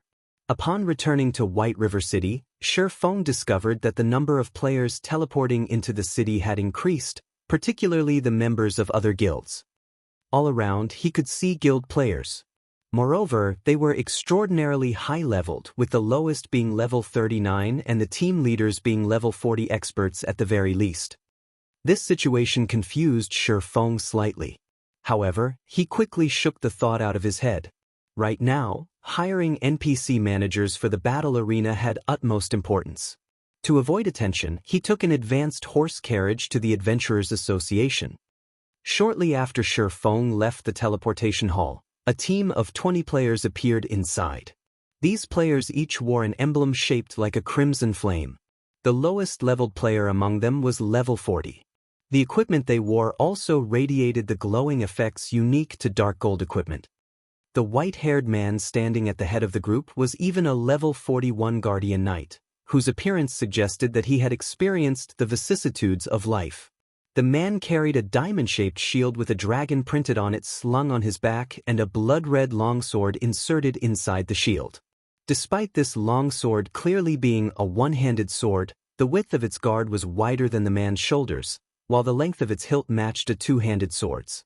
Combined with the blade, the sword was nearly as tall as he was. Seen from afar, the man appeared to wield a bloody cross. As he stood in the spacious teleportation hall, he was extremely conspicuous. Yet, despite the eye-catching composition of this team of 20, everyone who saw this team would almost immediately shift their gazes away, not daring to take a second look. The reason for such a reaction was these players' emblem, which indicated they belonged to the Dark Knight Empire's veteran super first-rate guild, Crimson Emperor. Crimson Emperor was also the ruler of the Dark Knight Empire. No guild in the entire empire dared to make an enemy of it. The Guardian Knight leading the team was even head and shoulders above his team members. He was Crimson Emperor's top 5 Guardian Knight, Cuttlefish, also known as the Iron Wall, and someone who had witnessed Crimson Emperor's gradual growth from an ordinary guild into the super first-rate guild it was today. At this time, a middle-aged man on the team looked towards the leading Guardian Knight and asked, "Uncle Cuttlefish, we were in the middle of raiding a hell-mode large-scale team dungeon. Why did you suddenly call us to come all the way over here?" "I've also just received a notice about this from the guild. It seems that some ancient ruins were found at the Twin Towers Kingdom. Currently, all guilds that have received news about it have already dispatched teams. Crimson Emperor naturally cannot let this opportunity pass either," Cuttlefish replied. Although he was already an old man in his 60s, his voice was just like a young man's, filled with energy. "Ancient ruins?" An elegant and slim female elementalist asked curiously, "Is there something special about those ruins?" Is there really a need for us main force members to take action as well? That's right. The ancient ruins discovered are like a huge maze. It is massive inside. However, only teams of 20 are allowed. After entering, teams are immediately teleported to an area with monsters that have a chance of dropping a kind of slate fragment. Those who complete a set can exchange for a mount inside the maze.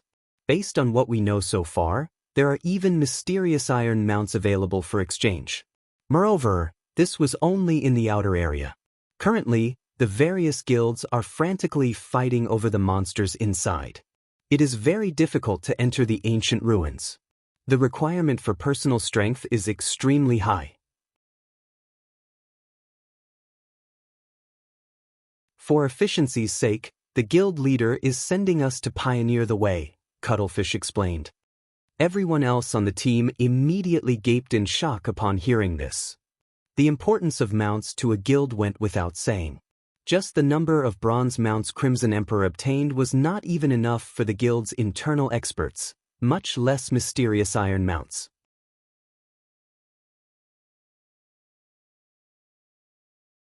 Yet now they could obtain mysterious iron mounts just by grinding in the outer area of some ancient ruins. Naturally, the upper echelons would freak out over this opportunity. However, before we head to the ruins, we need to establish a stronghold in White River City. So, Poisoned, you'll be responsible for visiting Zero Wing's residents and negotiating with them. Based on our investigations, Zero Wing has purchased the several plots of land around the teleportation house. Tell them that Crimson Emperor is interested in purchasing one. As for everyone else, split up and purchase some potions and scrolls, Cuttlefish instructed. Uncle Cuttlefish, Zero Wing is just an upstart guild. Is there a need for Poison to make a special trip there? We are Crimson Emperor. If we want to buy a worthless plot of land, won't it be a done deal so long as we say the word? A level 40 assassin asked in a somewhat displeased tone. Crimson Emperor was a veteran super first-rate guild. Nobody in the virtual gaming world did not know about it. The various guilds in the Dark Knight Empire also feared it greatly. Now, their guilds simply wanted to purchase a worthless plot of land, yet they, members of Crimson Emperor's main force, were actually sent to handle the negotiations. This was making a mountain out of a molehill. If things could really be settled with just a word, I wouldn't have poisoned head over either. Cuttlefish could not help but smile bitterly. Arthur, Poisoned, you head over and negotiate with Zero Wing. Make sure to pay attention to your attitude when negotiating with them. If they really won't sell, then there's no need to force the matter.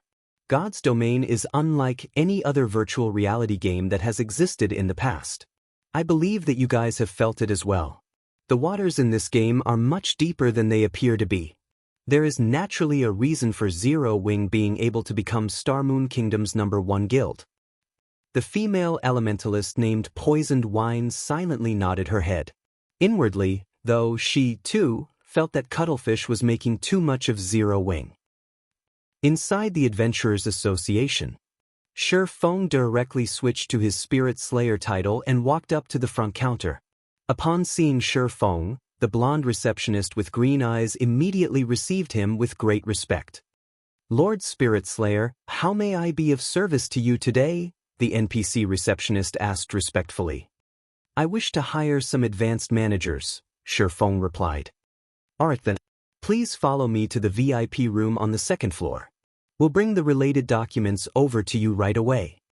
The NPC receptionist bowed before leading Shi Feng up to the second floor. This scene immediately stupefied the players who had come to the establishment to receive quests. Who is that person? He actually got the receptionist beauty to escort him. Even a viscount of the city doesn't get to enjoy such treatment. That person is surely a top-tier expert. It would be great if I could get to know him. The players inside the main hall watched Shi Feng enviously as he walked upstairs. Shortly after Shi Feng arrived at the VIP room on the second floor, the NPC receptionist handed a file to him. The 4-star treatment really is fantastic. After taking just a glance at the first page of the file, Shi Feng was shocked. In God's Domain, players who wanted to hire advanced NPCs could do so only through the Adventurers Association. However, there were differences between advanced NPCs, with some possessing higher intelligence and some lower. The higher the intelligence an NPC possessed, the more human-like they would be. NPC managers with higher intelligence would be able to manage their tasks more effectively. Some NPCs even possessed management skills that were superior to players. They were also more professional. Take Anna for example. Her intelligence was truly extreme. She could easily manage the entire Starstreak trading firm all by herself. However, NPC managers on Anna's level could be encountered only with luck. Shi Feng had chanced upon Anna due entirely to a quest. Normally, encountering such an NPC was impossible. Generally, NPCs with more than 50 wisdom could already serve as considerably good managers, while NPCs whose wisdom reached 60 points were quite remarkable already. As for NPCs with 70 wisdom, only Tier 2 mages could achieve that standard.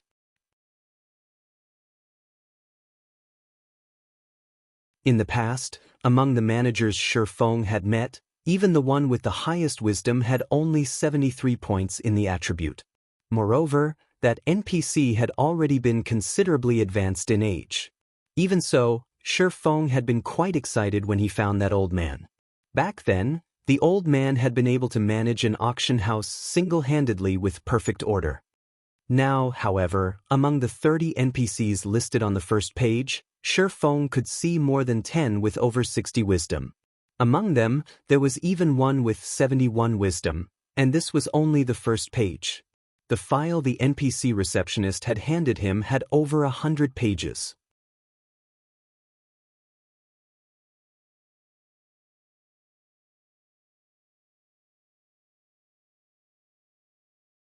Chapter 1035.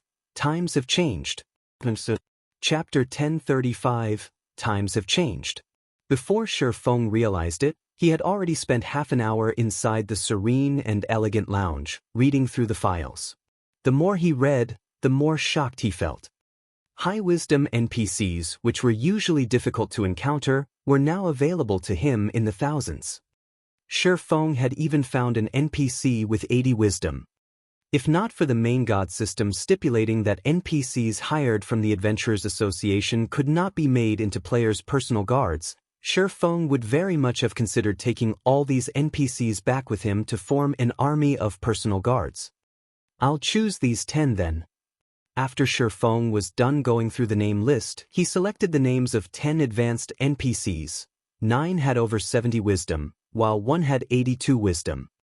In God's domain, an 82 wisdom NPC's intelligence was already equivalent to that of a Tier 3 NPC. Although Shi Feng still wished to hire more, he had already reached his hiring limit. A small-sized town could hire at most 10 advanced NPCs. Moreover, hiring advanced NPCs was not a simple task. Unlike ordinary NPCs, which could be hired without limit and would only cost 2 gold coins a month in wages, one had to satisfy not only the salary demanded by these NPCs but also their conditions. Just the conditions of the 82 wisdom NPC Shi Feng had pointed out could choke an ordinary guild to death. This was because said NPC actually demanded a salary of 10 gold coins per day. Shi Feng also needed to pay a 1-month deposit in advance. In addition, the shop the NPC managed had to have at least 500 other workers. To an ordinary shop, having around 20 NPCs managing it would already be more than enough. One could run more than a dozen shops with 500 NPCs. Fulfilling this condition would be impossible for a single ordinary shop. Fortunately, Shi Feng was running a large-scale battle arena. He needed to hire a lot of ordinary NPCs to run the establishment. Otherwise, there would be no way to cope with the large number of players visiting the arena every day. After Shi Feng confirmed his choices, the NPC beauty beside him happily tallied the bill and very quickly provided him with a figure, saying, "Lord Spirit Slayer, you have chosen to hire 10 advanced managers and 500 normal managers. You will need to pay a 1-month deposit for all of them. The total is 4,000 gold. Once you complete the payment, we will have them sent to Stone Forest Town within an hour. May I know if Lord Spirit Slayer has any other requests?" That will be all. Shifeng nodded. He then paid the 4,000 gold deposit, his heart feeling a slight sting. The average level of players had risen considerably by now, and the money they could earn was much higher than before. However, copper coins still possessed quite a significant purchasing power, not to mention gold coins. Most likely, there was not a single guild in the entire god's domain that was as generous as himself, directly spending 4,000 gold to hire NPCs to manage just a single establishment. However, Shifeng knew that this was a necessary expenditure. It was simply impossible for players to keep up with the management of a battle arena. After Shifeng was done hiring the NPCs, he checked the time. Seeing as there was not much time left before his meeting with the representatives of those major companies, he promptly left the Adventurers Association and took an advanced horse carriage to the Candlelight trading firm. Inside the VIP room on the Candlelight trading firm's 7th floor, the representatives of the various major companies had already been waiting here for quite some time now. However, none of them showed any signs of indignation. On the contrary, expressions of shock filled their faces. At this point, White River City was the most populous city in Star Moon Kingdom. Meanwhile, the Candlelight trading firm was situated in the central business district of White River City. Aside from NPC-run establishments, the Candlelight trading firm's building was the tallest one in this area. From the top floor of the building, their view of the city streets was unobstructed. They felt as if they were kings overlooking the entire city. However, this unique scenery was still only secondary when compared to the report they had just received. During this period, the number of players residing in Stone Forest Town had already hit the 500,000 mark. In the future, that number was sure to double. A player population of 1 million was equivalent to the population of a major NPC city. If they could set up a virtual store in this bustling town, said store would definitely have no lack of customers. The only problem was that Stone Forest Town was too small. If the town were a medium-sized town, then that would be perfect. However, Stone Forest Town's protection period had ended just recently. The town was only beginning to attract NPCs. It would still take a considerable amount of time to get promoted. Furthermore, Zero Wing was simply asking for too much money. With 1 billion credits, these major companies could establish a large guild of their own or invest into a second-rate guild. With the latter option, they could even obtain a considerable number of shares.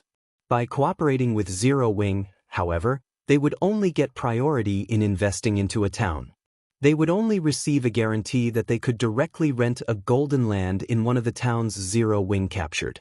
The rent of these lands would be gradually deducted from this 1 billion deposit. This condition was truly a little outrageous. Of course, after they signed the agreement, if they did not wish to continue renting land from Zero Wing, they could get back their remaining deposit after half a year. However, the representatives of the various major companies still intended to negotiate this price. After all, the current situation in Star Moon Kingdom was not particularly stable. There was also the Blackwater Guild persistently plotting against Zero Wing. Hence, they intended to use this opportunity to reduce the price. Just as everyone was pondering how they should go about negotiating with Zero Wing, the doors to the lounge suddenly opened. A woman with an extraordinary figure walked into the room. Although she had hidden her face with a black cloak, judging from her graceful figure, her countenance was no doubt heavenly as well. Could this beauty be trying to cooperate with Zero Wing as well?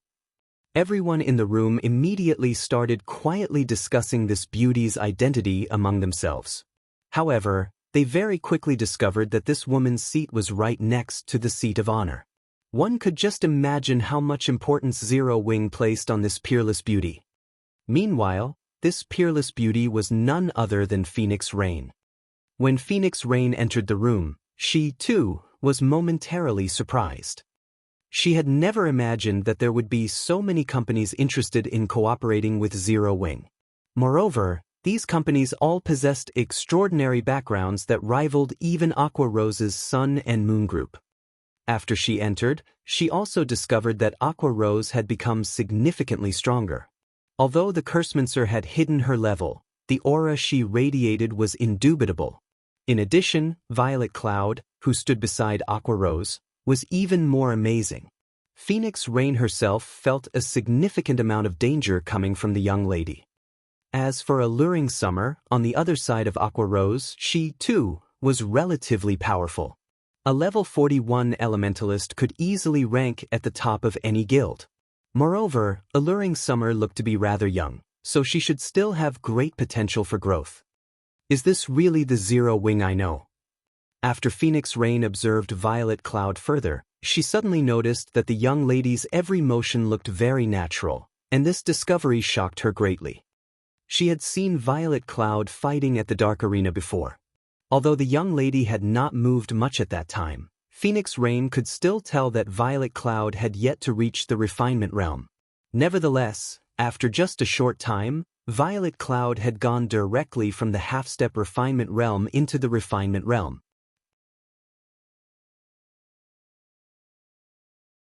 Violet Cloud was clearly only a teenager, yet she had actually managed to reach the refinement realm at such a young age.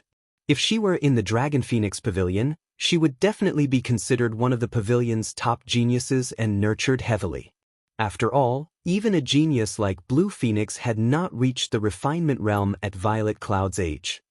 Shortly after Phoenix Rain took her seat, Shifeng entered through the doors.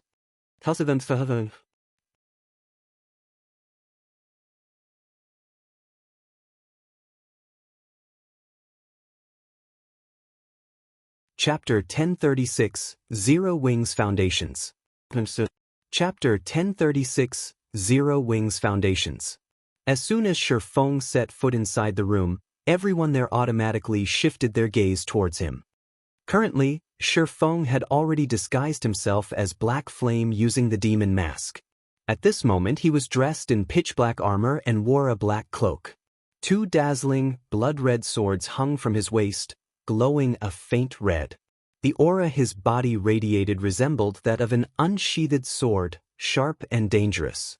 The feeling he gave off was as if it wasn't a human walking into the room but a demon that had just escaped the abyss. The atmosphere in the lounge instantly grew heavy upon his appearance. When Shifeng's gaze swept over the representatives of the various major companies, they instinctively lowered their heads, due to the mental oppression they felt, none of them daring to make eye contact. He's Zero Wings Guild leader, Black Flame? Isn't he a little too strong? Alluring Summer could not help but gasp upon seeing Shifeng. He's practically a monster. Haven't I already told you this before? Our guild leader is very strong, Aqua Rose said somewhat pridefully. As long as you develop yourself in Zero Wing, it is only a matter of time before you achieve that dream of yours. At this moment, Phoenix Rain's eyes had also widened in shock as she looked at Shifeng slowly walking over to her. Just how much has he improved again? During her last encounter with Shifeng, the latter only gave her the feeling of a sheathed sword. Now, however, his aura was entirely different. It was utterly overpowering, impressing on others the presence of a steamroller. Rather than calling him a player, he was practically a humanoid lord. Shifeng did not pay much attention to Phoenix Rain's shocked reaction. He had on the level 50 fine gold ranked magic light set equipment. His basic attributes were far superior to those using level 40 or level 45 dark gold equipment. After all, level 50 equipment was meant for tier 2 players. Phoenix Rain was naturally no match for him in terms of attributes. Not to mention, he also wielded a fragmented legendary item and multiple epic weapons and equipment. Strength-wise, he had long since surpassed Lord-ranked monsters of the same level. Hence, it was only normal for Phoenix Rain to feel a massive sense of oppression when he did not suppress his aura. However, Shifeng's grandiose entrance had made the various company representatives lose their composure. Now, they were no longer as confident as before. After taking his seat, Shifeng took another look at everyone present before saying straightforwardly, "Since you all wish to cooperate with Zero Wing, I believe you should have already read the agreement given to you, correct? If you have any problems, ask away. However, take note that Zero Wing will not make any changes to the conditions of cooperation, no matter what." Guild leader Black Flame, Although Stone Forest Town indeed has excellent prospects, the conditions you require are simply excessive. You could even say that they are far above Stone Forest Town's potential value. Moreover, 1 billion is no small number. If we invest that kind of money into a second-rate guild, we can take control of a significant portion of said guild's shares. Hence, after a discussion among ourselves, we believe that 100 million credits should be a more suitable amount. This way, we'll have a much better time cooperating with each other in the future. After all, the current Stone Forest Town is only that big.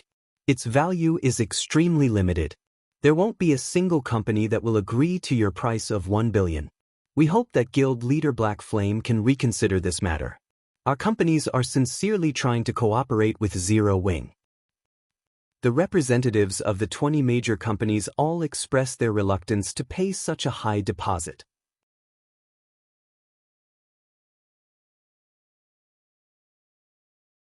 Moreover, they also firmly believed that no company would foolishly agree to this condition. However, in order to get a head start in occupying the virtual market, their companies were still willing to pay a certain price. It seems you all are operating under a misconception. Zero Wing's offer of a 1 billion deposit is only the threshold for cooperation. In addition, Zero Wing is providing only 10 slots. This doesn't mean that anyone with 1 billion credits will qualify for this offer. Shi Feng then chuckled and added, "If you are dissatisfied with this offer, Zero Wing won't try to force you into accepting it."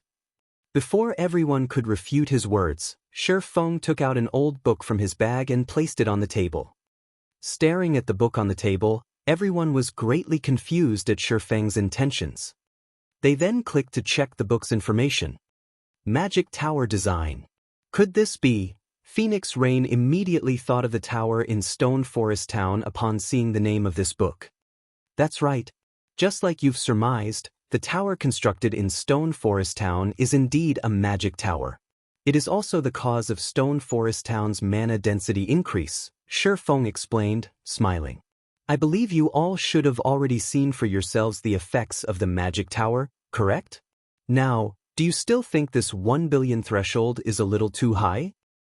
Immediately, everyone in the room fell silent, shock plastered over their faces as they looked at the magic tower design. A hint of fanaticism gleamed in their eyes. Everyone had attributed the change in Stone Forest Town to the newly constructed tower. Hence, the people from the various large guilds as well as those from companies and corporations had immediately launched investigations into the tower. They all sought to obtain a magic tower for themselves. Unfortunately, they could not find any information regarding the magic tower whatsoever. They only knew that Zero Wing had built the tower. There were also rumors floating about that the magic tower might be a one-time use quest reward. Hence, Zero Wing had chosen to set up the tower at Stone Forest Town, using the opportunity to raise the town's value. However, they never imagined that players could actually build this thing. If Zero Wing could truly build as many magic towers as it wished and only needed to pay the production cost, then the guild's potential was indeed immense. In the future, as long as the guild captured a town, it could directly construct a magic tower in it and use the higher mana density in the town to attract large numbers of players. With this, Zero Wing would have another brand new Stone Forest Town. As for Stone Forest Town being too small, that would no longer pose a problem either. At that time, even obtaining a significant portion of the virtual market share would not be a dream for their companies. No wonder he's so confident. At this moment, Phoenix Rain was eyeing the magic tower design enviously. At the same time, she also felt fortunate that she had made this trip here. With the magic tower, trying to gather players and earning money would both be extremely easy to accomplish. Standing beside Shi Feng, Aqua Rose noticed the unflinching gazes of the various company representatives as well as their expressions, which stated that they would become Zero Wing's collaborator no matter what. She nearly let out a laugh. Although Shi Feng had revealed the magic tower design, all everyone could see was the item's name. They could not open the book and view its actual contents. In the end, everyone had mistakenly believed that one could construct an unlimited number of magic towers with the design and did not know about the magic tower design's limitations. Of course, this could not be considered as Zero Wing being deceitful. This was simply a beautiful misunderstanding. Under the fanatic gazes of everyone, Shi Feng stored the magic tower design. Smiling, he said, "You've seen the item for yourselves. As for the qualifications for cooperation, 1 billion is the minimum requirement. Or to put it more precisely, 1 billion will only get you a plot of golden land in a town. Also, Zero Wing doesn't necessarily need 10 collaborators. If none of you have any problems, let's start the auction for the first slot."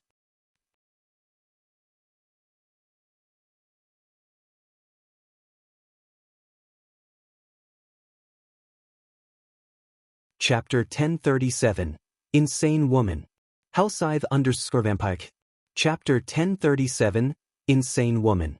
Shi Feng's words caused another commotion in the room. None of the representatives had expected him to have such intentions from the very beginning. This sudden announcement truly caught them by surprise. The various company representatives, who were originally sitting close together, immediately started eyeing the people next to them, a wary expression appearing on their faces. At the same time, they were also secretly contacting the directors of their companies, hoping to get a quick reply from them. Nobody present was a fool. They knew just how much was at stake here. Just the value of a single town with a magic tower could practically rival that of 8 player-owned towns. Moreover, capturing 8 towns was easier said than done. Even if one managed to seize so many towns, the investments needed to develop these towns were not something an ordinary large guild could support. Most likely, only entities like super guilds would be able to operate 8 towns simultaneously at this stage of the game. However, buying a plot of land in the towns owned by super guilds was nigh impossible for their companies. That was no longer a problem that could be solved with enough money. Super guilds operated differently from ordinary large guilds. They were playing virtual reality games with the intention of monopolizing a large share of the virtual industry and were more than capable of doing so. Hence, why would they want to split their profits with someone else? On the other hand, Zero Wing only needed to capture 1 town to gain the economic benefits of 8 towns. If their companies could gain priority in investing in Zero Wing's towns, they might be able to establish themselves in God's domain's virtual industry. How could they possibly let this opportunity get away? Seeing Shi Feng remaining silent for some time after his announcement, Aqua Rose could not help but asked softly, "Guild leader, are you still not going to start the auction?" "Wait a little. There's no need to rush this matter. We'll let them digest this information first. When the time comes, they'll compete with even greater ferocity," Shi Feng replied, smiling as he looked at the company representatives busy contacting their superiors. Originally, this matter of cooperation had been relatively urgent. He had even made plans to risk exposing the city-building order just to gather enough funds to purchase Ouroboros's training center. The existence of a training center was simply too important to a guild. This relevance was akin to that of the current dojos. The experts nurtured in dojos would go on to participate in all sorts of competitions. Training centers were similar in this respect, where the experts nurtured in training centers would go on to participate in all sorts of virtual competitions. The only difference was that virtual competitions possessed much greater influence and competitiveness. Moreover, if Shi Feng had his own training center, he could do things much more conveniently. He would have less to worry about in other matters. Most importantly, he could recruit and nurture members en masse rather than in limited numbers. He could also attract many more people to Zero Wing. This was also one of the reasons why super guilds would never have a lack of recruits each year. After all, nobody would wish to spend their entire life fighting for a half-dead guild that did not even have a proper workplace in the real world. Due to this reason, second- and third-rate guilds would often be a flash in the pan in the virtual gaming world, while first-rate guilds and above remained as steady as a mountain in the industry. After Shi Feng waited for a short while, the various company representatives finally completed their tasks. They then turned to look at Shi Feng, their eyes filled with appreciation for his patience.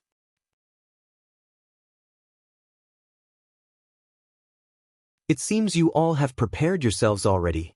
Let's begin then, Shi Feng said after getting silent confirmation from everyone present. The starting bid for the first cooperation spot is priced at 1 billion credits. Every increment must be no less than 10 million. 1 billion, 20 million. 1 billion, 30 million. 1 billion, 40 million.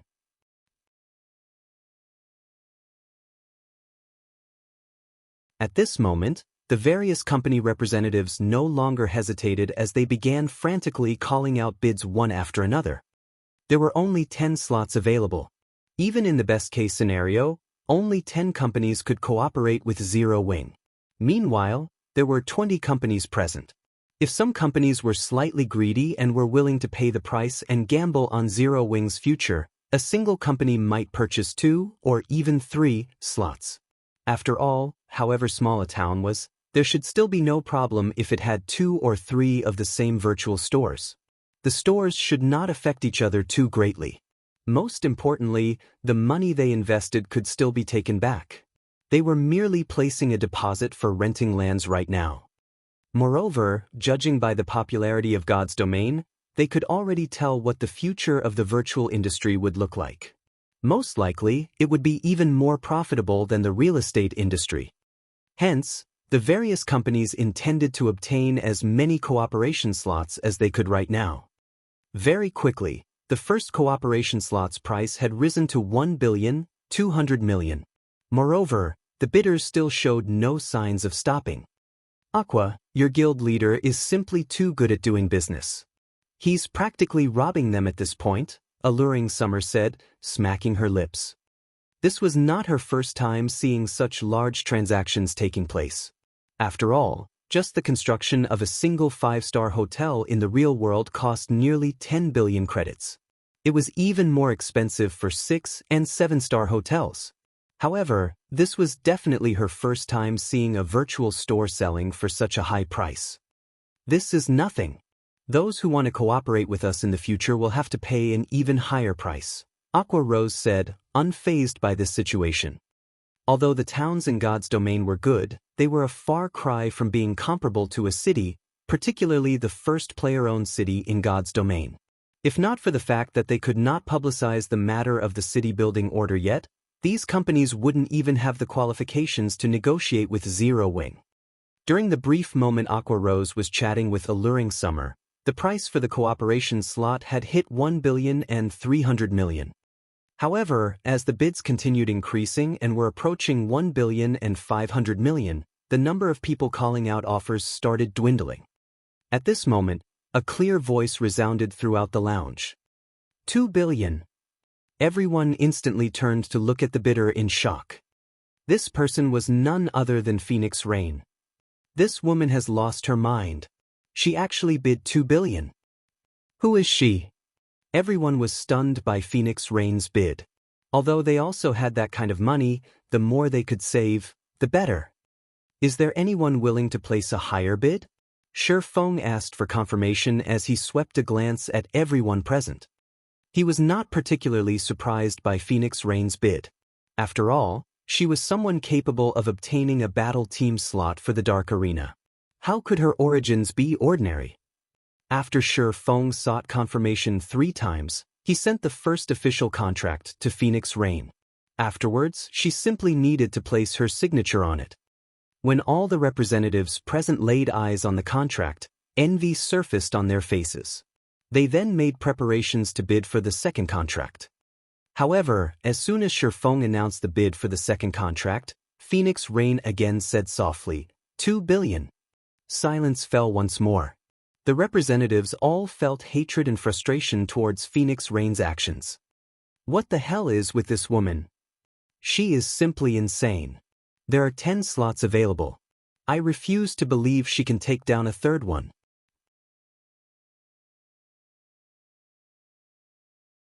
Everyone initially thought that Phoenix Rain would hit her limit after purchasing a single slot for 2 billion. They never imagined that she would repeat her feat. However, in their opinion, Phoenix Rain should have run through the funds she had on hand after spending 4 billion. She should no longer be a threat in the following bids. Unfortunately, Reality proved to be far crueler than these representatives thought. Without the slightest hesitation, Phoenix Rain bought 7 slots in succession, each for 2 billion credits.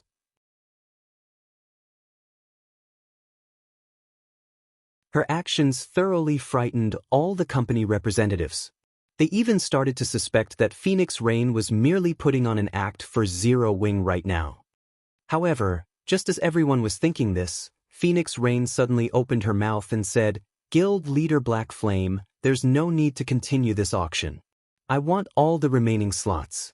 I hope that the two of us can sit down and discuss the matter of cooperation further instead of continuing to waste time here."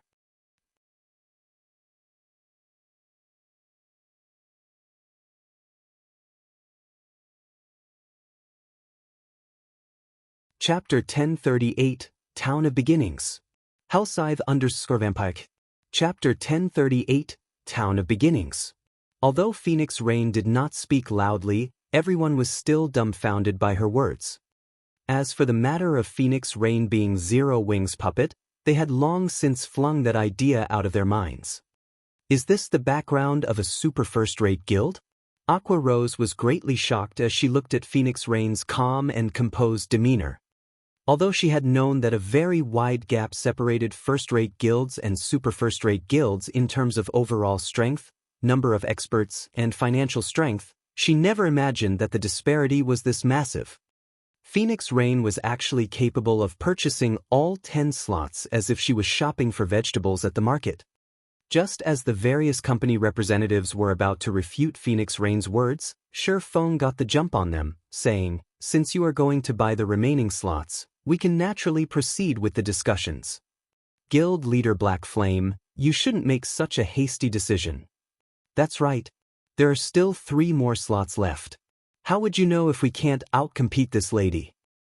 The other companies immediately grew anxious. Previously, they had intended to wait until Phoenix Rain had exhausted her funds in order to purchase a slot for themselves as cheaply as possible. They never expected something like this to happen halfway through the auction.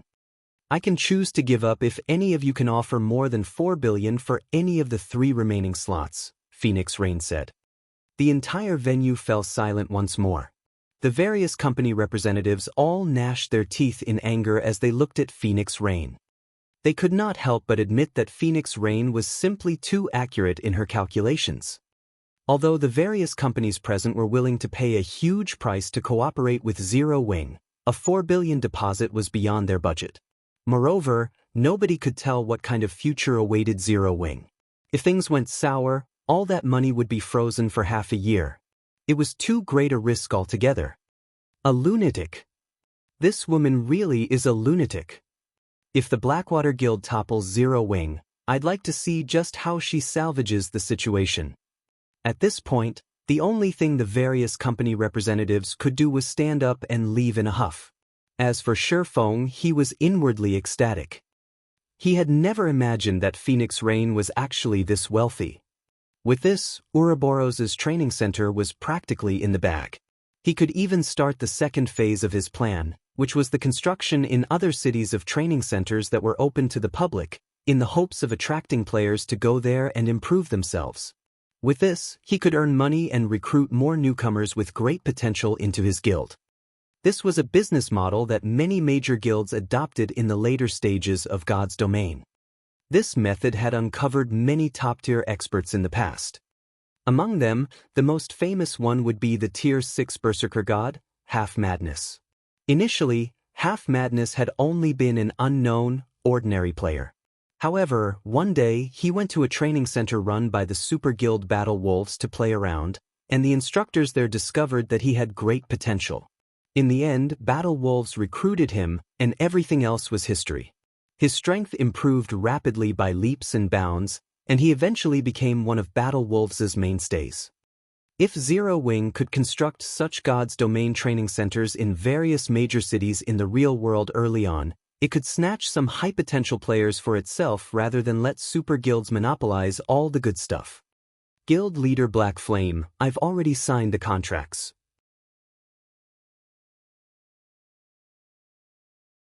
Now that all the outsiders are gone, Isn't it about time we discuss the matter of cooperation?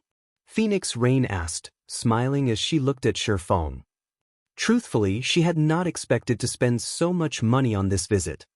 Originally, she had only thought that Stone Forest Town had potential for development and was planning to invest in the town.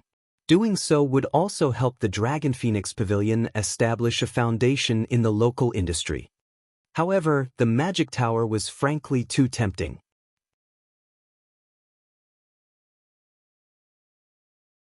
Hence, she had invested practically all the funds she had on hand right now into Zero Wing. As the manager of a guild, she knew full well just how difficult it was to develop a town. Currently, the Dragon Phoenix Pavilion controlled 5 towns in total. However, none of them were particularly attractive to players. At best, players used them as a rest stop or a temporary base to save up on travel time to high-level maps. Once the protection period of these towns ended, their expenditures would definitely increase. At that time, not to mention making a profit, it would be great if the towns did not incur a deficit. If one were to compare economic benefits, all 5 of the towns combined did not even equal 1/10 of Stone Forest Town. However, if these towns also had a magic tower, players would no longer treat them as just a simple rest stop. Instead, the towns would become a mecca for players who wanted to improve their strength. Seeing as Phoenix Pavilion Master has spent so much money, I believe that your goal isn't just gaining priority in investing in Zero Wings towns. Instead, it should be the Magic Tower, correct? Shifeng said. That's right. I am indeed doing this for the Magic Tower. As long as you can construct a Magic Tower in a town I manage, I can give you 40% of the town's profits. How about it? Phoenix Rain said and nodded, her words replete with temptation. The Dragon Phoenix Pavilion was a super first-rate guild. Be it the ability to capture a town or to develop one, there was no comparison. Meanwhile, Shifeng only needed to construct a single magic tower in order to receive 40% of one town's profits. This offer would tempt anyone.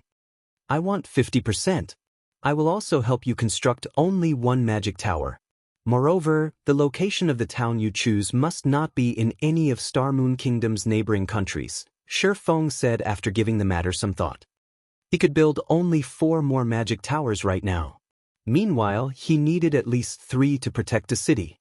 Hence, the most he could spare was 1 magic tower. If possible, he was more than willing to construct a few more towers for Phoenix Rain. After all, that was free money they were talking about.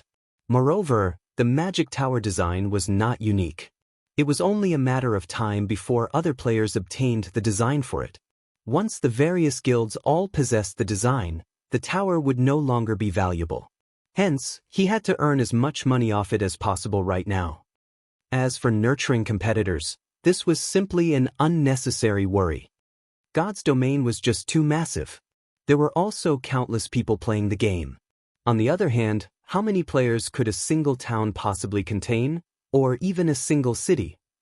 If he kept the magic tower for himself, the most he could use it for right now was as a decoration. Rather than do so, it would be much better if he converted the tower into sustained revenue. Moreover, it was much harder to operate a city than a town. The current Zero Wing would barely be able to afford the manpower and resources required. This was also the reason why he was mass recruiting members. Once he built his city, he would not have any energy to spare for managing any additional towns. Alright then. However, I have another condition. You need to get it done within 3 days. Previously, Phoenix Rain still wanted to renegotiate. However, seeing Shifeng's determined demeanor, she knew that that was not going to happen. However, at the very least, she had secured 1 magic tower for herself, achieving her initial goal. That won't be a problem. Send the town's coordinates to me. When the time comes, I'll send some people over to build it. Shifeng did not mind this condition. Constructing a magic tower took only half a day. After which, he would have 1 more source of income. Then, he also would not have to worry about the construction fees for his city.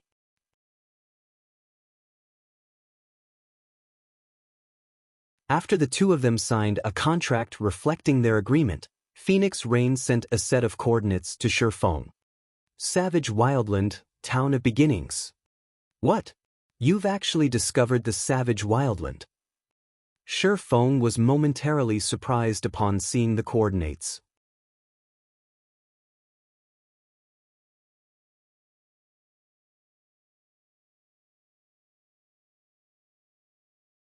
Chapter 1039, Humanity's Origins.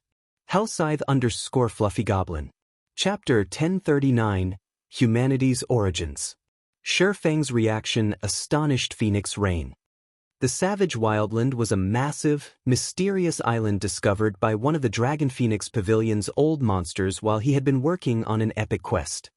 The pavilion had investigated the island in depth, and they only uncovered part of the island's secrets after much difficulty.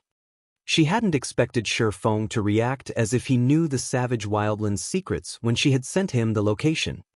"Do you know about the Savage Wildland?" Phoenix Rain asked curiously. Only after browsing the library in the Apocalypse Empire's imperial capital had the Dragon Phoenix Pavilion found some information about the Savage Wildland. However, the information was very vague. The only thing it mentioned was that the Savage Wildland was the birthplace of humans, which is why the town on that massive island had been named the Town of Beginnings. Even the weakest monsters on the island were level 40. Moreover, the monsters exhibited considerably high combat standards. Even guild elite players could not solo the area's elite monsters of the same level. They needed to form groups of 3 to take one down. Furthermore, it was very easy to come across special elite and chieftain-ranked monsters. These monsters mostly moved in groups, making it considerably difficult to level up. This also made it difficult to attract players to the Town of Beginnings. Yet, the Town of Beginnings was too important to her. To utilize the town's true function, it needed to be promoted to a medium-sized town. She had been incredibly worried about this. Now that she had the magic tower, though, attracting players would be much easier. "Yes, I've read about it in a book. I have heard it's humanity's birthplace." Shi Feng nodded, though he did not reveal the frightening secret the Savage Wildland hid. In the past, when the Savage Wildland had first appeared, it had not attracted any attention whatsoever. First, it was simply too difficult to level up there. Rather than relying on the monsters, one would be better off grinding the useless monsters in low-resource areas. Moreover, the Savage Wildland's monsters were quite stingy. How stingy? Even after killing over 100 monsters, they wouldn't drop garbage or a single material item. One could only obtain a handful of copper coins or cheap materials by killing chieftain-ranked monsters or above. As for obtaining weapons and equipment, that was a pipe dream. Yet, nobody had imagined that this stingy island was actually a transit point connecting to other worlds. In the island's deeper regions, one sometimes came across spatial cracks that allowed players to explore other worlds. These spatial cracks were like random dungeons. However, one had to be lucky to find one. Meanwhile, these spatial cracks were only one of the Savage Wildland's benefits. The true value of the Savage Wildland was the Otherworld transfer gate in the heart of the island. Players were only required to pay some magic crystals to utilize this gate. Unfortunately, players could only use the gate once per week. Due to this, a large number of players had swarmed the Savage Wildland in the past. However, back then, the Savage Wildland had already fallen under the Super Guild Pantheon's control. Anyone who wished to utilize the transfer gate had been required to pay an exorbitant fee. Despite the many other Super Guilds' complaints, none of them had been able to do anything about it as the Pantheon ruled over the Town of Beginnings. The other Super Guilds could only watch as Pantheon regulated the area and collected massive amounts of money. Hence, the fact that the Dragon Phoenix Pavilion had taken the Town of Beginnings had truly surprised Shi Feng. Initially, Shi Feng had thought of searching for the Savage Wildland in this life.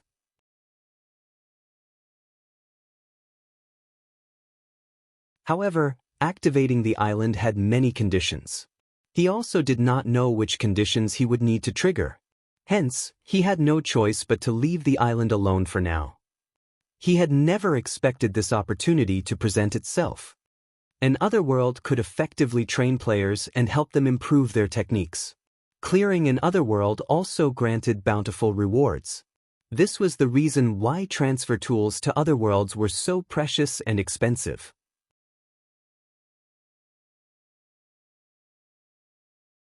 If he could take control of the transfer gate to an other world, it would undoubtedly provide a special training location for Zero Wings members. Guild leader Black Flame is quite knowledgeable. The pavilion has searched high and low for this information. If I had known earlier, I could have just asked you. Phoenix Rain could not help but sigh. She had mobilized all of the guild's power to learn about the savage wildland. Only after a 2-day search had they found anything. Phoenix Pavilion Master, you think too highly of me. I just like to read books about God's domain's history in my free time, Shi Feng said, laughing. It seems I'll have to read about God's domain's history more often, then, Phoenix Rain replied, smiling. She felt that Shi Feng's habit of reading books was a wise one, particularly books related to God's domain's history. If she did so as well, she might learn something that could come in handy in the future. Following which, Phoenix Rain said her goodbyes and returned to gather the funds she owed. As for Shi Feng, he immediately notified Gentle Snow about purchasing Ouroboros's training center, having her make the necessary arrangements. After Shi Feng finished assigning the necessary tasks, he secretly traveled to the teleportation hall, intending to make a trip to the Savage Wildland. The Savage Wildland wasn't currently valuable because the Town of Beginnings wasn't yet a medium-sized town. It couldn't yet activate its repellent magic array. The Savage Wildland's monsters were extremely concentrated. It was very difficult to reach the heart of the island. However, once the repellent magic array was active, the area's monsters would spread out. Generally, monsters in the Wildland's outer region ranged between level 40 and level 70, while the inner region had monsters ranging between level 70 and level 100.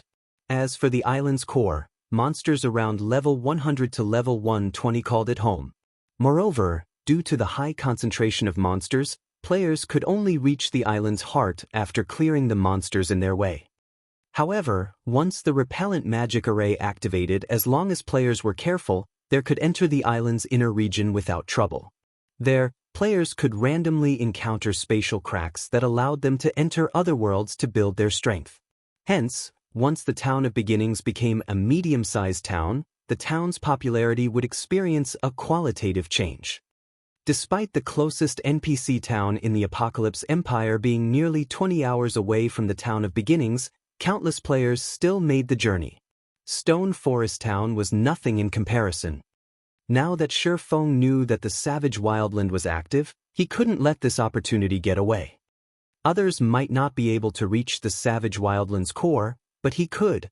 He had the 7 Luminaries ring. He could use space movement to travel directly there. Only, if he accidentally came across monsters over level 100 in the core region, it was highly likely that he would die. However, Shi Feng was willing to take the risk. As long as he could set coordinates for a teleportation magic array in the core region, Zero Wings members could just teleport there in the future, easily entering an otherworld to improve their strength. With one otherworld transfer gate serving as Zero Wings training grounds, in addition to the special training in the training center, what guild could possibly compete with Zero Wings development speed?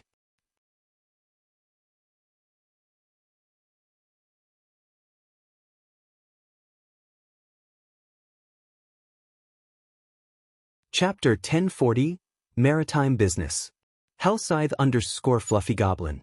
Chapter 1040, Maritime Business. Starmoon City, Blackwater's Guild Residence. Currently, 3 people, 2 men and 1 woman, sat inside the guild leader's luxurious office. Among them, 1 man was Blackwater's guild leader, Abandoned Wave, while the woman was Qin Muyun, who had been tasked with managing Blackwater's affairs in the Black Dragon Empire. However, these 2 VIPs of the Blackwater Guild had their eyes locked on the man before them. The man wore a black cloak and had tightly wrapped bandages around most of his face, preventing others from seeing his appearance or level. Moreover, he felt as if he were an illusion, as if the man would vanish if one did not pay him careful attention. You're saying that Zero Wing can construct as many of those magic tower as they want? Abandoned Wave asked, his brows raised in suspicion. He found this information somewhat hard to believe. Everyone throughout Star Moon Kingdom had likely discovered how powerful the Magic Tower's effects were in Stone Forest Town. The Magic Tower was precisely the reason that players had overcrowded the town. When Abandoned Wave saw the number of players traveling to and from Stone Forest Town, he could not help his jealousy. After all these players were walking sacks of coins. Although the Blackwater Corporation was wealthy, its coin income was very limited. With just the income of Stone Forest Town, it was impossible for Blackwater to wear down Zero Wing. If what the bandaged man had said was indeed true, once Zero Wing captured another 1 or 2 towns, Blackwater would not be able to compete with the guild's financial strength. I can assure you that this news is true. Moreover, Zero Wing has found a powerful financial backer. I'm afraid that within this short period, Zero Wing's strength will rise explosively once more, the bandaged man declared confidently. If we don't get rid of Zero Wing soon, we will have endless trouble in the future. I understand. I'll send some men to help Heaven's Burial with the Sealing Magic Array's construction immediately. But how are preparations coming along?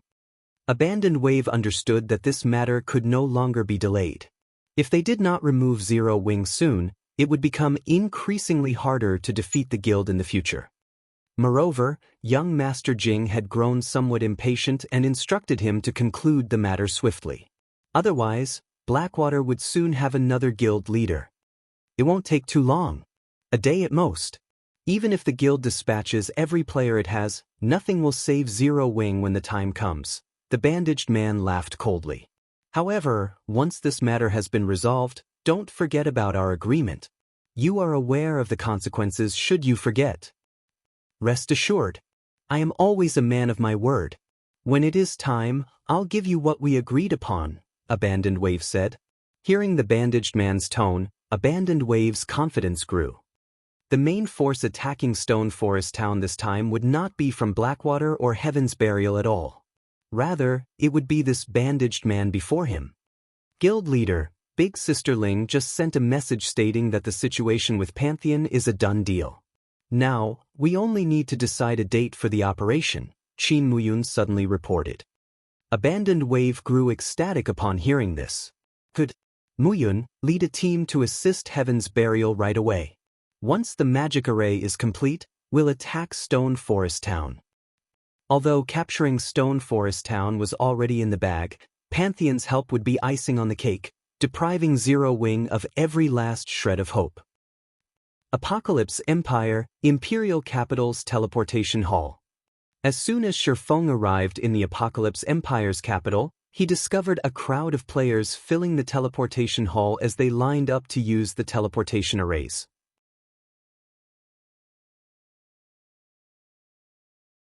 It was even more crowded than Stone Forest Town. There sure are a lot of people here. Shifeng could not help but sigh as he surveyed his surroundings. As one of the most ancient empires still in existence in God's domain, the Apocalypse Empire had a lot of players. Ordinary empires simply could not compete. The quality of the players in the teleportation hall made this clear.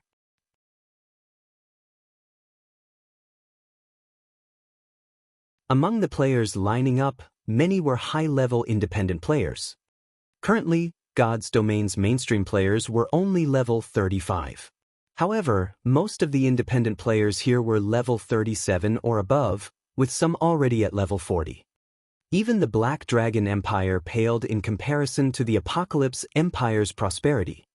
However, this was also the reason that 3 major powers contested over the Apocalypse Empire, with 2 being super first-rate guilds, while the third was a super guild. Of the 2 super first-rate guilds, one was the Dragon Phoenix Pavilion, and the other was the Miracle Guild. Battle Wolves was the Super Guild.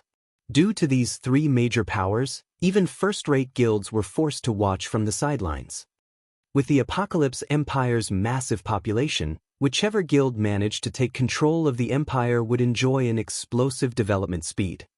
After all, only with more people could a guild easily recruit talented players. Even now, the 3 major powers fought each other constantly, dispatching many of their elite and expert members to the Apocalypse Empire to develop. The Dragon Phoenix Pavilion's choice representative to preside over the struggle for the Empire was none other than Phoenix Rain. This time, Phoenix Rain had resolved to bet all of her cards on Zero Wing's cooperation.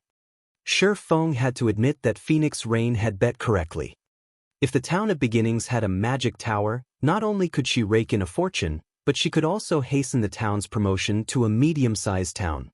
The Town of Beginnings would become the cornerstone that would allow the Dragon Phoenix Pavilion to take over the Apocalypse Empire.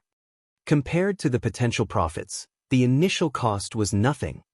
Unfortunately, while focusing on a narrow goal, Phoenix Rain had neglected an even greater opportunity. Even without taking control of the Town of Beginnings, there was a way to access the Savage Wildlands benefits. Following which, Shi Feng teleported to Ocean Viewing Town. Ocean Viewing Town was the closest coastal town to the Savage Wildland. However, due to the Wildland's location in the middle of the sea, players generally rented boats for the journey. The sea was far more dangerous than land. Players had to be extremely careful when venturing across the sea. If a player carelessly allowed their boat to be destroyed, they would have to rely on their own strength to swim the rest of the way. Compared to walking, swimming in the ocean was much more taxing on a player's stamina. It was also much slower. After running out of stamina, players would ultimately drown. Due to this, despite Ocean Viewing Town's close proximity to the Savage Wildland, the trip generally took around 20 hours. When Shi Feng reached Ocean Viewing Town, he did not immediately rent a boat. Instead, he visited the town hall. In the past, due to the many players rushing to the Savage Wildland, Ocean Viewing Town had also prospered. Eventually, it had even been promoted from a town to a city. The value of the town's lands had risen like crazy. However, trading these lands had not been the most profitable business. The true profits were from boat rentals. Boats were different from ordinary mounts. Although they were another mode of transportation and engineering players could construct them, their designs were exceedingly rare.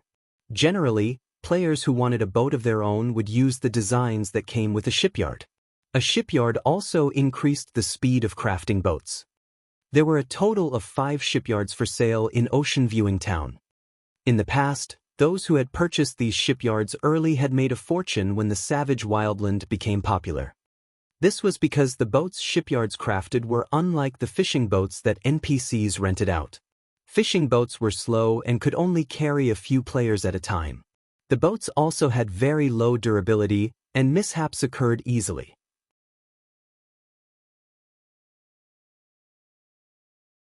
Hence, when traveling to the Savage Wildland, players generally rented boats that other players had crafted. With this, the normal 20-hour travel time could be cut in half. Not only could one save a lot of time, but it was also much safer to rent a player-made boat. However, it was not easy to purchase a shipyard in Ocean Viewing Town. The first requirement was a high enough reputation.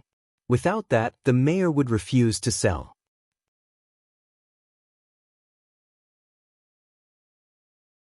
The Dragon Phoenix Pavilion, which had only recently discovered the Savage Wildland, didn't have enough reputation to purchase one, even if it realized the value of shipyards.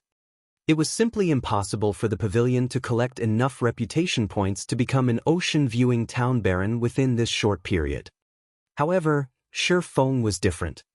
Upon entering the town hall, Shi Feng switched to the City Protector title. The title allowed him to enjoy the benefits of a major noble, which was the equivalent of a viscount, in every human town and city. He now qualified to purchase a shipyard in Ocean Viewing Town.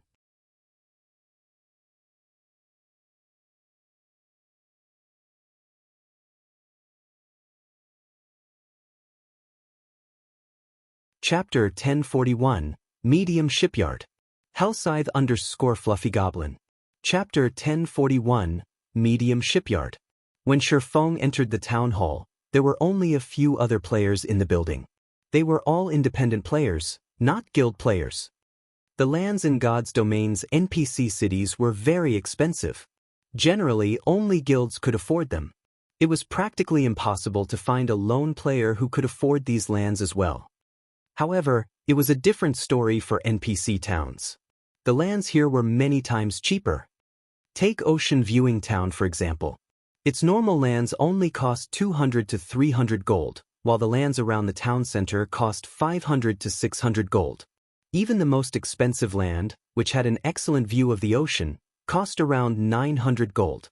Generally, expert players of considerable skill could afford these lands after their Tier 2 promotion. In the past, many players who could not afford houses in NPC cities would build their houses on lands in towns with a good view or in prosperous towns. As a port town, even without access to the savage wildland, Ocean Viewing Town's lands were a valuable investment. After all, as players reached higher levels, players would unlock more in-game systems in God's domain. For example, the Maritime merchant system. In God's domain, one could earn money from other players as well as NPCs. Helping NPC merchants transport their goods was one way to do so, earning a sizable income. If one managed themselves properly, obtaining their own fleet of ships and gaining popularity among NPCs, they could make far more than expert players. This was precisely the reason that port towns had become so popular among independent players, particularly merchant players, in the past. Due to such systems, even players who were weak in battle could make a living in God's domain. Sometimes, if one were lucky and encountered some miracle, one could obtain weapons and equipment that even expert players would envy. Currently, independent players capable of purchasing Ocean Viewing Town's lands were either merchants with some achievement or representatives from small-scale workshops that planned to invest. When the several cloaked players, who were choosing lands, noticed Shifeng enter the building, they all turned with cautious expressions. They looked at Shifeng as if he had come to steal their prey. Suddenly, an NPC administrator in a suit and tie approached Shifeng. The NPC administrator then asked respectfully, "Lord Protector, how may I serve you today?" "I want to purchase a shipyard," Shifeng said. "All right, please follow me to the second floor. The information regarding the available shipyards will be brought to you right away." Upon hearing Shifeng's request, the administrator led Shifeng to the second floor's lounge, showing Shifeng as much respect as the town's mayor. The several merchant players who had been wary of Shifeng were stupefied. Who is that? Why is Administrator Joseph showing so much respect? Is he already a baron in Ocean Viewing Town? That can't be, right? Joseph wouldn't even treat a town's baron like that.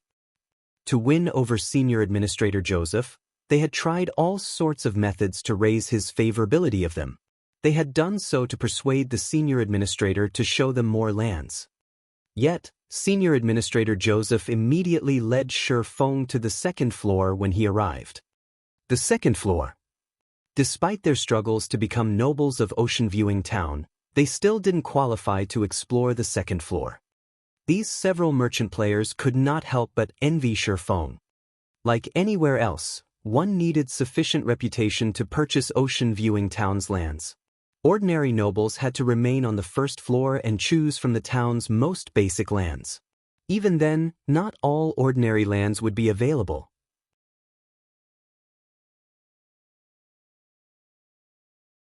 Only by raising one's favorability with the senior administrator would the latter present more strategically situated lands. Generally, only the town's barons qualified to climb the stairs to the second floor. On the second floor, most of the town's lands were available for purchase. As a baron, one would even receive discounts. Shortly after Shifeng entered the second floor lounge, Senior Administrator Joseph brought all documents relating to the town's shipyards. Lord Protector, Ocean Viewing Town has a total of 6 shipyards.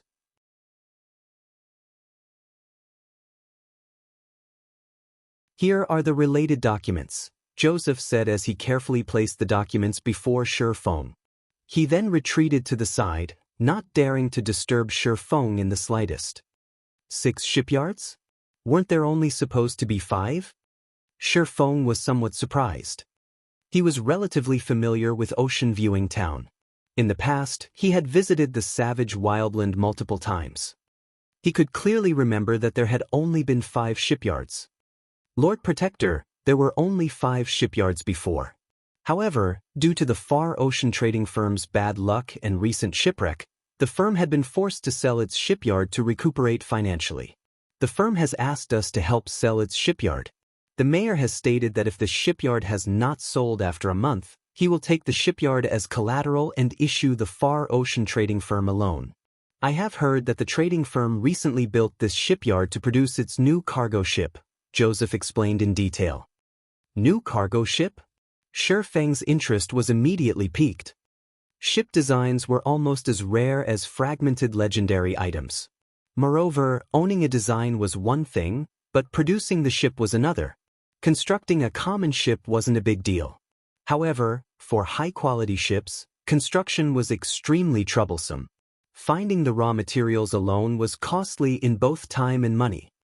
Most importantly, ship designs were similar to the Magic Tower design, in which both were limited-use items. Usually, one could construct 10 ships from one design. Even after 10 years, high-quality ships had still been considerably rare. God's domain's ocean was expansive. Moreover, many miraculous encounters and treasures were available on the ocean's islands and secret areas. Without a ship of considerable quality, death was likely when exploring the sea. Due to these two reasons, players in the past had been very willing to rent, even purchase, high-quality ships, even for an absurd cost. Following which, Shi Feng began to browse the documents. Shi Feng took 10 minutes to look through all of the information. As Joseph had said, the Far Ocean trading firm had researched a new cargo ship. Although the ship was only common rank, it was 15% faster than the other 5 shipyards' cargo ships. Moreover, its carrying capacity and durability were 20% higher. Aside from bronze or higher-ranked cargo ships, this was the best choice for merchant players. The only problem was the price. Although this was a town, a shipyard was different from lands. Even a small shipyard could sell for 10,000 gold, not to mention a recently built medium shipyard. In God's domain, the size of a shipyard determined the types of ship it could construct. Not only could a medium shipyard produce small ships, but it could also construct medium ships. For example, a cargo ship was a medium ship. The Far Ocean trading firm's asking price was 30,000 gold. At this price, Shi Feng could purchase 3 plots of golden land in a major city. You're tuning in to the Wang Lin's Journey YouTube channel. Don't forget to subscribe and join us on this journey to catch the most captivating stories.